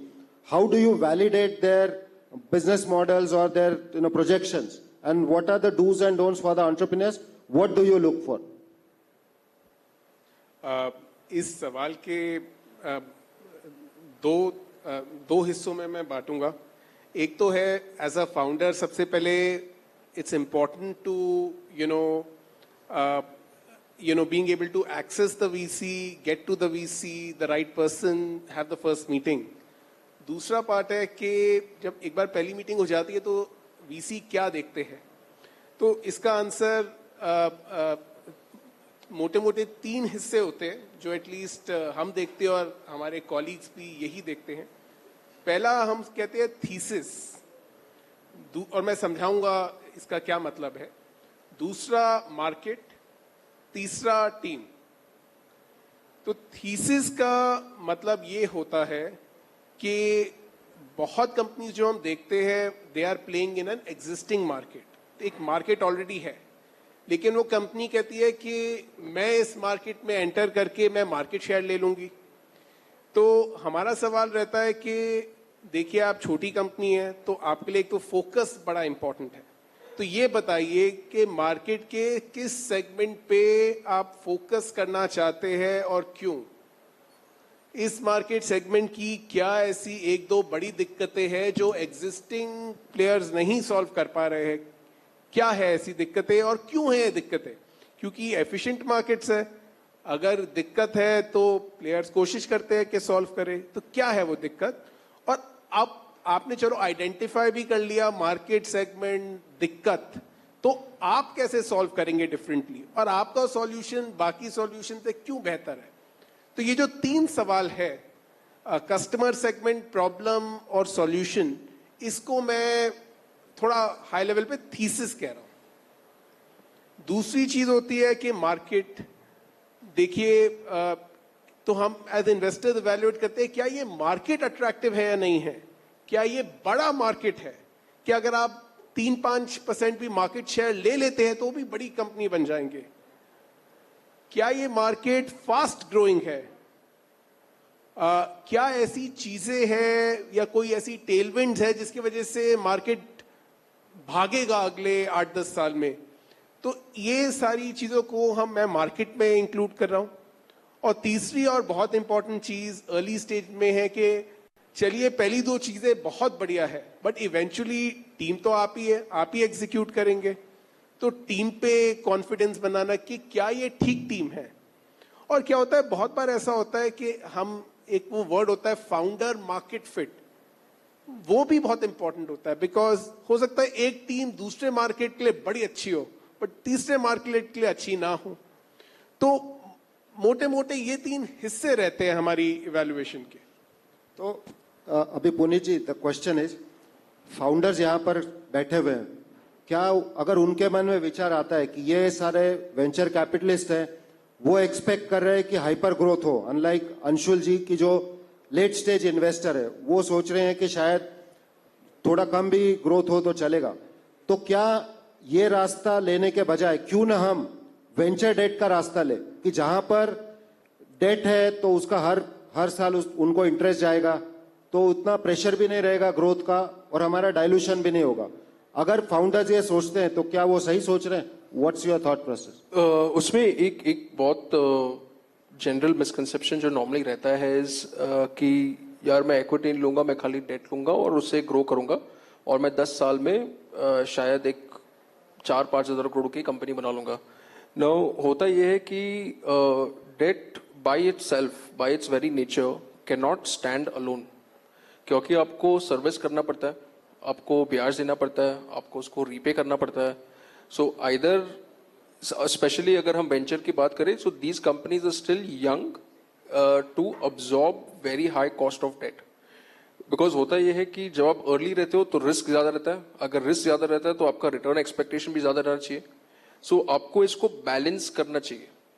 आप उतना भी date ना लो कि आप पूरा business date पे चलाओ, उतना जीरो डेट भी ना लो ताकि आपका डाइल्यूशन ज्यादा हो जाए। तो आपको एक वो बैलेंस लेना पड़ता है। वो बैलेंस जो हम टिपिकली समझते हैं लास्ट 10 साल से या 12 साल से, कि अगर आप 100 रुपए रेस कर रहे हो, आपको शायद 60-70 डेट लेना चाहिए और 60-65 इक्विटी लेना चाहिए और 30-35 डेट लेना चाहिए। मतलब पुनीत जी कह रहे हैं तो द बेसिक डिफरेंस इज, अगर हम डेट लेते हैं तो हर साल इंटरेस्ट देना पड़ता है। इक्विटी में ऐसा नहीं है। इक्विटी में पैसा आ गया, unless there is an exit, तो आपको उनसे कुछ नहीं देना है और एग्जिट के वक्त शेयर्स बेच के उनको पैसा आएगा। So as far as the company is concern, the company doesn't have to pay, correct? That's the main thing. Now in सब चीजों को लेके एक very important point Puneet ji has made कि सिर्फ हम डेट क्यों नहीं ले सकते हैं, कि अगर डेट लिया तो सर्विसिंग के लिए, unless the startup is profitable and can make that repayment on debt, तो वो पॉसिबल नहीं है। मोस्ट ऑफ द केसेस वैसी होती है, तो उसके लिए इक्विटी जरूरी है। So the combination is what can work well, he is saying. तो इसका ही नेक्स्ट स्टेप ये भी आता है, which is important for founders and mainly the investors, कि everything would boil down to the valuation of the company. तो अगर investor चाहता है कि मैं कम वैल्यू पे इन्वेस्ट करूं, तो हर एक का अपना अपना तरीका होता है, उसमें स्ट्रैटेजीज भी बहुत है, मेथोडोलॉजीज भी बहुत है। लेकिन मैं एक रैंडम क्वेश्चन पूछना चाहता हूं। कोई अगर कहे आपको कि valuation is a random number, it's in the beholder's eye, कि अगर मैं एक स्टार्टअप के पास, एक इन्वेस्टर के पास जा रहा हूं, वो मुझे 100 करोड़ वैल्यूएशन पे देने को तैयार है, दूसरा 350 के लिए भी बोल रहा है मैं एक्सप्लोर करूंगा। So is the valuation a random number और is there a science behind that, and if yes what is it? तो this question is for all of you, you can choose to answer in whichever sequence. तो मैं कोशिश करता हूं। एक तो ये सवाल भी इसलिए पूछा जा रहा है बिकॉज न्यूज़पेपर्स में, टीवी में, मीडिया में यही बताती है valuation valuation valuation. But valuation at least मेरे ख्याल से एक डिराइव्ड नंबर है, ना वो इतना फाउंडर्स के लिए इंपॉर्टेंट है, ना वो इतना इन्वेस्टर्स के लिए इंपॉर्टेंट है, बट बात उसकी होती है। अगर मैं आपको एक इन्वेस्टर का नजरिया दूं, देखो हम ऐसे देखते हैं कि दो चीजें हैं। जब हम पैसा डाल रहे हैं, एक हमारी डाउन साइड होती है, वो जितना हमने जो पैसा है वो हमारी डाउन साइड है, वो हम खो सकते हैं। हमारी अपसाइड होती है, जो हमारी इक्विटी ओनरशिप रहती है उस राउंड के बाद, that is our upside, that will govern our upside. तो ये दो चीजें इंपॉर्टेंट होती है और वैल्यूएशन एक डिराइव्ड नंबर है। जब मैं फाउंडर था तो भी मैं ऐसे ही सोचता था कि दो चीजें इंपॉर्टेंट है, कि मुझे इस कंपनी को नेक्स्ट स्टेज तक ले जाने के लिए मेरी असेसमेंट है कि मुझे इतना पैसा रेज करना है, और दूसरी चीज जिसके लिए मैं सेंसिटिव रहता हूं वो है मेरी dilution, which is my down side. तो फाउंडर के लिए भी मेरे ख्याल से वैल्यूएशन एक डिराइव्ड नंबर ही है। तो मेरा ये नजरिया है देखने का। तो क्या इसका मतलब जो डिस्काउंटिंग कैश फ्लो मेथड्स और बहुत सारी जो मेथड्स है, तो क्या उसको नजरअंदाज करना चाहिए और एक नेगोशिएटेड नंबर पर आना चाहिए? All three of you are, we really look forward to having your insights also in that. But Mayank ji, you want to add anything, or you would prefer them to answer? अगर कोई और लेना चाहे तो please. मेरे हिसाब से जो लास्ट हम लोग ने 10-12 साल से जो ये इकोसिस्टम में देखा है, यार ऑनेस्ट आंसर इज कि गणित is first line, second line बस। उसके बाद जो रियलिटी होती है इज डिमांड एंड सप्लाई। अगर आप एक फाउंडर हो एंड लेट्स से आपने कोई, sorry to interrupt, can I interrupt? ये देखिए बहुत प्रोबेबली अगर कोई इसका न्यूज अगर बनाना तो हेडलाइन है. उन्होंने कहा कि ये valuation is first line and second line, after that it's demand and supply. Just mark his words. मतलब कि कितने इन्वेस्टर्स आपके स्टार्टअप में इन्वेस्ट करने को रेडी है, आपके पास कितने चॉइसेस है. Puneet ji, did we understand it right? हाँ बिल्कुल. तो समझो अगर आप एक फाउंडर हो एंड आपके पास एक इन्वेस्टर है who is ready to invest money in your company versus you having 5 investors ready to invest in your company, valuation automatically बढ़ जाएगा. डिमांड सप्लाई, सिंपल इकोनॉमिक्स है. But the only thing, a word of caution over there is कि if you go every time with the person who's given you highest valuation, you will dig your grave. This is the start of your grave.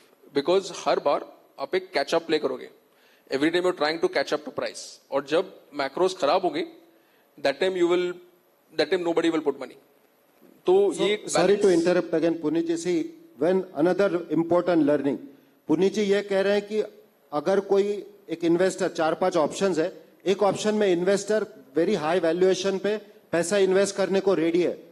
Puneet जी का यह मानना है कि हो सकता है यह ऑप्शन आपके लिए सही ना हो, क्योंकि जब मैक्रो इंडिकेटर्स या हेडविंड जब बढ़ जाएंगी तब आप सब्सिक्वेंट राउंड को फंड रेज करने जब जाएंगे उस वक्त दिक्कत आ सकती है. Correct Puneet ji? Correct. Okay. You want to add anything Puneet ji?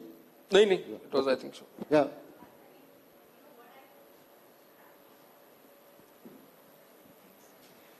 What I would say is that at every stage of business, right, while valuation is important for entrepreneurs, I would say that if you keep business at the center of everything and there is a certain growth trajectory that the business is taking, there is a business model that you are setting for future years, right, you are looking at the decade or two ahead, then I think you will automatically get the valuation. Market will sort of value you in a right way. अगर beginning से focus ये रहेगा कि मैं valuation इस round में कैसे बढ़ा लूं और आगे कैसे करूं, I don't know how much you are focusing on the business part itself, right? And then what happens is, you know, as an entrepreneur ऐसा तो है नहीं कि आप मोनेटाइज कर रहे हैं इन द अर्ली स्टेजेस और you are taking a lot of cash home. When you are doing that conversation, it's very, very different. But initial stages, when you are thinking about raising money for growth of business, you know, it is important to keep in mind as to who is the person or the fund with the right mindset. Because growth के लिए आप एक बार valuation high पे ले आए, but if the person or the fund is going to be a hindrance in terms of आपका objective क्या है and fund का objective क्या है, then I think you will have bigger challenges. You know, there is one learning which I took from Mithun's session in the morning where he said that Tiger was wanting to back an online business and he was wanting to do an offline expansion. So at some point in time, there was a divergence of objective happening, right? And hence they thought Titan to be a better partner. So as an entrepreneur, you have to take that call also, that every day is that person going to be a mentor and a strong advisor in my growth journey versus just paying me the highest valuation, because that is going to run out soon off steam in 1 or 2 rounds, you know. Anshul ji, we will come back to you because you have been the investor in Nykaa also, right? Nykaa is an interesting story. We would come back to you with that. Sumit ji, yeah. I'll just add one more perspective to valuation. Valuation is a negotiation, and all of us here are sharpshooter negotiators, some of which we saw in the action at Shark Angels yesterday, right? Jito Shark Angels. I think one very important thing to keep in mind for that negotiation is, if you win too heavily, okay, whether you are a founder or you are an investor, that win is probably not going to last long, right? कल एक company में हमने shark angels की company को हमने offer किया कि आप हमसे 2 करोड़ ले लो और हमको 1/3 ऑफ द कंपनी दे दो, right? And obviously, you know, we were all looking at that. It's also a little bit of a stage thing. But if that founder had agreed to do that, it would be very, very detrimental to him, therefore also very detrimental to us as angel investors in his company, because 2 years later or 3 years later, the founder will not have enough shares to be around. वो चला जाएगा, फिर आपको खुद की company को run करना पड़ेगा, right? So you have to try to do better in this negotiation called valuation, but you have to somewhere keep in mind a win-win for all, because otherwise the story will not end well. That brought another point, skin in the game. मतलब जो investors यहाँ पर काफी सारे बैठे हुए हैं, what Sumit ji is saying is, it's important to make sure that the skin in the game of the promoter or the founder, कि उसको interest, उसका vested interest जिंदा रहे, वो enough shares own करें, that founding team is very critical. Now that brings to another question. यहाँ पर जो investors है और startup founders भी उनके mind में आता होगा कि given the funding winter that prevailed over the past few months, or probably more questioning that is happening, आप कोई एग्जाम्पल शेयर करना चाहें without naming the names if you want from your portfolio companies और your experiences, जहां पर up round हुआ, down round हुआ और थोड़ा रोलर कोस्टर राइड अगर होता है, उसमें से what have been your experiences and how to handle that on both sides of the aisle, the founders as well as the investors? I can give an example without naming the company, and I've worked with 50-60 companies, so it could be any of them, right? So एक company का founder आया, that company was doing okay. Company का founder आया और उसने कहा कि मैं 10 साल से कंपनी चला रहा हूँ और अगर हम लोग कंपनी को $100 मिलियन में बेच भी लेते हैं तो आई विल मेक $7-8 मिलियन. मैंने 10 साल दिए हैं, वो होने में 3-4 साल और लगेंगे. That is not worth my time. तो उसने कहा कि आप मेरी रेजिग्नेशन ले लीजिए, मुझे जाने दीजिए, because it is not worth my time. And this is something very real. Many of us have come across this. As a board we had no choice, but all the investors had to dilute little bit और उस founder का, actually दोनों founders का stake हमको बढ़ा के 5-7% हमारी जेब से दे के उनको अप करना पड़ा ताकि they are incentivised to actually take the company to its conclusion. This was not a dilution that we had negotiated for, we had bargained for when we entered the company, but this was a company where if the founders walked away, we would probably not be able to hire anybody else. क्योंकि वो इतना, nobody will come and be able to make $5 million there, right? As a work for 2-3-4 years, which is what at least a new founder will want to make.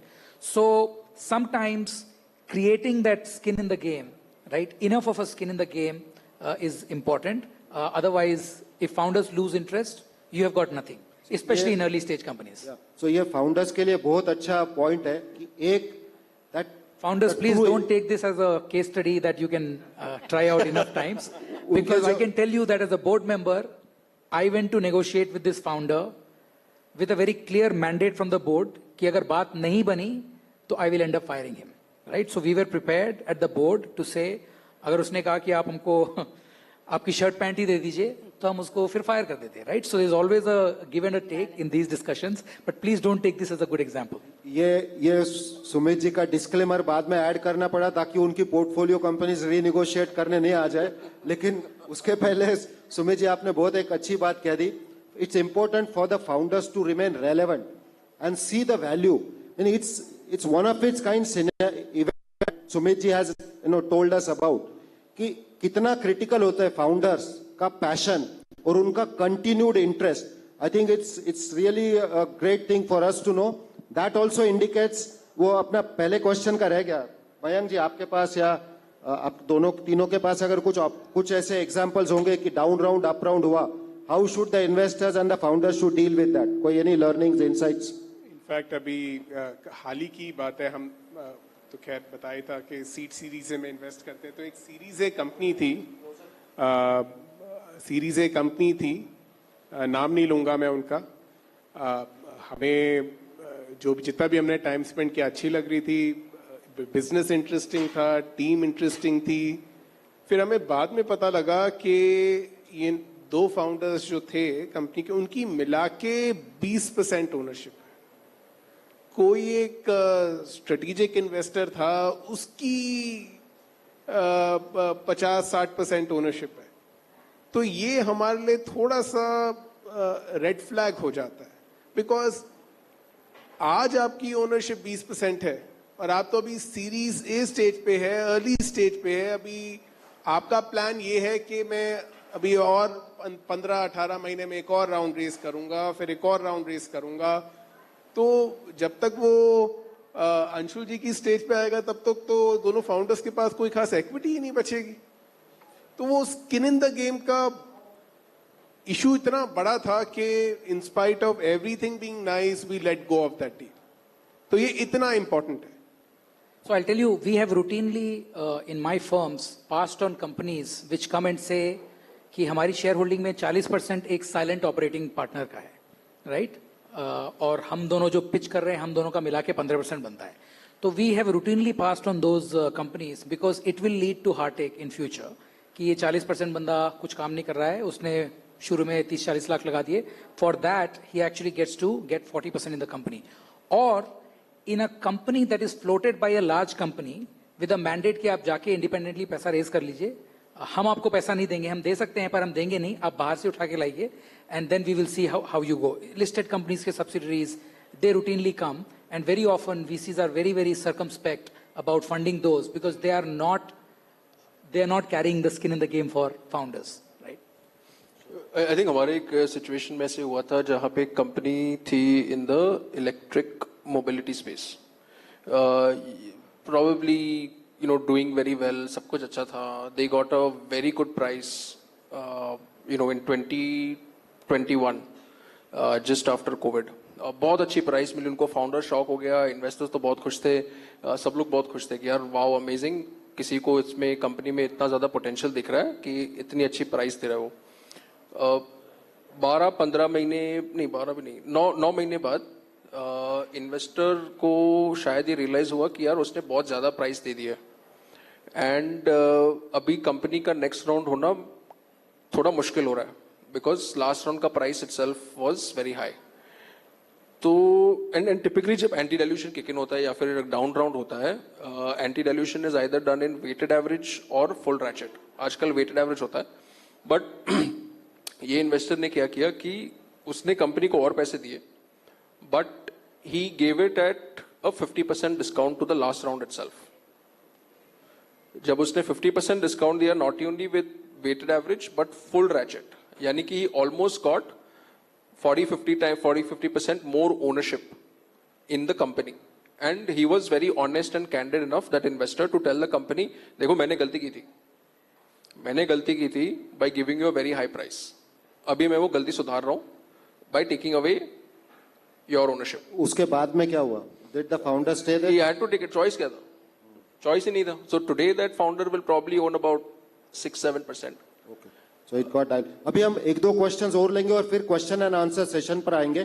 तो the last question would be for everyone to share any stories, success stories or anything else that they want to talk about. But उसके पहले मैंने एक नया word सब panelists अपने esteemed panelists से सीखा, which is anti portfolio. तो पहली बात तो what is anti portfolio और आप उसके बारे में कुछ बोलना चाहेंगे, each one of you? Okay, anti portfolio is every venture capitalist's secret diary where they write down investments that they saw and had a chance to invest money in or participate, and they did not participate, and the company became a great success. So lost opportunity, right?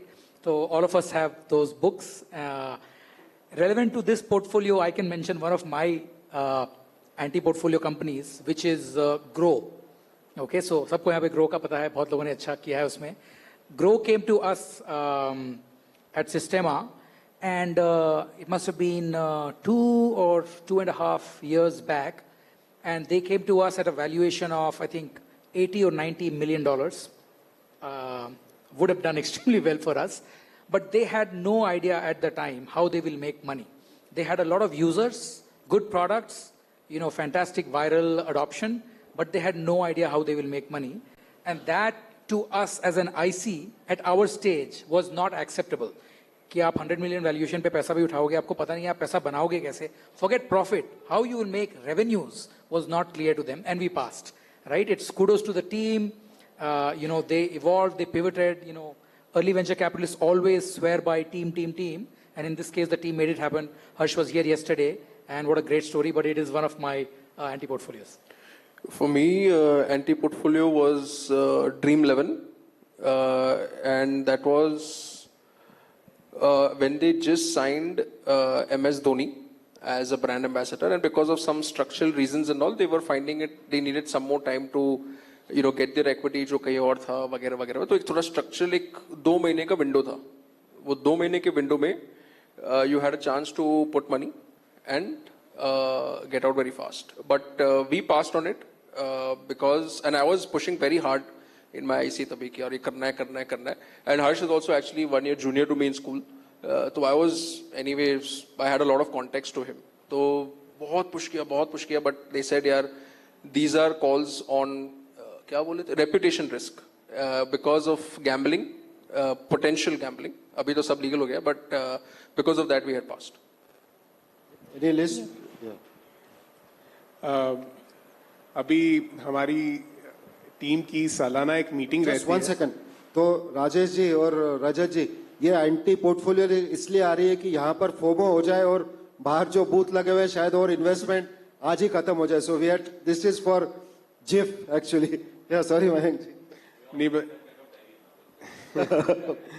तो हमारी अभी Friday को internal strategy meeting होती है, तो उसमें एक ये टॉपिक रहता है एंटी पोर्टफोलियो, कि हर कोई रिफ्लेक्ट करता है कि हमारा क्या एंटी पोर्टफोलियो है एंड मोर इम्पोर्टेंटली वो गलती क्यों हुई. तो फिर बाकी लोगों ने सबको ये भी बताया कि देखो हमें बहुत ज्यादा इन्फ्लुएंस भी नहीं होना चाहिए, क्योंकि जैसे फॉर एग्जांपल जो सुमित जी ने कहा, एक्चुअली ग्रो हमारी भी anti portfolio and for the same reason. सब कुछ अच्छा लगा, लेकिन हमें अर्ली स्टेज पे भी उनके पास कोई जवाब नहीं था, ना फाउंडर के पास जवाब था, ना हमारा इंटरनल बहुत डिटेल व्यू था कि पैसा बनेगा कहां से. तो बट दैट बीइंग सेड, हमने 10 और कंपनीज रिजेक्ट किया for the same reason which died. तो ये थोड़ा सा बैलेंस करके, you have to stick to something. You have to stick to some philosophy which works. हाँ जी, हाँ जी. बट ये फाउंडर्स के लिए ये भी लेसन है कि एक शायद फोमो पर, मतलब कि एंटी पोर्टफोलियो पर एक स्लाइड बनाए कि लास्ट में अगर कॉन्फिडेंस दिखाना है, अगर कोई फाउंडर को लगता है तो वो दिखाए कि आप मुझे अगर मेरे स्टार्टअप में इन्वेस्ट नहीं किया तो मेरी कंपनी एंटी पोर्टफोलियो में जाएगी. अगर कोई कॉन्फिडेंस देना चाहता है तो शायद ये मंत्र आज का मिल सकता है. अंशुल जी, आपके लिए नायका के बारे में बहुत क्यूरियोसिटी है सबके माइंड में, आप इन्वेस्टर हो, आप कुछ शेयर करना चाहेंगे? बिल्कुल. Look, completing on anti-portfolio, actually, one, of course, Dream 11 is another one. Post-COVID, we had an opportunity. But for the same reason, of regulatory risk, we passed it on. And we did that for the space as a whole, right? So like Mayank was saying, we took a call on the space. And in that, then, one has done very, very well, but rest has not worked out. So I think overall, no regrets. In terms of Nykaa, look, we are a consumer-focused investor. While I mentioned the sector, I think to give you some perspective, some of the other companies we've invested in, likes of Fab India, Kama Ayurveda, Wow Momo, Bikaji Foods from Bikaner, so those are some of the businesses that we backed in our journey in the first decade, right? Now, having come from that very traditional consumer brand wala mindset to look at a digital business, although in consumer, was something which was very different for us as an investor. However, मतलब investing में एक बहुत important चीज होती है that you have to grow as per how your population, ecosystem and consumers are growing, right? So that is very important. And we looked around, all of us, and we saw what heavy usage Nykaa was able to build for various reasons, right, in their thesis. And तब हमने realize किया that the brand itself is becoming very strong. Although they are selling the big brands around the world, Nykaa as a retail brand had also become very strong. So that was one part. The second part is about, is the business model set? So like I said earlier also, हम venture investor नहीं हैं. जब तक model set नहीं होता है कि पैसा कैसे बनेगा और एक certain scale पे आके पैसा बनने लग जाए, हम तभी invest करते हैं. So we will wait for companies to come to that space. We will pay higher valuation, but we will wait for the companies. So एक certain scale पे आ गई थी. Nykaa was almost doing 500 crores of revenue, and the economic model was set कि पैसा कहाँ से बन रहा है. Marketing income आ रही है. They are able to expand their gross margins when they are selling the beauty retailers. 1000 brand थे उस time platform पे. So all that put together gave us comfort. So if you see in everything that I have spoken about, हमने उस पे take का lens नहीं लगाया. यो जैसे मारवाड़ी में बोलते हैं ना, एक पैसा लगा के 2 पैसे बनेंगे वापस क्या. तो इवेंचुअली वो आना ही चाहिए कि आप बना कैसे रहे हो पैसा, right? So at that scale we could see in terms of what are the operating metrics that is helping the company to make this money. Sorry. So we'll come back to that. Yeah. Anshul ji, yeah. No, so before we open the floor for question and answer, just quickly, any startup, आप कुछ आपके anecdote share करना चाहे, any one of you? We've talked about Dream 11 a couple of times here. So the anecdote that I can never forget. One of the things that has been sort of a traditional wisdom for us is don't give risk capital to somebody very wealthy, because if they're not taking risk with their own capital, why are they taking risk with your capital, right? So, Harsh Jain of Dream 11, when he walked into our office, our partnership is all, the senior partners are all US citizens. They don't know much about cricket, right? In this case, they also didn't know much about Harsh Jain. So वो pitch करके चला गया, and our partnership said, yes, good deal, we should invest, good guy. Then one of us asked the partners, do you know who this guy is? आपको इनके पापा का नाम पता है क्या? ये आनंद जैन का बेटा है, and ये 5 million के 10, 15, 20 चेक तो ऐसे ही लिख सकता है. Why does he want to take our 5 million, right? You know, we had a very deep argument in our partnership on saying that why should we fund $5 million to a billionaire's son, right? In that case, the answer that the partners gave was that this guy wants to make it on his own. He doesn't want to always live under his dad's, umbrella, and let's give him a chance. Of course, we'll go and learn about cricket also. So we did that. It is probably in the anti-portfolio of almost every VC in India. But for us, we took the chance, a very well calculated and understood chance. And that company has returned more than $500 million to our fund. The size of that fund was 160 odd million. So that investment alone returned 3 times of the fund. And of course, there were more others. So talking about anti-portfolios, this was one proper portfolio, which is a very popular anti-portfolio company. एक similar story है. हमने स्टेलारिस ने 2017 में Mamaearth में invest किया था. उस time हमारी पार्टनरशिप में 3 पार्टनर्स हैं, तो एक पार्टनर इस इन्वेस्टमेंट को लेकर आए पार्टनरशिप पे, और बाकी दोनों पार्टनर्स बहुत ही अपोज थे कि ये कंज्यूमर ब्रांड्स क्या, इसमें हम तो टेक फंड है, इसमें टेक क्या है, और अभी तक तो कोई कंज्यूमर ब्रांड बड़ा हुआ ही नहीं है जो टेक, तो क्या टेक है इसमें, ये क्यों बड़ा होगा, ये वेंचर इन्वेस्टमेंट कैसे है, और भी बहुत थी. बट बेसिकली जो एक पार्टनर लेके आया था उसमें कन्विक्शन थी, तो हमने फाइनली करी वो इन्वेस्टमेंट. हम इन्वेस्टमेंट करने के बाद भी हम अपने पीयर फंड से अगले 3-4 साल तक हमेशा सुनते आए कि यार तुम क्या इन्वेस्टमेंट किया है, ये क्यों किया है, थोड़ा कुछ तो थीसिस बताओ, क्या किया है. तो होपफुली अब वो सवाल नहीं आते हैं, बट ये एक स्टोरी हमारी थी जो, end of course Mamaearth hopefully should do well for us. का कितना उस पर रिटर्न कितना मल्टीपल हो चुका है अभी? जी अभी तो जैसे आपको पता है, ग्रुप को भी पता होगा, मामाअर्थ ने अभी DRHP फाइल किया है, तो अभी एग्जिट हुआ नहीं है, तो पिक्चर अभी बाकी है. We'll say that. पुनीत जी, मैं एक बहुत इंटरेस्टिंग स्टोरी बताऊंगा, and unfortunately it's not a great story, but I think that story had a lot of lessons. It had a lot of lessons to learn in general, because the company at one point was such कि उसके office के बाहर literally Chennai में line लगी रहती थी investors की to invest money. Investors की लाइन रहती थी, line literally, and this I am talking 2010-11 time frame. And what that company, their company is called Perfect Healthcare. ठीक है, and वो लोग करते क्या थे, they were making robotic arms which would go into your body, ablate a tumor, जो cancer का tumour रहता है, it would ablate the tumor and come out. ठीक है, तो आदमी जाता है CT scan मशीन के अंदर, this arm is attached to the CT scan machine. When the person comes out, the information goes from the CT scan machine to the arm, which has a needle, saying कि ये tumour की position ऐसी है, ये shape में है, वगैरह वगैरह. Then the arm will go, ablate the tumor and come out. तो आपको इसमें सर्जन की जरूरत नहीं है, right? Now think of this of in 12 साल पहले, right? Cutting edge, और ये चलता भी था, right? It was not some gimmicky thing. They had US FDA approval for doing this product. Fast forward 4 years, I think, from there, pretty much gone.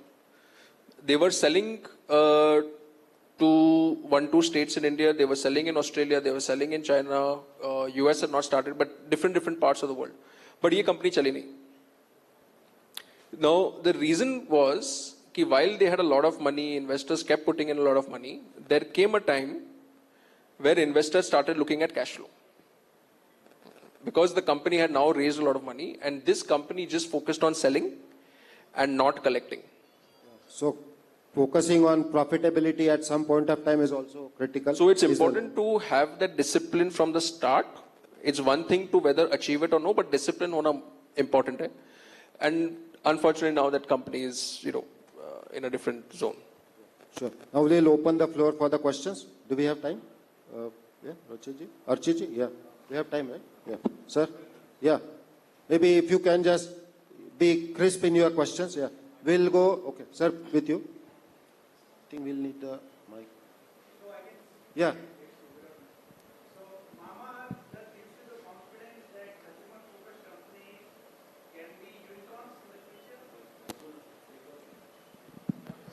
Consumer-focused companies have been unicorns. I don't know. You asked the question too? Like, sorry, I mean, you are Nykaa and... Mayank ji, question aapko hai. Mayank ji, kyun Back puch Nykaa. So, that's totally, I mean, Nykaa, like, the store sales and the online sales, I think there will be like 10x difference would be there, I'm sure, ma'am. You mean the online is bigger? Online is lot bigger. Absolutely. Online is lot bigger. Yes. And no, I'm coming to the Mamaearth. Like, I don't know, like, that is also like the online sales is much better, but you are talking more from the, because you had some issues with your, like, you had a discussion that it's a consumer focused company and we need more tech focus. So, does that give this venture community some kind of an, like confidence? Because when India is growing, it's not only the tech is growing, the tech enabled companies, but it's the whole lot of startups are there. Whether it's into electronics selling, the product selling, I mean to say is, okay. So, I mean... Is your question that can consumer tech be a unicorn? Is that the question? Normal consumer. Take out tech. Consumer brand, not... I can actually, come in there. Look, we have backed consumer businesses at very early stage. So I'll give you two examples from our portfolio itself. We backed Kama Ayurveda, which is a luxury Ayurveda-based personal care, when it was 1 crore a month. One store was there in Khan Market, and we just knew entrepreneur who was a designer had a passion for the products. He created some fabulous product. We believed in it. We got very good reference, and hence we backed them. And every time until founder actually exited the business and we exited along with him, wherever there was a need for money, we kept on putting in more money, right? So that is one example of a consumer brand. And I'm totally with you that tech is actually, in consumer businesses, that is a big enabler, but it's not the only way you access the consumer. How right? big did it become? It's actually more than 150 crores, right? In 5 to 7 year time frame. During COVID, it sort of came down. In revenue? In revenue, yeah, absolutely, right? So that is one example. The other example I can give is another brand we have backed called Wow Momo. So Wow Momo used to do 4 crores a month when we backed them, and this is less than 10, this was 7-8 years ago, right? 2017 we backed them. 4 crores a month. Now they do 40 plus crores a month. Right? That is the kind of scale they have achieved. And this is, again, during COVID times, offline was shut. So, consumer businesses offline did take a hit. So in that process of accessing the consumer, you can go offline, you can go online, and you could be first in either. But you can eventually get to an omni model, right? Where you access the consumer through both. Sure. Sir, you will go with sir and then someone behind. If someone can give the microphone there, please. Yes, sir. I'm Amish Khandar from Ahmedabad, chartered accountant. My question is that now you invest 200, 500 crores and all that, Series A, B, C and all that. And then comes the IPO, whereas P ratio is not strong, the company is not earning, including Nykaa and Mamaearth and so that. And then you make it 20,000 crore valuation, or SEBI bhi allow kar deti और public को चिपका देते. It is a bit like that kind of word, but if you see, तो आपको exit देने के लिए 3 times, 4 times, 5 times, आपको और founders, I am also investor, so I am also beneficiary to that, but if you see, तो वो general public को चिपका के फिर सब निकल जाते, including Vijay Shekhar Sharma पेटी. So what is remedy to that? Because this is not good for आपका question ये है क्या कि retail investors को उसमें they get the shorter end of the stick or या एक टाइम ऐसा आएगा आफ्टर 10 years कि भाई ऐसे जितने भी स्टार्टअप्स रहेंगे retail investors will lose the faith so what's the answer to it that's my question Can I take that question? So look, if you see in public space when the company is going public, at that point in time, if you are not profit making, the mandate is pretty clear. 75% of book has to be institutional investors and retail investors actually only 25%, right? While if you are a profit making company, the ratio is a 50-50. To that extent, I think even regulators are conscious in terms of very educated investors who have knowledge about the business are taking the call to back it. And in profitable businesses, then, it's very, very different. So to that extent, it's not as if the ecosystem is not aware. And I think institutional investors take that call with a lot of knowledge and research behind it. The other thing I would say is what happened in 2021 was also a lot of global liquidity driven factor. So it's not as if markets are always like that. You see last year, even profitable companies were finding it difficult in terms of accessing the public markets and get the subscription. We have time for only one last question. Yeah, please. Hi, my name is Gautam Jain. So actually I had a question related to, I want to become a venture capitalist in the future. So my question to you all is, firstly, as you all are investors, so initially आप सबने कहीं से start करा होगा, एक small point से start करा होगा. So the banks or the financial institutions which backs you and gives you money, how does this work? मतलब, because it's not a guaranteed process. So how do you get investments and how do you exit? Like not when, but how? Because it's not like a stock market कि आप जाके उसको बेच सकते हो कहीं पे भी. So how do you exit and how do you get funds to give it to the investors? I can take the first question and she can take the question about exit. I think it's the FAQ on how to become a venture capitalist, right? So let's listen to the answer. I think how to raise a fund is basically you earn a right and learn the business to be able to go to people and say, give me some part of your wealth for me to manage. And here's why I think you will do well, because I've done it in the past. I've learned it. I know the pitfalls, right? Like any other sector. So you build a track record, then you go to investors who hopefully trust you and give you money to invest in a disciplined way. How you get exit, maybe Anshul can tell us. Yeah, absolutely. So look, in exit, there are three routes. One route is that lock, stock and barrel, the entrepreneur and the investors decide to sell the company. You can do that either to a buyout funds. So buyout funds are basically funds that take majority stake in the business, right? Or you can do that to a strategic, for example, an HUL, Unilever acquired a business called Oziva, right? So you can do that. That is the first route. The second route to exit for investor is to sell to another fund. So for example, venture capital comes in the early stage. They want to exit. They can always sell to a growth private equity and a growth private equity to, buyout fund, right? So that's the second way. The third is if the company has scaled enough, you go public, which means, companies like Anaika or a Zomato, they went IPO. So, and founders are still running the business. So those are the three routes that you look from an exit perspective. Understood. For example... Excellent. I think with that, we unfortunately will have to conclude, but it has been a really enlightening session. Thanks everyone. We have learned the nuances of the stages of raising funds and the types of funds, and also lots of anecdotes around with that. So thank you everyone. It has been an honor to be a part of this. Thank you.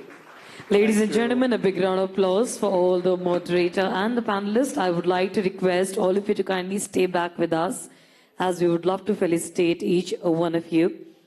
So quickly, without further ado, I request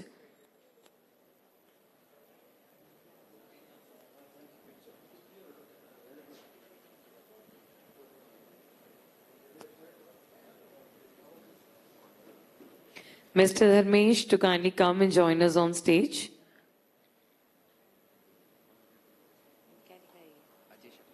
Mr. Ajesh to kindly come and join us on stage.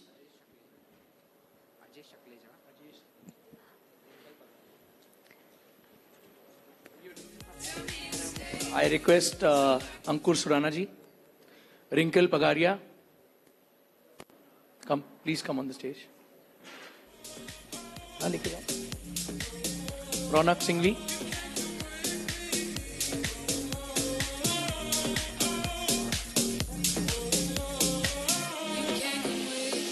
With this, let's do the felicitation for our panelists and our moderators right here.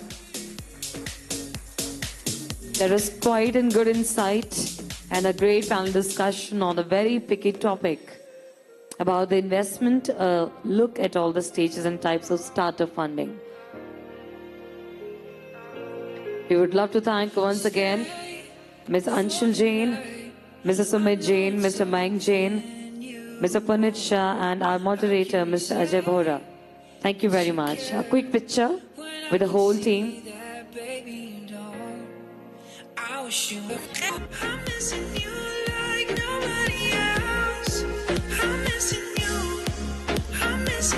Thank you so much. Thank you so much, ladies and gentlemen. With this, I request all of you to take your seats. And with this, everyone, we are quickly moving with the next panel discussion we have in here. It's all about the road to success. And without further ado, I request Mr. Darshan Shah, co-founder and CEO of NewsReach, to kindly come and join us on stage. Mr. Darshan Shah, co-founder and CEO of NewsReach, to kindly join us on stage, followed by Mr. Sudeep Gupta, founder and CEO of Store My Goods. Mr. Sudeep Gupta, one of our panelists, followed by Maruti Amardeep Ji, co-founder and CEO of Blue Aeroplaza, to kindly come and join us. Maruti Amardeep Ji, co-founder and CEO of Blue Aeroplaza, to kindly come and join us. Mr. Ronak Singhvi, mentor and advisor of iStart, Government of Rajasthan. So for this particular panel discussion, which is all about road to success, our moderator is going to be Ronak Singhvi Ji. So I request you, sir, to kindly take it over.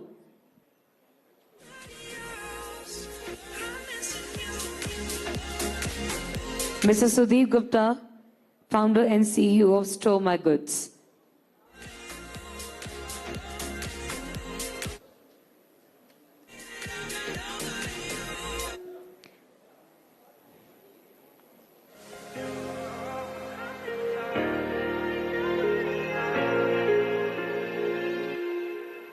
You and me, everything that we've been through has made us strong. You won't believe we've had our gray, but somewhere there's a light inside of us. It shows the way. Not looking for no. Ladies and gentlemen, those who are sitting in the end, I think, we can just get shifted to the front seats because it's going to be one of the last panel discussions. But again, a very important one because the topic is quite picky. That's all about the road to success.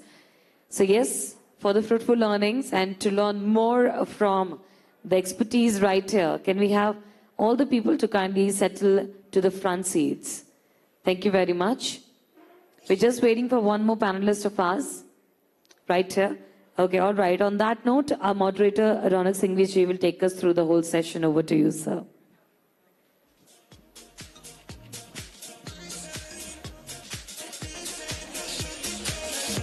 Hello.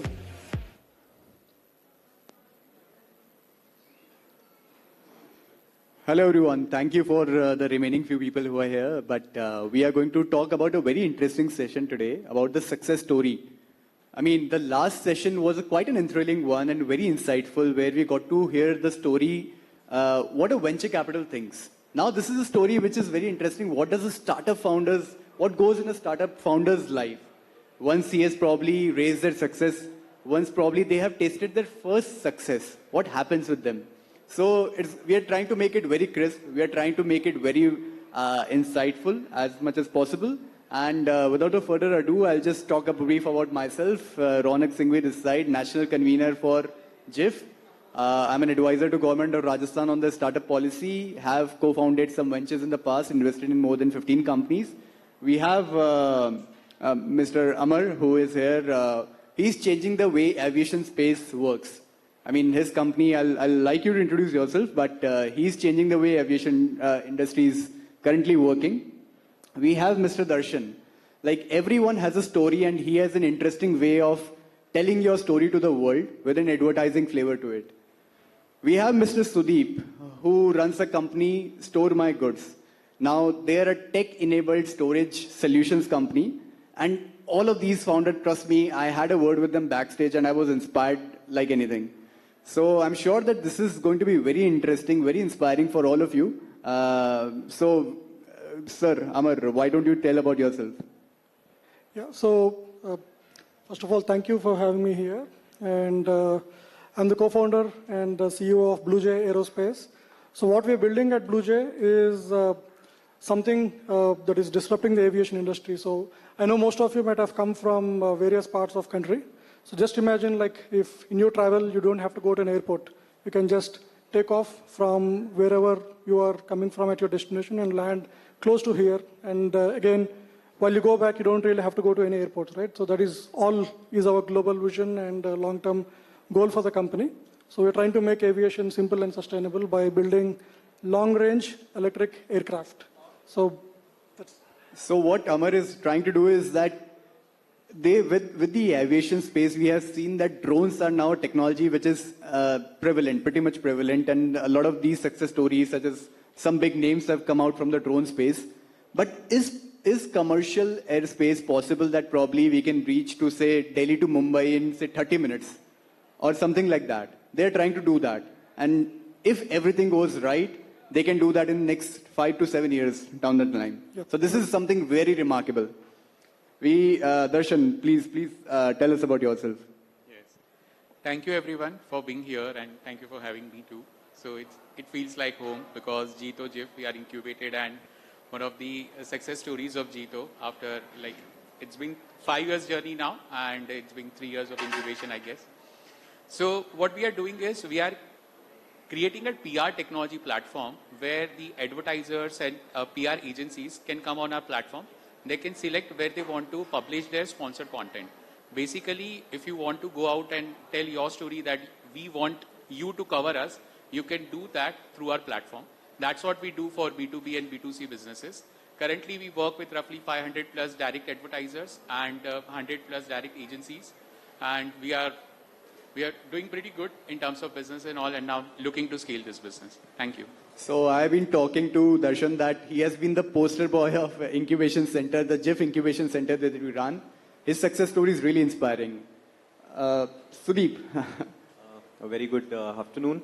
Thanks for giving me the opportunity.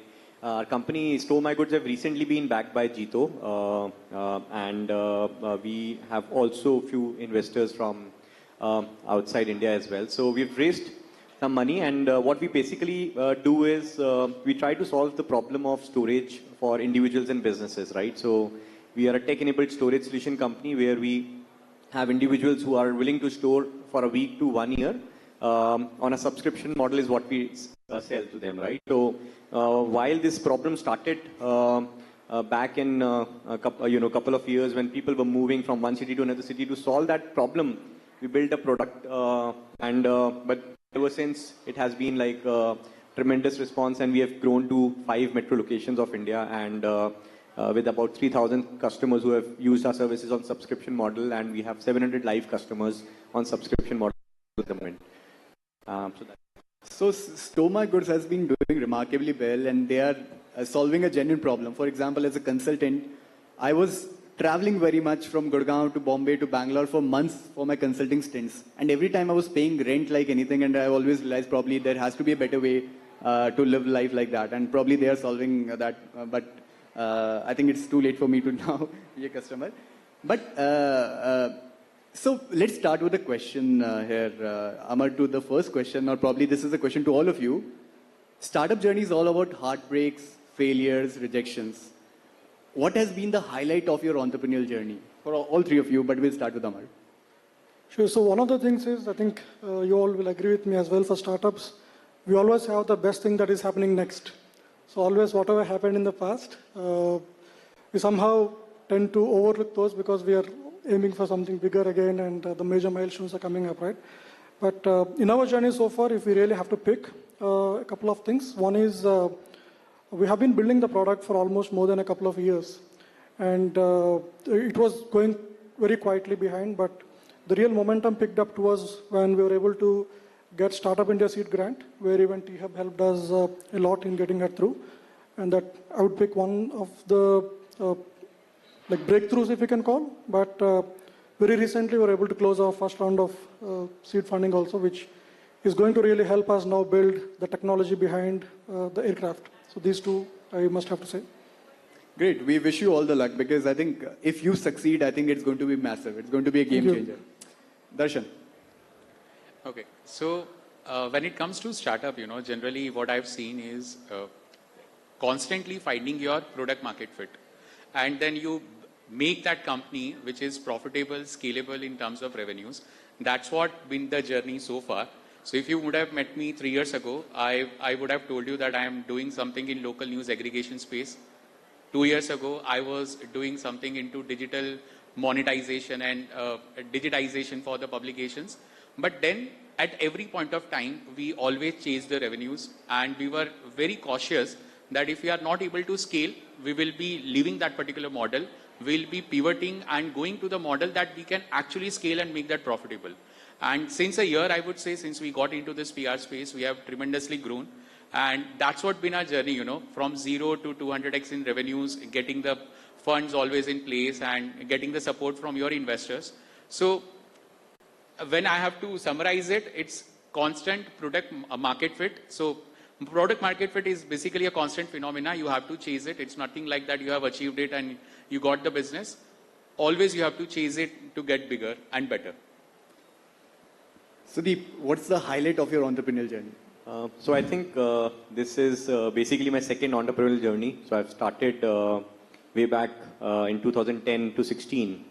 I ran a chain of cafes, opened about 100 plus stores, just like convenience retail on the go, what you see Pret a Manger, Brioche Doré in the UK or France. So that was more like a retail business that I did, scaled to a $3 million business, and then essentially exited, and that was way back then. I happened to join bigger ecosystems like Cars24 and Oyo as director international business. Now I think the biggest thing is what I've learned working with the founders of Cars24, the little experience of 3, 4, 5 years I have worked with them, who are also our investors. There are ups and downs, right? So I remember when GST kicked in 2016 or demonetization happened, so गाड़ी का पूरा business ही बैठ गया था, right? Cash dealing was so they didn't were worried about it. They thought how they could solve it and pivoted the model. So I think what you said, every year or every time you think that this is not working out, you need to pivot. So one good thing about is that you need to have a good founding team. If you are good co-founders, who can you can share your ideas, bounce your ideas. That makes more important. So we are now 3 co-founders. Lovedeep is already there. Now, one important thing is you need to have founders who can think horizontally and who can think vertically as well, because if you all think horizontally, so you need to have some new ideas which should bounce off, and something might work, something might not work. So we started with 1 vertical. Now we are into 3 verticals of business, as and I think we have been growing. So I think that's my highlight. That's really inspiring, because I think when you hear about such stories where you started from 0 and ended up to 1, 10, 100, 10,000, and this is about startup. This is the magic of startups, that compounding to exponential position is possible. Now, मेरा question है, Sudeep, let's start with you. जीतो ने क्या role play किया है आपकी इस journey में? बिकॉज द फर्स्ट टाइम आपने नाम सुना होगा जीतो, एंड जिफ जब आपने नाम सुना होगा, how have they played an important role in this journey? No, so I think we were working in stealth mode when we started, just like the way we worked in Cars24. So for 2 years, we were not allowed to put the name on LinkedIn that we were working with the company. So the same methodology is what we tried to work on. But essentially, one day my dad asked me, the session was going on for Shark Tank. Why don't you apply on Shark Tank? So that night I sat on the system and applied, and luckily we got shortlisted, and got certain commitments from Piyush and Amita.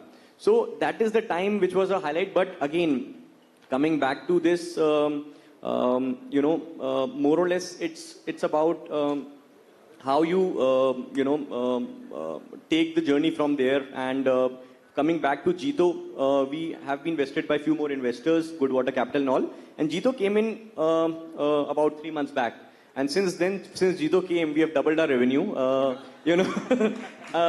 It's not about the PR and everything we got, obviously, but essentially the network that came, all the, we talk about investors. I mean, we are talking about real investors lies with the network that Jito brings on the table, because we have seen people in the market who would go, but when Jito comes, or whatever people we have on our cap table, very strong. And although one of the reasons we should look at having the right set of people on your cap table is, what value they could bring on the table. And we are very open about it. So we don't shy away of discussing any problem, right? So if we have something to discuss, we would conduct a board meeting and just discuss it with them, whatever it is. So I think that has been very a good approach. And I think it's not the time where you should shy away from not reaching out to the investors and taking some help. So I think that is what we believe in, Great. I think this is a very important thing, because I think Jito as an ecosystem player tries to bring in what value it can provide to the startup, and I'm sure that you can vouch for it. Darshan, क्या Jito ने क्या important role play किया? Because हम तो कहते हैं कि poster boy हो आप incubation story के, but what is something that you would like to tell about Jito? So you can tell that as well.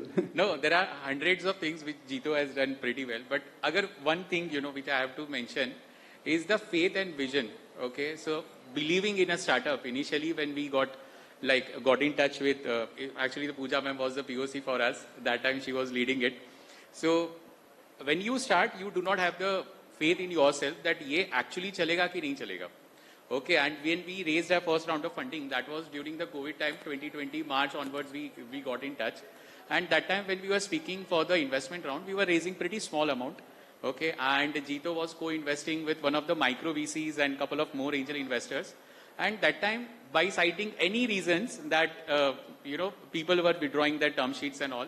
So we also, stumbled upon the same thing. And then I was fearful that if I call and tell Jito, कि जो मेरे lead investor थे वो चले गए and now I want you to lead the round, or whether they will be staying with me or not, even I was not knowing that.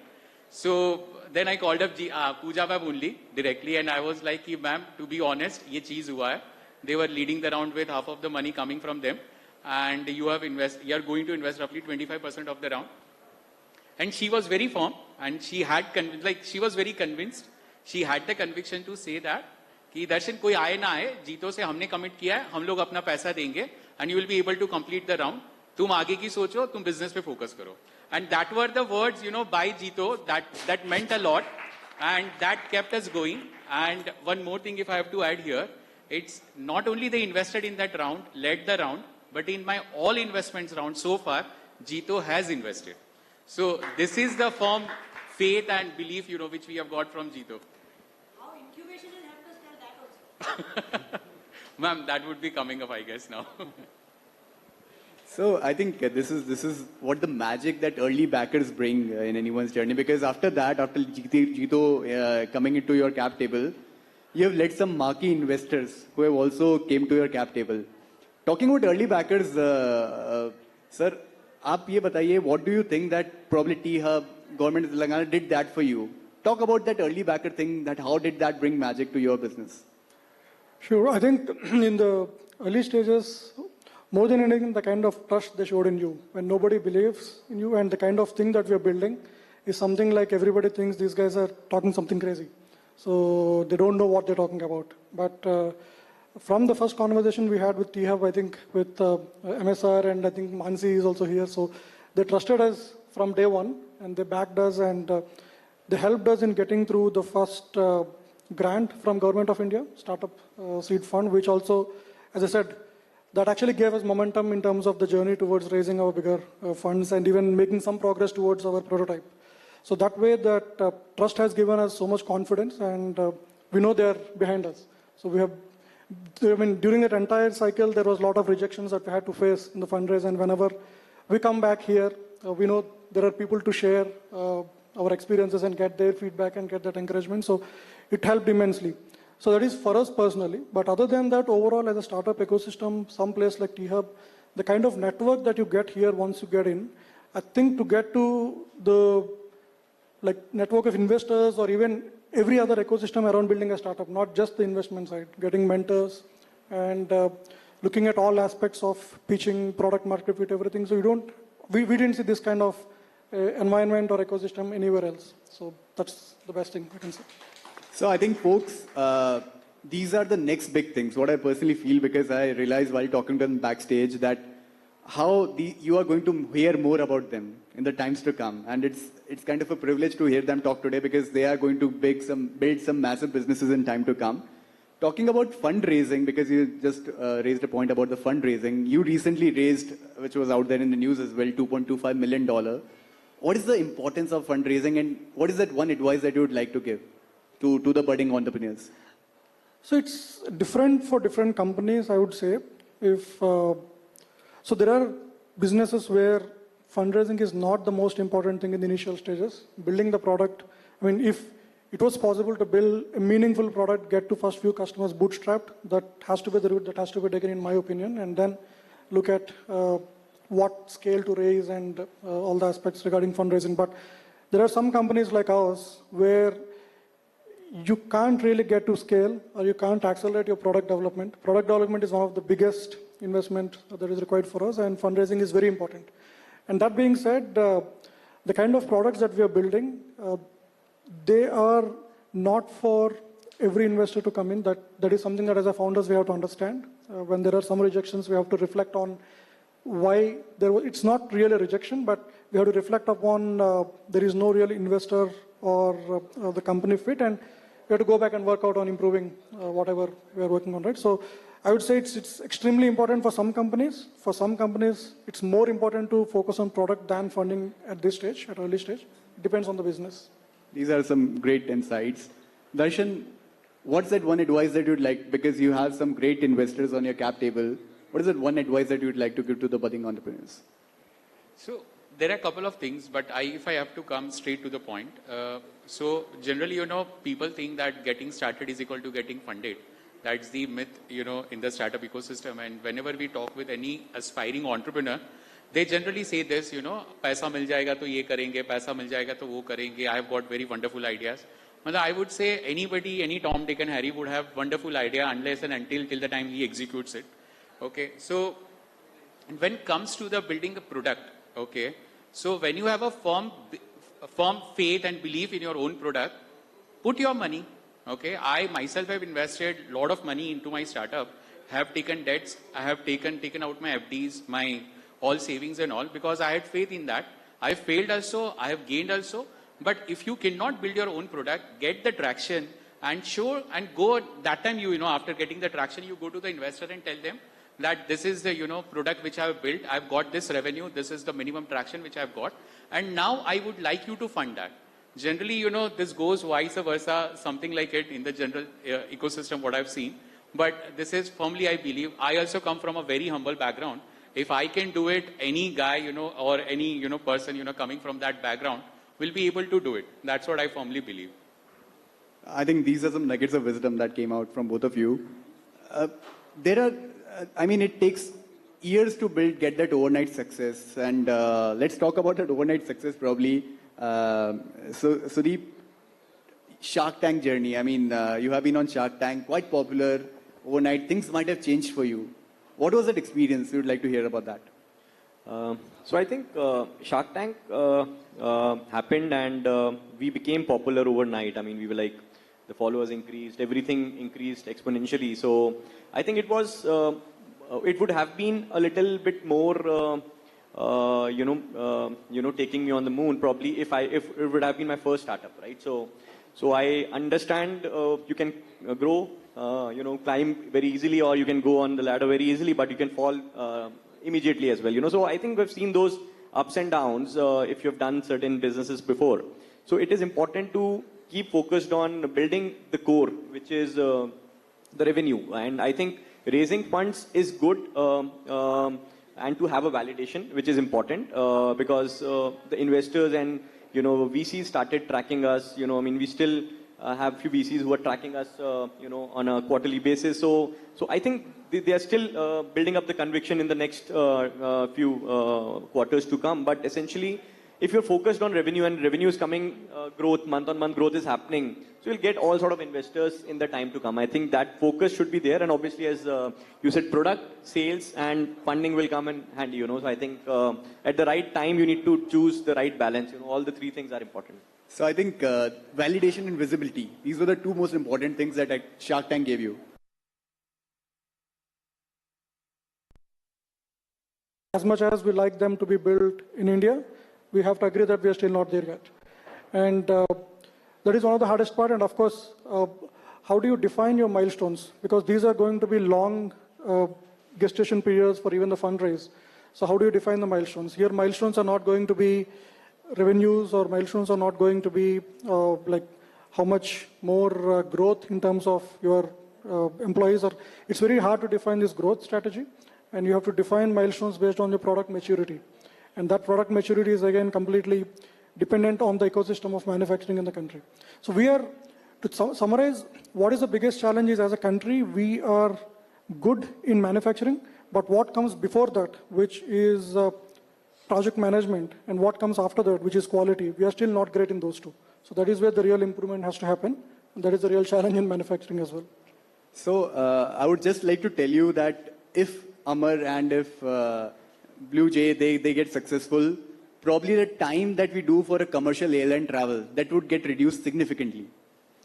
The cost that aviation turbine fuel, jo ATF jisko bolte hain, that can come down because they are using clean tech hydrogen hybrid fuel technology. Yeah, so we are building hydrogen electric propulsion aircraft. So if we can achieve what we're trying to achieve, we can completely cut down import of aviation fuel to the country. So that is going to be wonderful. Yeah, wonderful, because India is betting heavily on hydrogen. And India want to be among the leading and the largest exporter of hydrogen. So if we can actually increase exports and reducing imports, that is something that is big, right, for all of us. So probably that if everything goes well, then jo aaj hum one-way air travel ka 15,000, 20,000 dete hain, that can come down significantly. Right, it can come down to at least half of that. Wow. I think this is something remarkable. Let's see. And in fact, to give on the hardware side, it's still hard, but we have to give a lot of credit to companies like Aether, and recently you guys know about Skyroot, right? What they're doing is tremendously successful. So it's happening. It's time for us to think through hardware lines also. So it's definitely going to happen is what we believe. So just one now, what lies ahead of you? I mean, you have tasted that success. Now, Sudeep, would you like to start? That what lies ahead for Store My Goods now? So I think we are trying to complete our product ecosystem. So once the complete ecosystem is done, the scale is what we are trying to achieve, but we are not holding the revenues coming out of it, right? So obviously, few people think that you should first build the product and then essentially go for revenues. We're keeping both in parallel so that we are increasing the revenues, and what lies ahead is obviously to go for a Series A in next 1 year time. So that would be the idea behind it, and increase revenues drastically is what we are looking at the moment. Thank you. Darshan, Newsreach, what's happening? What lies ahead now? So we are building the product, we are building the ecosystem now, and essentially, India is actually a regional country. So we see a lot of local languages and all, but none of the solutions are being built for local PR, any technology around that local PR part. So that's what we are planning to build. So those who want to do their PR into local languages, regional languages, we would be one-stop solution for them. And then enter into a lot of other verticals, like currently we are doing into digital, then getting into the print ones, and then the audio ones, and the video ones, of course. So that's how we go on the state-wise, region-wise, and build a product and go all out. That's it. Thank you. Amar, Blue Jay, what's happening? So the major milestone that is coming up is we're building the first our electric-powered heaviest payload aircraft in the country. We are doing prototype demonstration of that band of this year. That is going to be the major milestone. And then the other two milestones that follows are we wanted to build the first ground version of the hydrogen electric propulsion. If we are successful in doing that, we will be among, I would say, the very few early players in the world, not just in the country. So these two are the major milestones for us, and of course, Series A coming soon as well. Thank you. So we have some angel investors who are sitting out there. What is that one thing that you'd like to see from your investor per se? Because normally कहते हैं पैसे का कोई रंग नहीं होता है, but now we see that founders are getting very choosy about what role investors should play in their business. If you can tell just one thing, one word. Trust in the founders and the company vision. Darshan, what's that one word that you'd like to say to the investors? Bring something more than the capital, okay? Maybe your connects, maybe your portfolios, maybe something, industry connects, mentorship little bit wherever required, of course. And when we are at the particular stage, so that time what is more apt based on that, that's it. Sudeep, what's that one thing that you'd like to say to the investors? Yeah, I think synergies is something which is important because, funds might help you up to a certain time, but synergy is something which is long lasting because they're on the cap for a long now, right? So that thing you can leverage by building good relationships as well, in the future. So, and I think all the investors here have done some amazing work in their life and have gone through that journey multiple times. Although, could be in a traditional manner, but business is business, So end of the day, they understand what an entrepreneur goes through, So it's trust, mentorship, network, and getting something over and above the capital. So these are the very important things as an investor. I also try to follow these principles when I'm investing into companies. One last thing that you would like to say about this event, about Jito, that this Foundation Day, you also got a chance to exhibit. Sudeep, would you like to share something, your experience as a whole? So I think earlier I remember the fundraise used to happen physically, while we were working with the unicorns and all. COVID had basically made everything digital, right? So all the fundraising or whatever we have done is over the Google Meet or So I think it's very important when you as a founder meet people and you are trying to share the vision, So that brings more firmness to the people whom you meet. So I think this has been one of the events where I have attended maybe for the first time, where you meet a lot of people and good networking. And people here, even if they are not investors, they get so much of knowledge about different products, which could essentially be used into your own ecosystem that you're building, right? So I think that is one of the good things that happened. Darshan? So he rightly put in, it's knowledge, networking, and fundraising. So all the things put together, that's what the event is for. And it's great to be associated, of course. Amar, would you like to share something about your... Yeah, absolutely. Networks, events like this are mainly for networking with people because we never know who out there will be helpful in which way. Because whatever we are building, companies or products, are not really possible with help of many people at different stages, which we never know where these people are. So that's what I get most out of events like this. So great. I think we can congratulate as part of JIIF team, as part of Hyderabad, and about the entire Jito fraternity that at least founders are finding great value because of these events. We can do some pad backing ourselves because of this. So I think with this, we'd like to probably, because of the time constraint, we would love to hear you more. We'd love to chat about the things that we have. But it was great to talk to everyone backstage and on the stage as well. Because these are the next best things. What they are building is something really incredible, really inspiring. And of course, you're going to hear more about them. Thank you. Thank you so much. Thank you.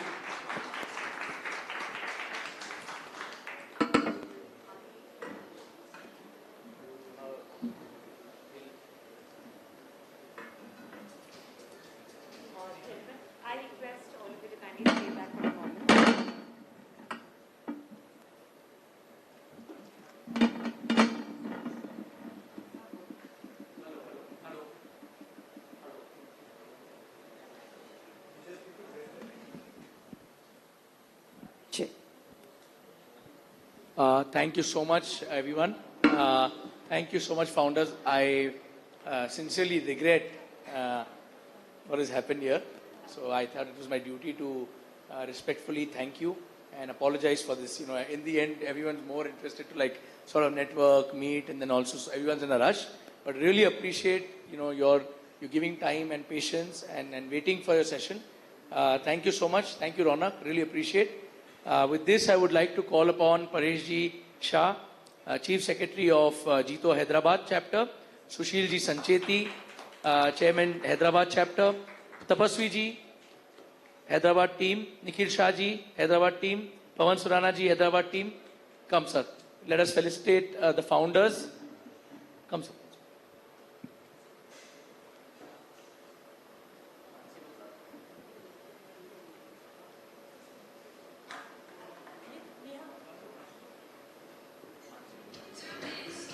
We also request Mansi to kindly come and join us on stage. And Pooja ji, yes, can we have you here? And Ra, kindly join for the photo op as well.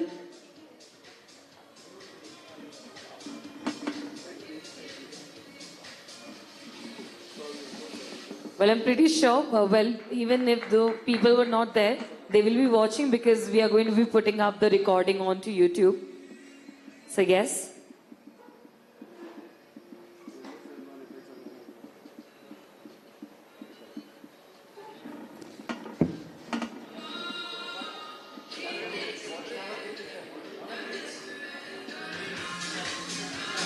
Ronak's a couple of pictures as well, yes.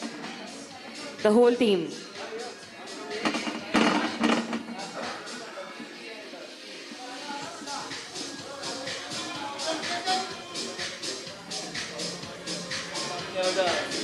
Also, I think for our moderator, absolutely, एक बार जोरदार ताली हो जाए for Mr. Ronak Singhvi for moderating it too beautifully. Thank you so much, sir. With this, let's quickly join in for a group picture.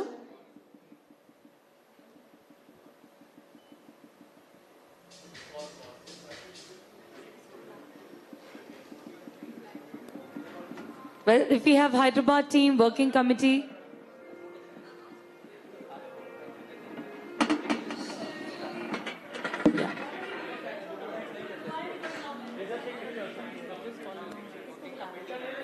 We request the working committee members to kindly join in. All our secretaries, can we quickly have you all for a group picture?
We request the working committee quickly join in. Yes, all of you.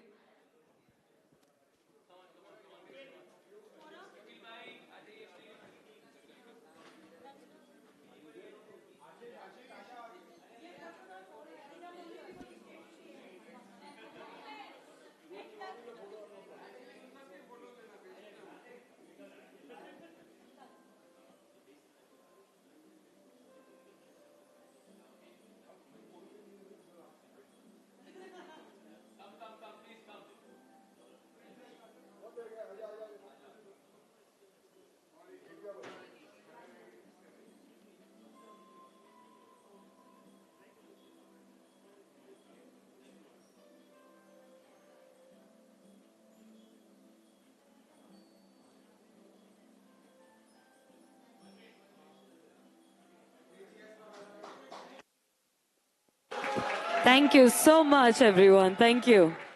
With this, we have successfully completed 6th Foundation Day Investors Conclave 2023, Day 2. I'll just want to appreciate the Raunak and Akshay of Jalpan for taking care of the entire food for a couple of days. Wonderful food, guys. Wonderful. Everyone has enjoyed it. Namit and his team. I think Namit's dad is no more here, but good job. Thank you very much.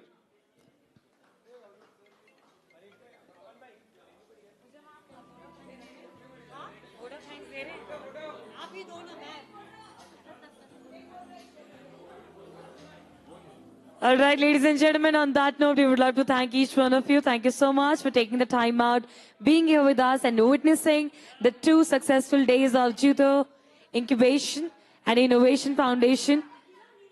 2 days of complete food for learning and investors conclave, 6 foundation days. Thank you very much. Have a great day. Enjoy yourselves. On that note, kindly don't miss out on clicking more and more pictures. Cherish the moment, store it in. And the high tea is on, so absolutely enjoy the tea and the great weather in Hyderabad. Thank you.